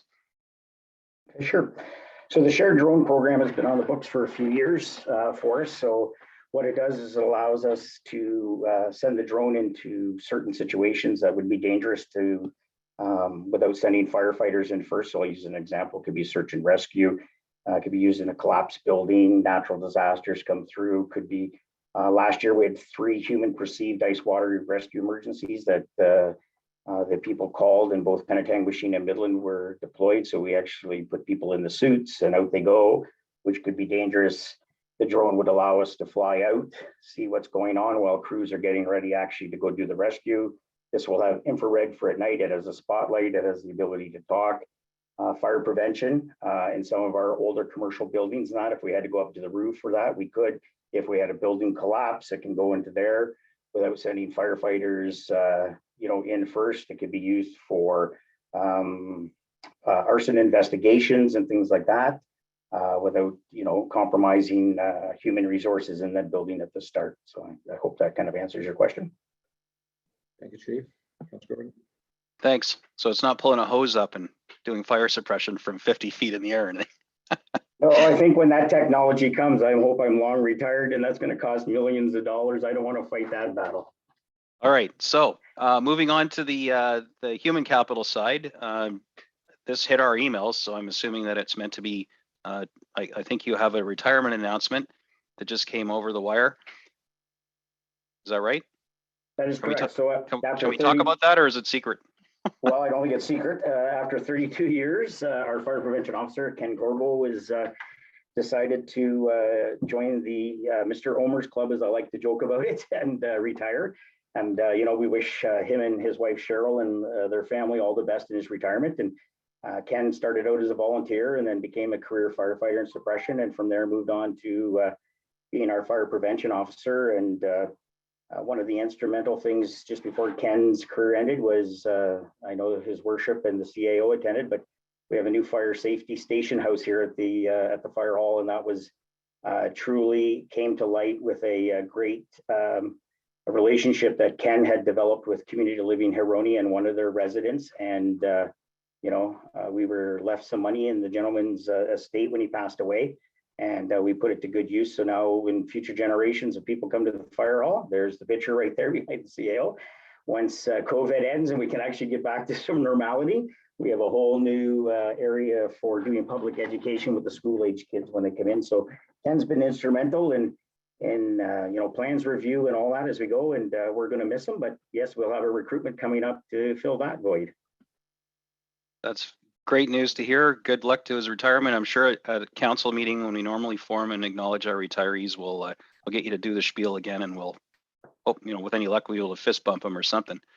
But it does present an opportunity, because when we look at the complement of the fire service with the shared fire chief, when you've been obviously a stellar success to cost savings and efficiency between Penetanguishene and Midland, and we have our deputy chief, Mr. Lowell, who's present with us as well, who I've never actually met in the flesh yet, but good at least to see on the camera.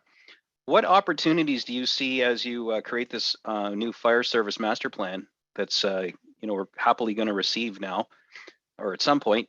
What other opportunities do you see for sharing resources with Penetanguishene, for example, and perhaps even Tiny or Tay, where we can maybe enjoy the successes and build on what we've done with you, and maybe extend that into the neighboring municipalities? Is there any appetite? Is this something you'd be willing to consider? Have you already been doing it? And could it save the Midland ratepayers? Well, I guess I should be careful how I think, because you've got the Paul Ryan version of what can happen versus what might be the official version. But certainly I think there are some opportunities, and I think for sure that's why I pushed for the master fire plan. I think the master fire plan in particular is going to bring up some suggestions. I won't go into the gravy, and I think there is some opportunities. Those opportunities or some general discussion has occurred with the two CAOs in regards to some of that. I think the North Simcoe review that happened didn't come out and say, yeah, fire, I'll use just fire as an example. Yeah, you should blend or integrate your fire departments, but there are an opportunity to do more together. The county plan basically says the same thing. I think certainly our plan, our fire master plan may go a little more in depth. And I think those are certainly discussions for the fire administration and the two CAOs in preparation for 2023 and moving forward. The fire master plan ultimately will be a guide for council and future administrations of the department and future administration of the municipality. So that'll allow them to say, yes, here's some of the benchmarks and that. You're probably going to see, I'm going to guess, about 60 recommendations. A lot of them are already underway. They'll just list them, and then I'm assuming I'll be sent away after the report comes through to council, and then come back and say, yeah, you know what, the 60, 49 make absolute sense, and here's some background, and the other ones don't make any sense for for as we go forward. But I think there is a great opportunity, certainly for the two urban centers. And I use that term. I'm sure the CAO will tell you, the CAO in Penetang, I'm sure is tired of hearing that urban centers, but I think there is a lot of concepts going forward in emergency management as well as the fire side without the A word as you used it earlier. Some more blending and or well, anyways, you know what I mean? Moving forward, that there's the potential for some savings. And it may not always be necessarily, it could be a savings on this end because of our contractual obligations under a collective, but it could be service enhancements for us and Penetanguishene as well. So those will all be looked at as we move forward. As both communities continue to grow and develop, the pressures on fire, you know, not even for calls, because again, you've heard me say this, we can reduce all the calls we want and only go to one type of call, confirmed structure fires, smoke showing, flame showing, that's it, nothing else. We have labor costs under both two collective agreements that are fixed. So we need to just look at how we best utilize that and manage that moving forward. But I think there are opportunities in training, prevention, and administration going forward without getting into this. The CAO can start waving me down if I start crossing the line, but we've had some general discussions on that and including some progression in emergency management. We've already taken that step last year in emergency management where we've trained, you know, an A, a B, and a C team, and it's integrated of staff from Penetanguishene and Midland that will help manage an emergency in either municipality. So now Sharman and I will be preparing reports with Rich and the deputy chief from Penetang to bring forward to say, okay, here's the next step, which could be like a program committee and terms of reference so that we're not continually just doing this. And then when we have an emergency, we all become one and trying to make it happen. So I think there are efficiencies there. And I think our master plan is going to highlight that for in particular this council, because it's obviously your plan. The master plan consultants actually took it one step further and they had a meeting with the Penetanguishene CAO and the deputy fire chief in Penetanguishene to get their perspective as well in preparing the plan for us that says, how do you think it's working? And here's some of the concepts that the chief has talked about to get their feedback. So I'm looking forward to that. And I think it'll be a great document for council and future councils and administration moving forward. Well, thank you for that very fulsome update, Chief Ryan. I appreciate it. It's, you know, it's a necessary evil, right? Having a fire service or any emergency service, we got to have it. So I appreciate the efficiencies that you're working towards and perhaps the opportunity we have in Ken's retirement for sharing services there too. My last question, and I'll yield the floor, is about that Fire Mark program. Have we enjoyed any revenues whatsoever from it? And is there, this came up earlier, it's kind of, I don't know if I'm just making this up as I go, but you know, when we use water, apparently that water that you guys use to, you know, put the white stuff on the red stuff, that's not billable. That's just kind of a loss for us.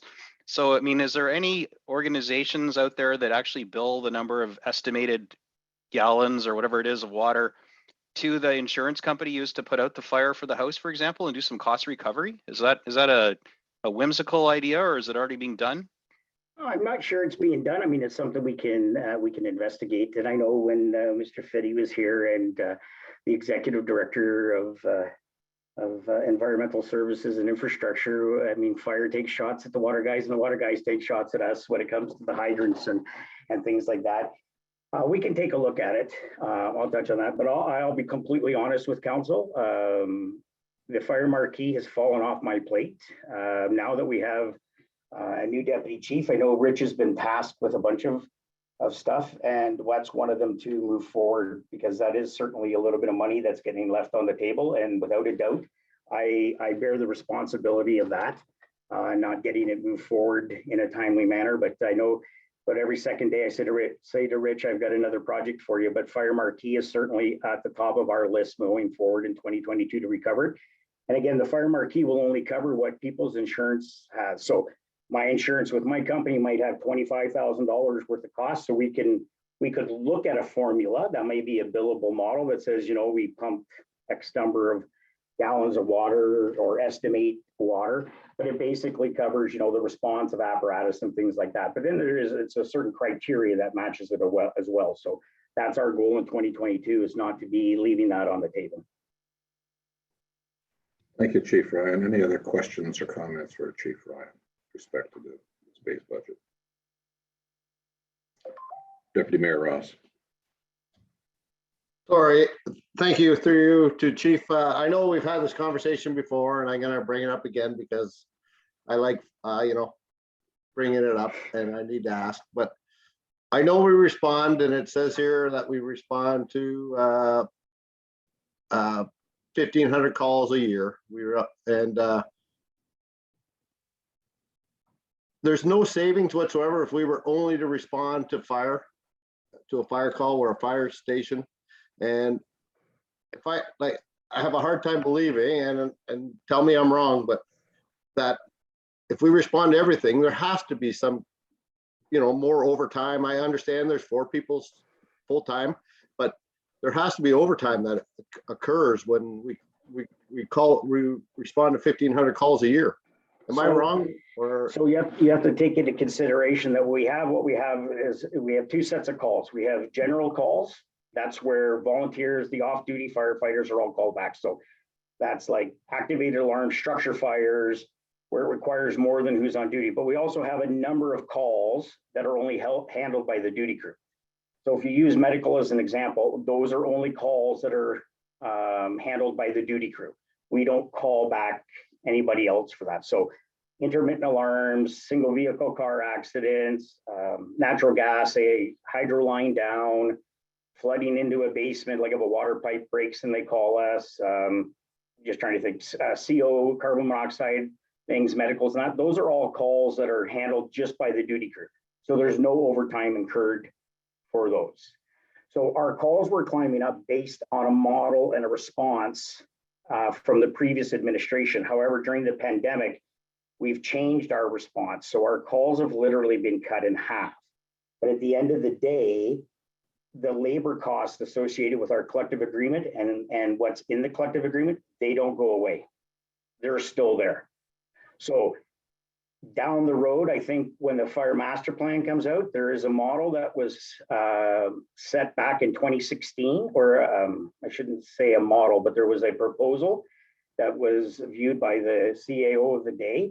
And then we put it on hold because the North Simcoe municipalities were talking about doing their own fire review. We even petitioned the county. You'll hear all this spiel again on Friday. We petitioned the county looking for money. The county said no. We spent about 18 months on that. Then the province made their announcement about, we're going to look at this, and it didn't happen. And then the North Simcoe review has happened and the county review has happened, but our labor costs are fixed under both our collective agreements. There could be the potential for different response models going forward, but that requires then different staffing levels and different response models. So at one time, Midland used to send one guy that was working on duty to everything. And we had several calls in which there was actually smoke and flames in a building, and the fire marshal's office stepped in and they issued a quasi order to the municipality that said you can't. So that's why on those types of calls, it's a general, what we call it. But as far as medicals and those station duty calls, there's no overtime incurred. We call 0 people back on that. Deputy Mayor. So just a follow up, if I could. Thank you, Chief. I appreciate the answer. Just curiosity. So when we compare Midland to Penetang machine, and I understand, we're probably twice the population, but we're doing about 4 times or 5 times the calls. Yeah. So what does Penetang do? I'm just curious. So I looked at the county report and we were at least 5 times more calls in Midland done in Penetang. Yeah, so Penetang machine is an anomaly, and even the county review said that. So they actually had a meeting with the CAO to say, we don't think the fire chief's tracking the numbers right because they don't make sense. Those numbers are correct. It's an anomaly where Penetang machine has been this way with their calls. Penetang machine doesn't do tiered response because they're an all volunteer thing. They have no fixed labor costs under a collective agreement. So you could take away all the medical calls. You could take away every other call, Deputy Mayor, except for, like I said, council sets the level of service, right? We have a new establishing and regulating bylaw that's ready to go, but our consultant said, hold off till we have a review of your old one plus this one, in case we have some changes. We didn't want to send it through and then, but it clearly will list what we do and give this council and the future councils that decision, where in the past, it's really up to the fire chief. Oh yeah, council's established a fire department, will do it. However, if you took away all those calls and just said, the only call that Midland Fire Department is going to respond to are confirmed structure fires with smoke and flame showing, nothing else. Don't care if your smoke alarms are going off. Don't care if you're in a car accident. Don't care if your boat sinks, anything like that. Our labor costs are fixed via a collective agreement and they don't go anywhere.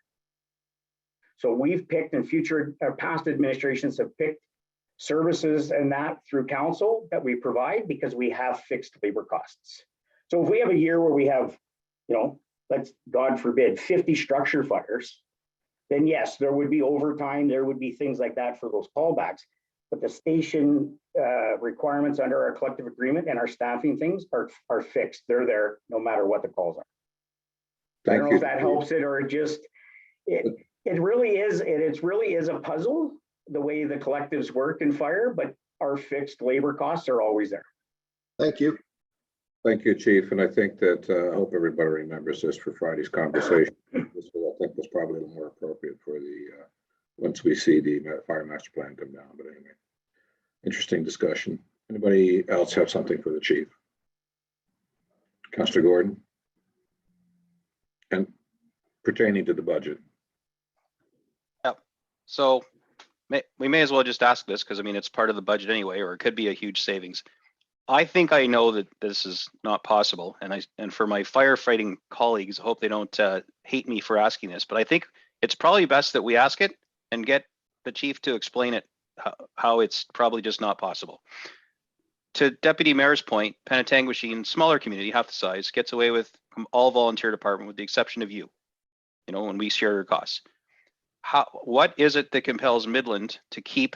And God, I hope they don't hate me for asking this, but I'm trying to be responsible in this. What compels us to keep our composite department and all of the, the fixed costs that you're alluding to? What compels us to keep that and not just say, okay, well, we're done with this. Let's go all volunteer. I even feel absurd saying it with all our manufacturing and big box stores and stuff.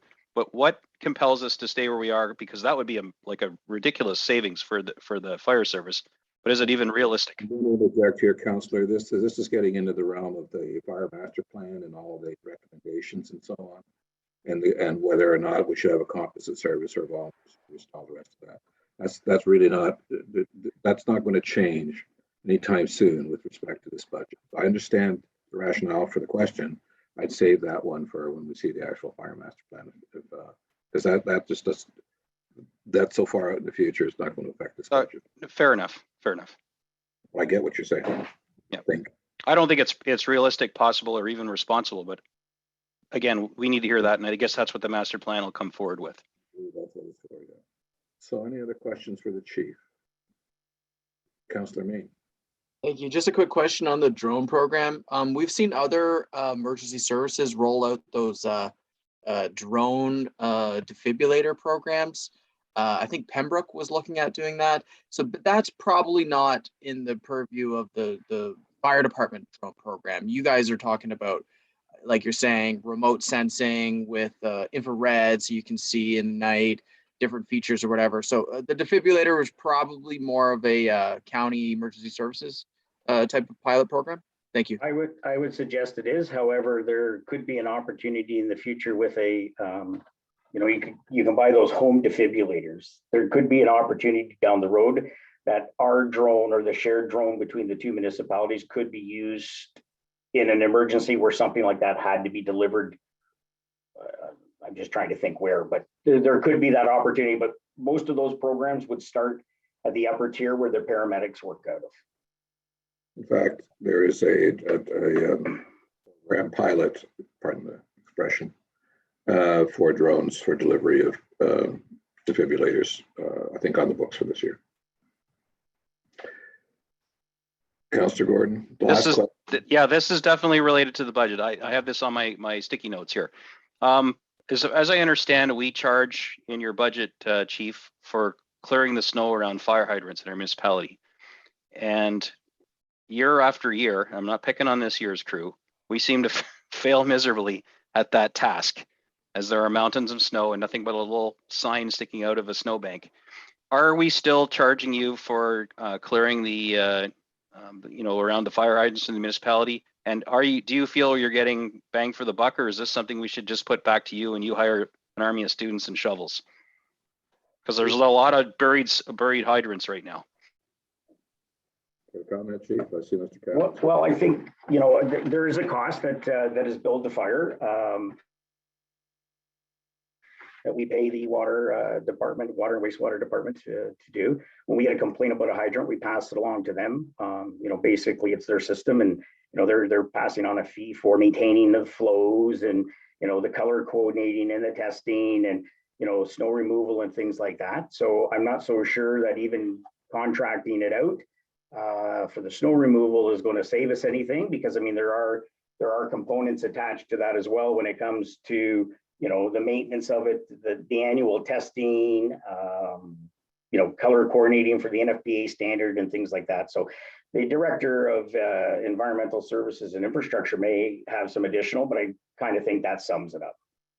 Sometimes it's so that, and he's going to smirk and I'm going to smirk because I used to always tell Chuck and him, geez, you're robbing Peter to pay Paul. Like, it's crazy, right? But that's just the way it is. Some municipalities have taken it away from it and put it back onto the user system. But all that again is doing is taking it from the left pocket and charging the right pocket the extra money, right? So, I think we have to find that happy blend. And I think sometimes we just get hammered with those unusual storms and the roads take precedent and things like that. And, that's where I'll leave that. Any comment, Mr. Campbell? I was just going to comment that the chief and I always, as he says, have a good laugh over, who's maintaining the hydrant. So yes, in the in the water budget, we do charge the fire department $70,000, might be $74,000 this year for maintenance of the fire hydrants, and that maintenance includes painting, as Chief mentioned, snow clearing, flushing the hydrants, repairing the hydrants, etc. And after a snowfall, sometimes the guys don't get around soon enough to dig them out. But as if you ask my staff last week, I brought it to all their attention. If you drive by a hydrant and it's buried, shovel it out. I think the executive director has it good because he doesn't want to hear the little chubby guy phoning him going, the hydrants are buried again. It is a safety issue, and it's very important that the fire department be able to find them. So it's, Paul and I have a good laugh about it, but it is very serious that those hydrants need to be accessible. Thank you. I appreciate it. So I'm going to move along here since I don't see any changes around this budget, further ones. So let's move on to human resources. Thank you. Thank you, Chief and Deputy Chief. Back to you, Mr. Deneau.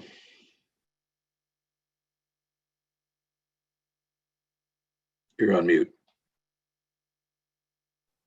Thank you, Your Worship, and other members of council. Let me direct your attention to page 73. So that's the human resources summary that we have. I'll be doing my best. Speaking of wage gapping, I'm the HR manager for this update, so bear with me. The couple things I'll draw your attention to, which I think stand out. Obviously, I'm talking about the big numbers here. Salaries and benefits, you see a significant increase there, 56%. What that is we decided, pardon me? I'm sorry, you said 73, but I think you meant 78 page. I see 73. Sorry. Base budget, human resources, health and safety. Yes, I'm mistaken. I was ahead of you. Okay. Thank you. Sorry about that. Thank you. And again, the health and safety component is also an important aspect to remember is included in this. So that this does support some of the health and safety aspects that are important to the town. But I'll speak to the salary and benefits line, 56% increase there. You see what that is accounting for is we've consolidated retiree benefits that are being paid by the town to a number of retirees in various areas. It could be former Midland Police Services, fire, operations, other areas. So all of that money has been consolidated in HR in that line item. They had been distributed previously, as I understand, but we decided to consolidate them in one place. The other item I'll speak to is the software and licensing. You can see that increase, and we did talk a little bit about that during the grant process. We had applied for some grant funding to support another ADP module that will help us do job evaluations. You know, that is a commitment we have made to our bargaining units to do a job evaluation. And Laura, when she was here, found that there's a module within ADP that we feel can help us achieve that. So there's the ability to use that along with obviously the ADP personnel to help us get a job evaluation done as was committed. I think those are the main significant items I was going to draw your attention to, but certainly welcome to any questions. Council questions for Mr. Cavan? I just want to point out that Councilor McGinn can hear the proceedings, but she can't. She's having difficulty with her Zoom, is unable to get the screen up and communicate. So, other than through chat, I guess. So, Councilor Gordon, I see your card. Thanks. So right now, our Mr. Deneau, you're our acting HR manager. Right on. So, do I understand that our organization has about 123 people in it, I think, from the document right now? 123 FTEs, or is that 123 in totality? And if so, do we have 3 people in HR? And I know that we're going to talk on Friday about potentially a 4th, but are those the right numbers and stats? Mr. Deneau. And I'd point back to the chart that our CFO position, the number I recognize for FTEs is 118 because some of those FTEs are shared with Penetang and some of our services we provide. So those costs are covered. So the number that I recall from the chart is 118. Okay, and how many people are in the HR department right now? 2 people, 1 on contract, and we're recruiting for an HR manager. Okay, thank you.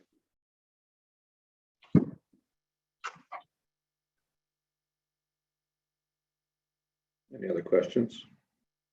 Sorry, let me clarify that, Councilor Gordon. I want to be really 2 full-time people, 1 on contract, so that's 3, and an HR manager, just to be clear. Right, okay, sorry. And the HR manager is currently occupied by you, but the intention is to elevate a current FTE to that position and then bring on another person, a talent coordinator or something. But we'll talk about Friday. Yeah, we're recruiting for the open position that Laura left, and we hope to have that filled hopefully by the end of February. Okay, so I guess it goes without saying that you think you're clearly you believe that for an organization with so few employees or 100 plus employees that we need to have an HR department with that many staff. Through you, Your Worship, to Councilor Gordon, absolutely, I would say so. And again, it's not only the number, and we have to look at the scope of responsibility that HR has in terms of talent and training, managing health and safety, and we also have 4 unions.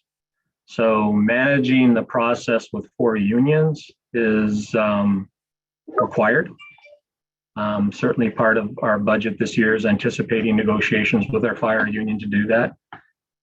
So there's a great amount of responsibility in that group. I can certainly tell you that there's no shortage of hard work being done by the people in that area. Okay, thanks. Just in follow-up, I mean, I have a great deal of respect for HR team. I work very closely with our HR person here in my organization. Just we have 200 people and one HR person who manages it all, but no unions.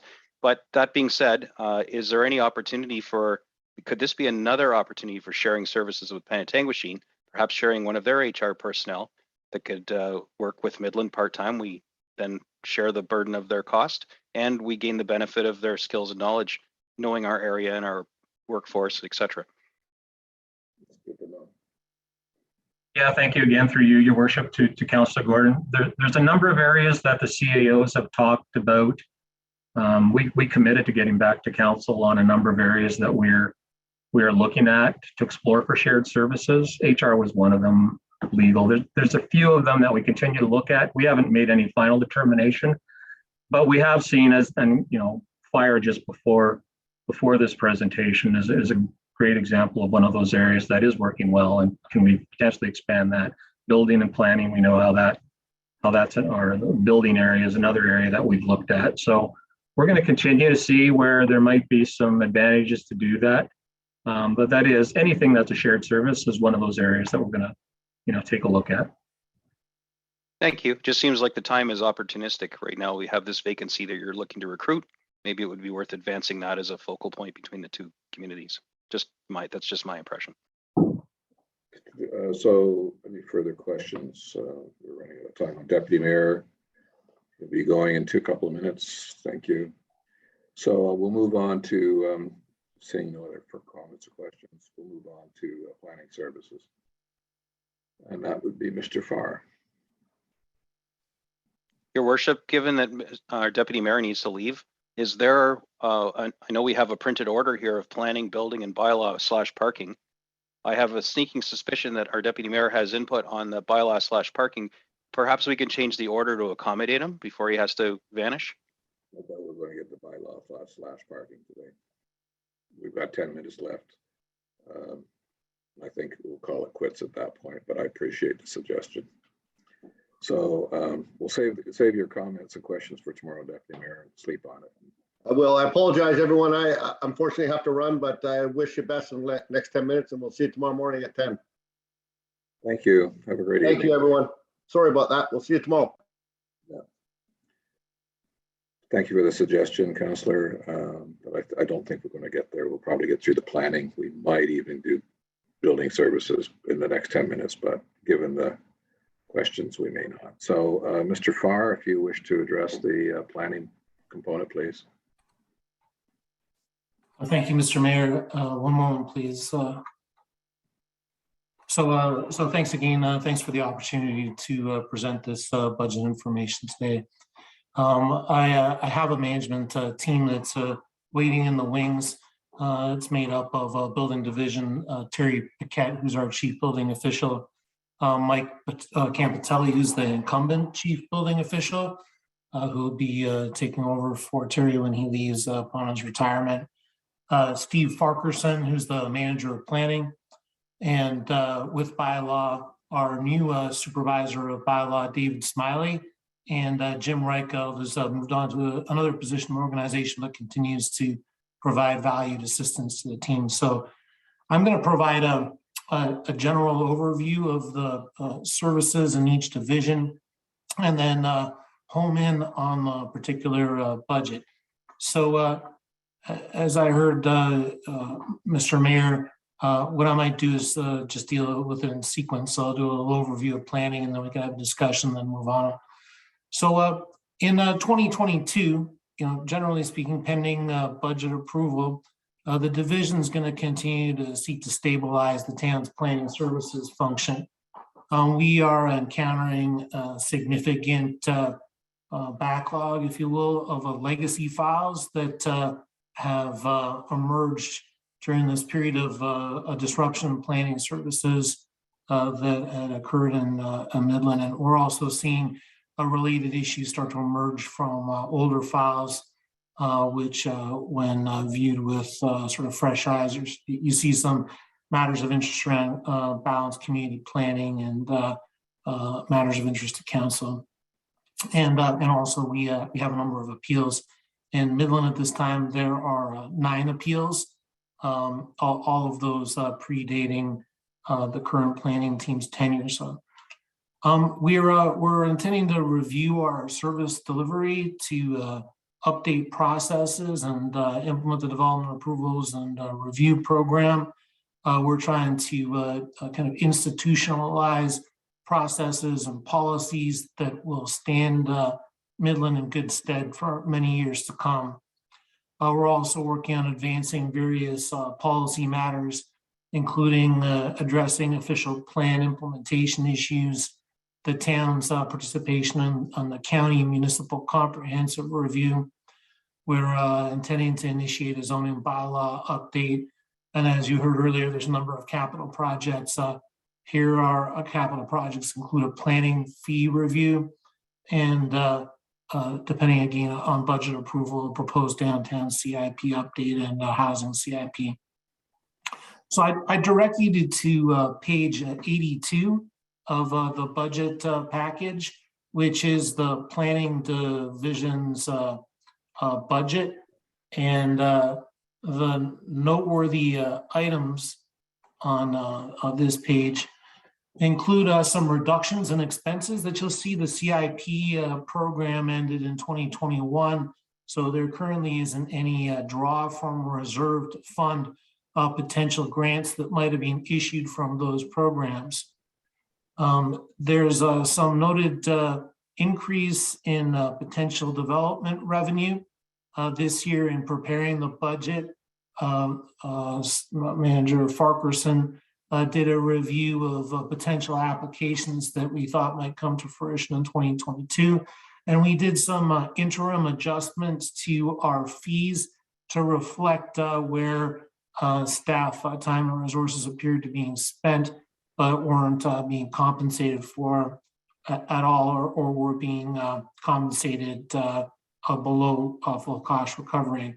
I mentioned that that's interim because, again, pending council approval, the intent is to do a more comprehensive full cost recovery review.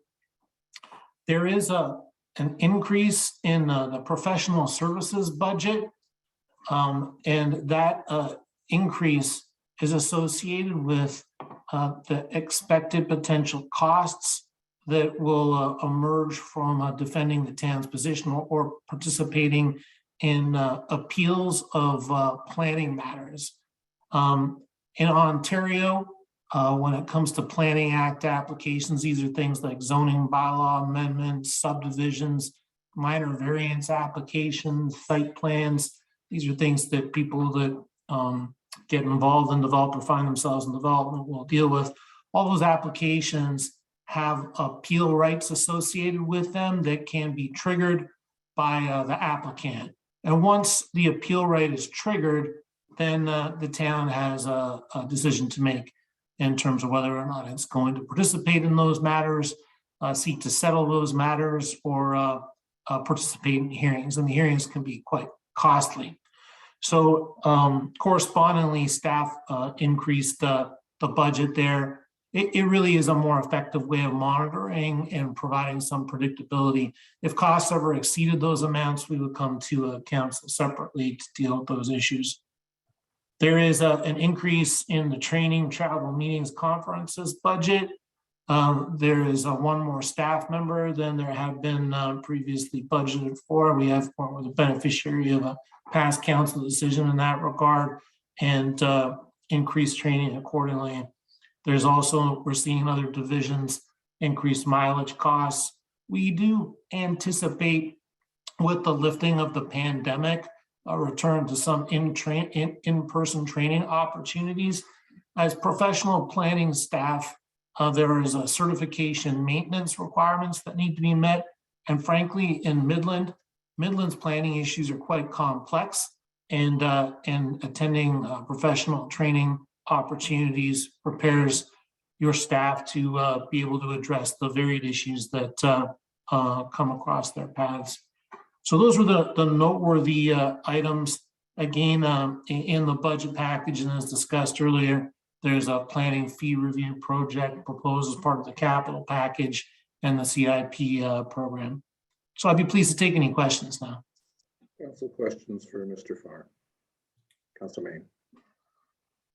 The long-awaited zoning bylaw update is going to be great. We're really excited to get that up and running.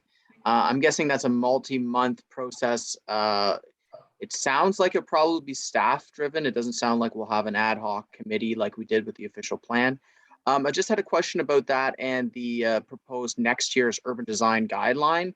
If there's an opportunity to kind of marry the two together, because zoning bylaws can sometimes allow for what's referred to as form-based code. So instead of saying this can be this certain business, it says as long as you're this shape and size, it's permissible under the Planning Act. What's your thoughts on that? Are these, could we combine the two in some elements, or is it best to have these standalone documents, the zoning as one, and then next year we'll get to the urban design guideline? Thank you. Through you, Mr. Mayor. Well, there's a couple of different components to the answer. The zoning itself, as it's created, can build into the regulatory framework, urban design provisions. The town's official plan does speak in a great amount of detail to built form and the urban design quality of buildings, but it's from a policy standpoint. So there'd be an expectation that those provisions would be built into the zoning where possible.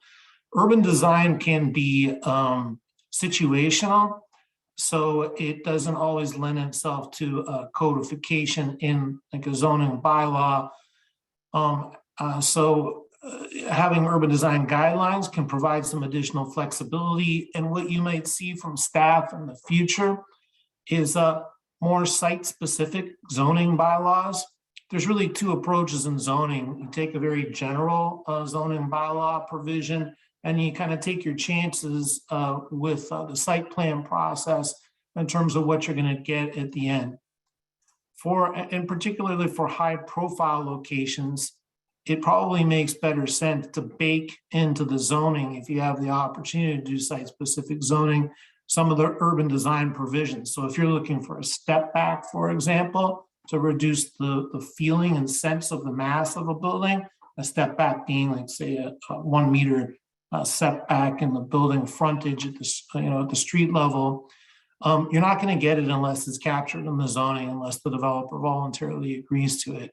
So I think you will see sort of what you see is what you get zoning in the future. So we would want a bylaw that gives us the flexibility to do that, and urban design guidelines as well that allow us to try to lever and support that. And you'll see staff back in front of council talking about those matters more and more, in particular as we resolve some of these legacy issues and move forward. Thank you, Mr. Farr. I'd ask that council keep their questions specifically to the budget at hand, because we are up against the clock. So, Councillor Main.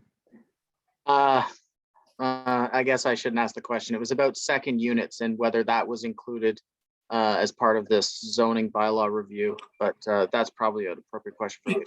Through Mr. Mayor, we would be asking our consultant to include that, and most current zoning bylaws have that component in it because it's referenced in the overall provincial framework. Thank you, Mr. Farr. Thank you, Councillor Main. Any other questions for Mr. Farr? I think at this juncture, Mr. Farr, Councillor Main, budget. Yeah, just a final question on the zoning and and municipal properties. Is that then we've talked about pre-zoning again? That's a totally separate conversation for another day. I think you got that right. Okay, sorry. Yeah. So, in the interest of staying on track here, we're a little off, but I'm sorry, Mr. Farr, but we'll have to have the building services folks and bylaw back. It'll be first thing in the morning. We'll clear the decks on that, and then we'll move on. I apologize that we're running a bit behind. Thank you very much for your time. Thank you, Mr. Farr. I think at this point, Mr. Jeremy, correct me if I'm wrong, but I don't think that there's much change or much of a delta in the tax levy at this point. Am I correct? You're correct, Your Worship. As of this time, we haven't made any additional amendments over and above those that were in the staff report and the one additional amendment that came through after the staff report was prepared. Thank you. Well, and I would just, from managing an expectation or expectations, I think you'll see the bulk of these changes occur on Friday in the two items that are available there. I mean, there may be others that come up as we go through and find particular elements within divisional budgets, but I suspect the bulk will come in items 5 and 6 on Friday. Thank you very much, Council, for the questions. I would ask that we keep questions specific to the budget items at hand. I appreciate that some of these things, I find them interesting myself, but in the interest of moving through and getting, as you see, Mr. Farr had resources set up for today, and unfortunately, he's going to have to bring them back tomorrow. And I know they're all busy.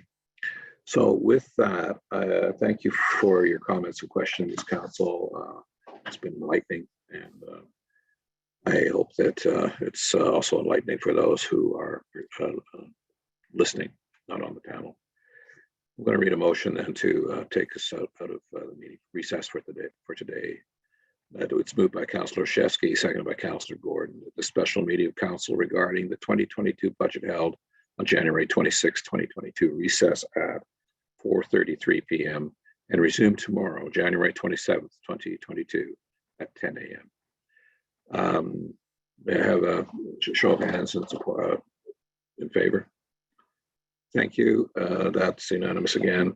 Thanks, council. Get some rest. Sharpen up your questions, please.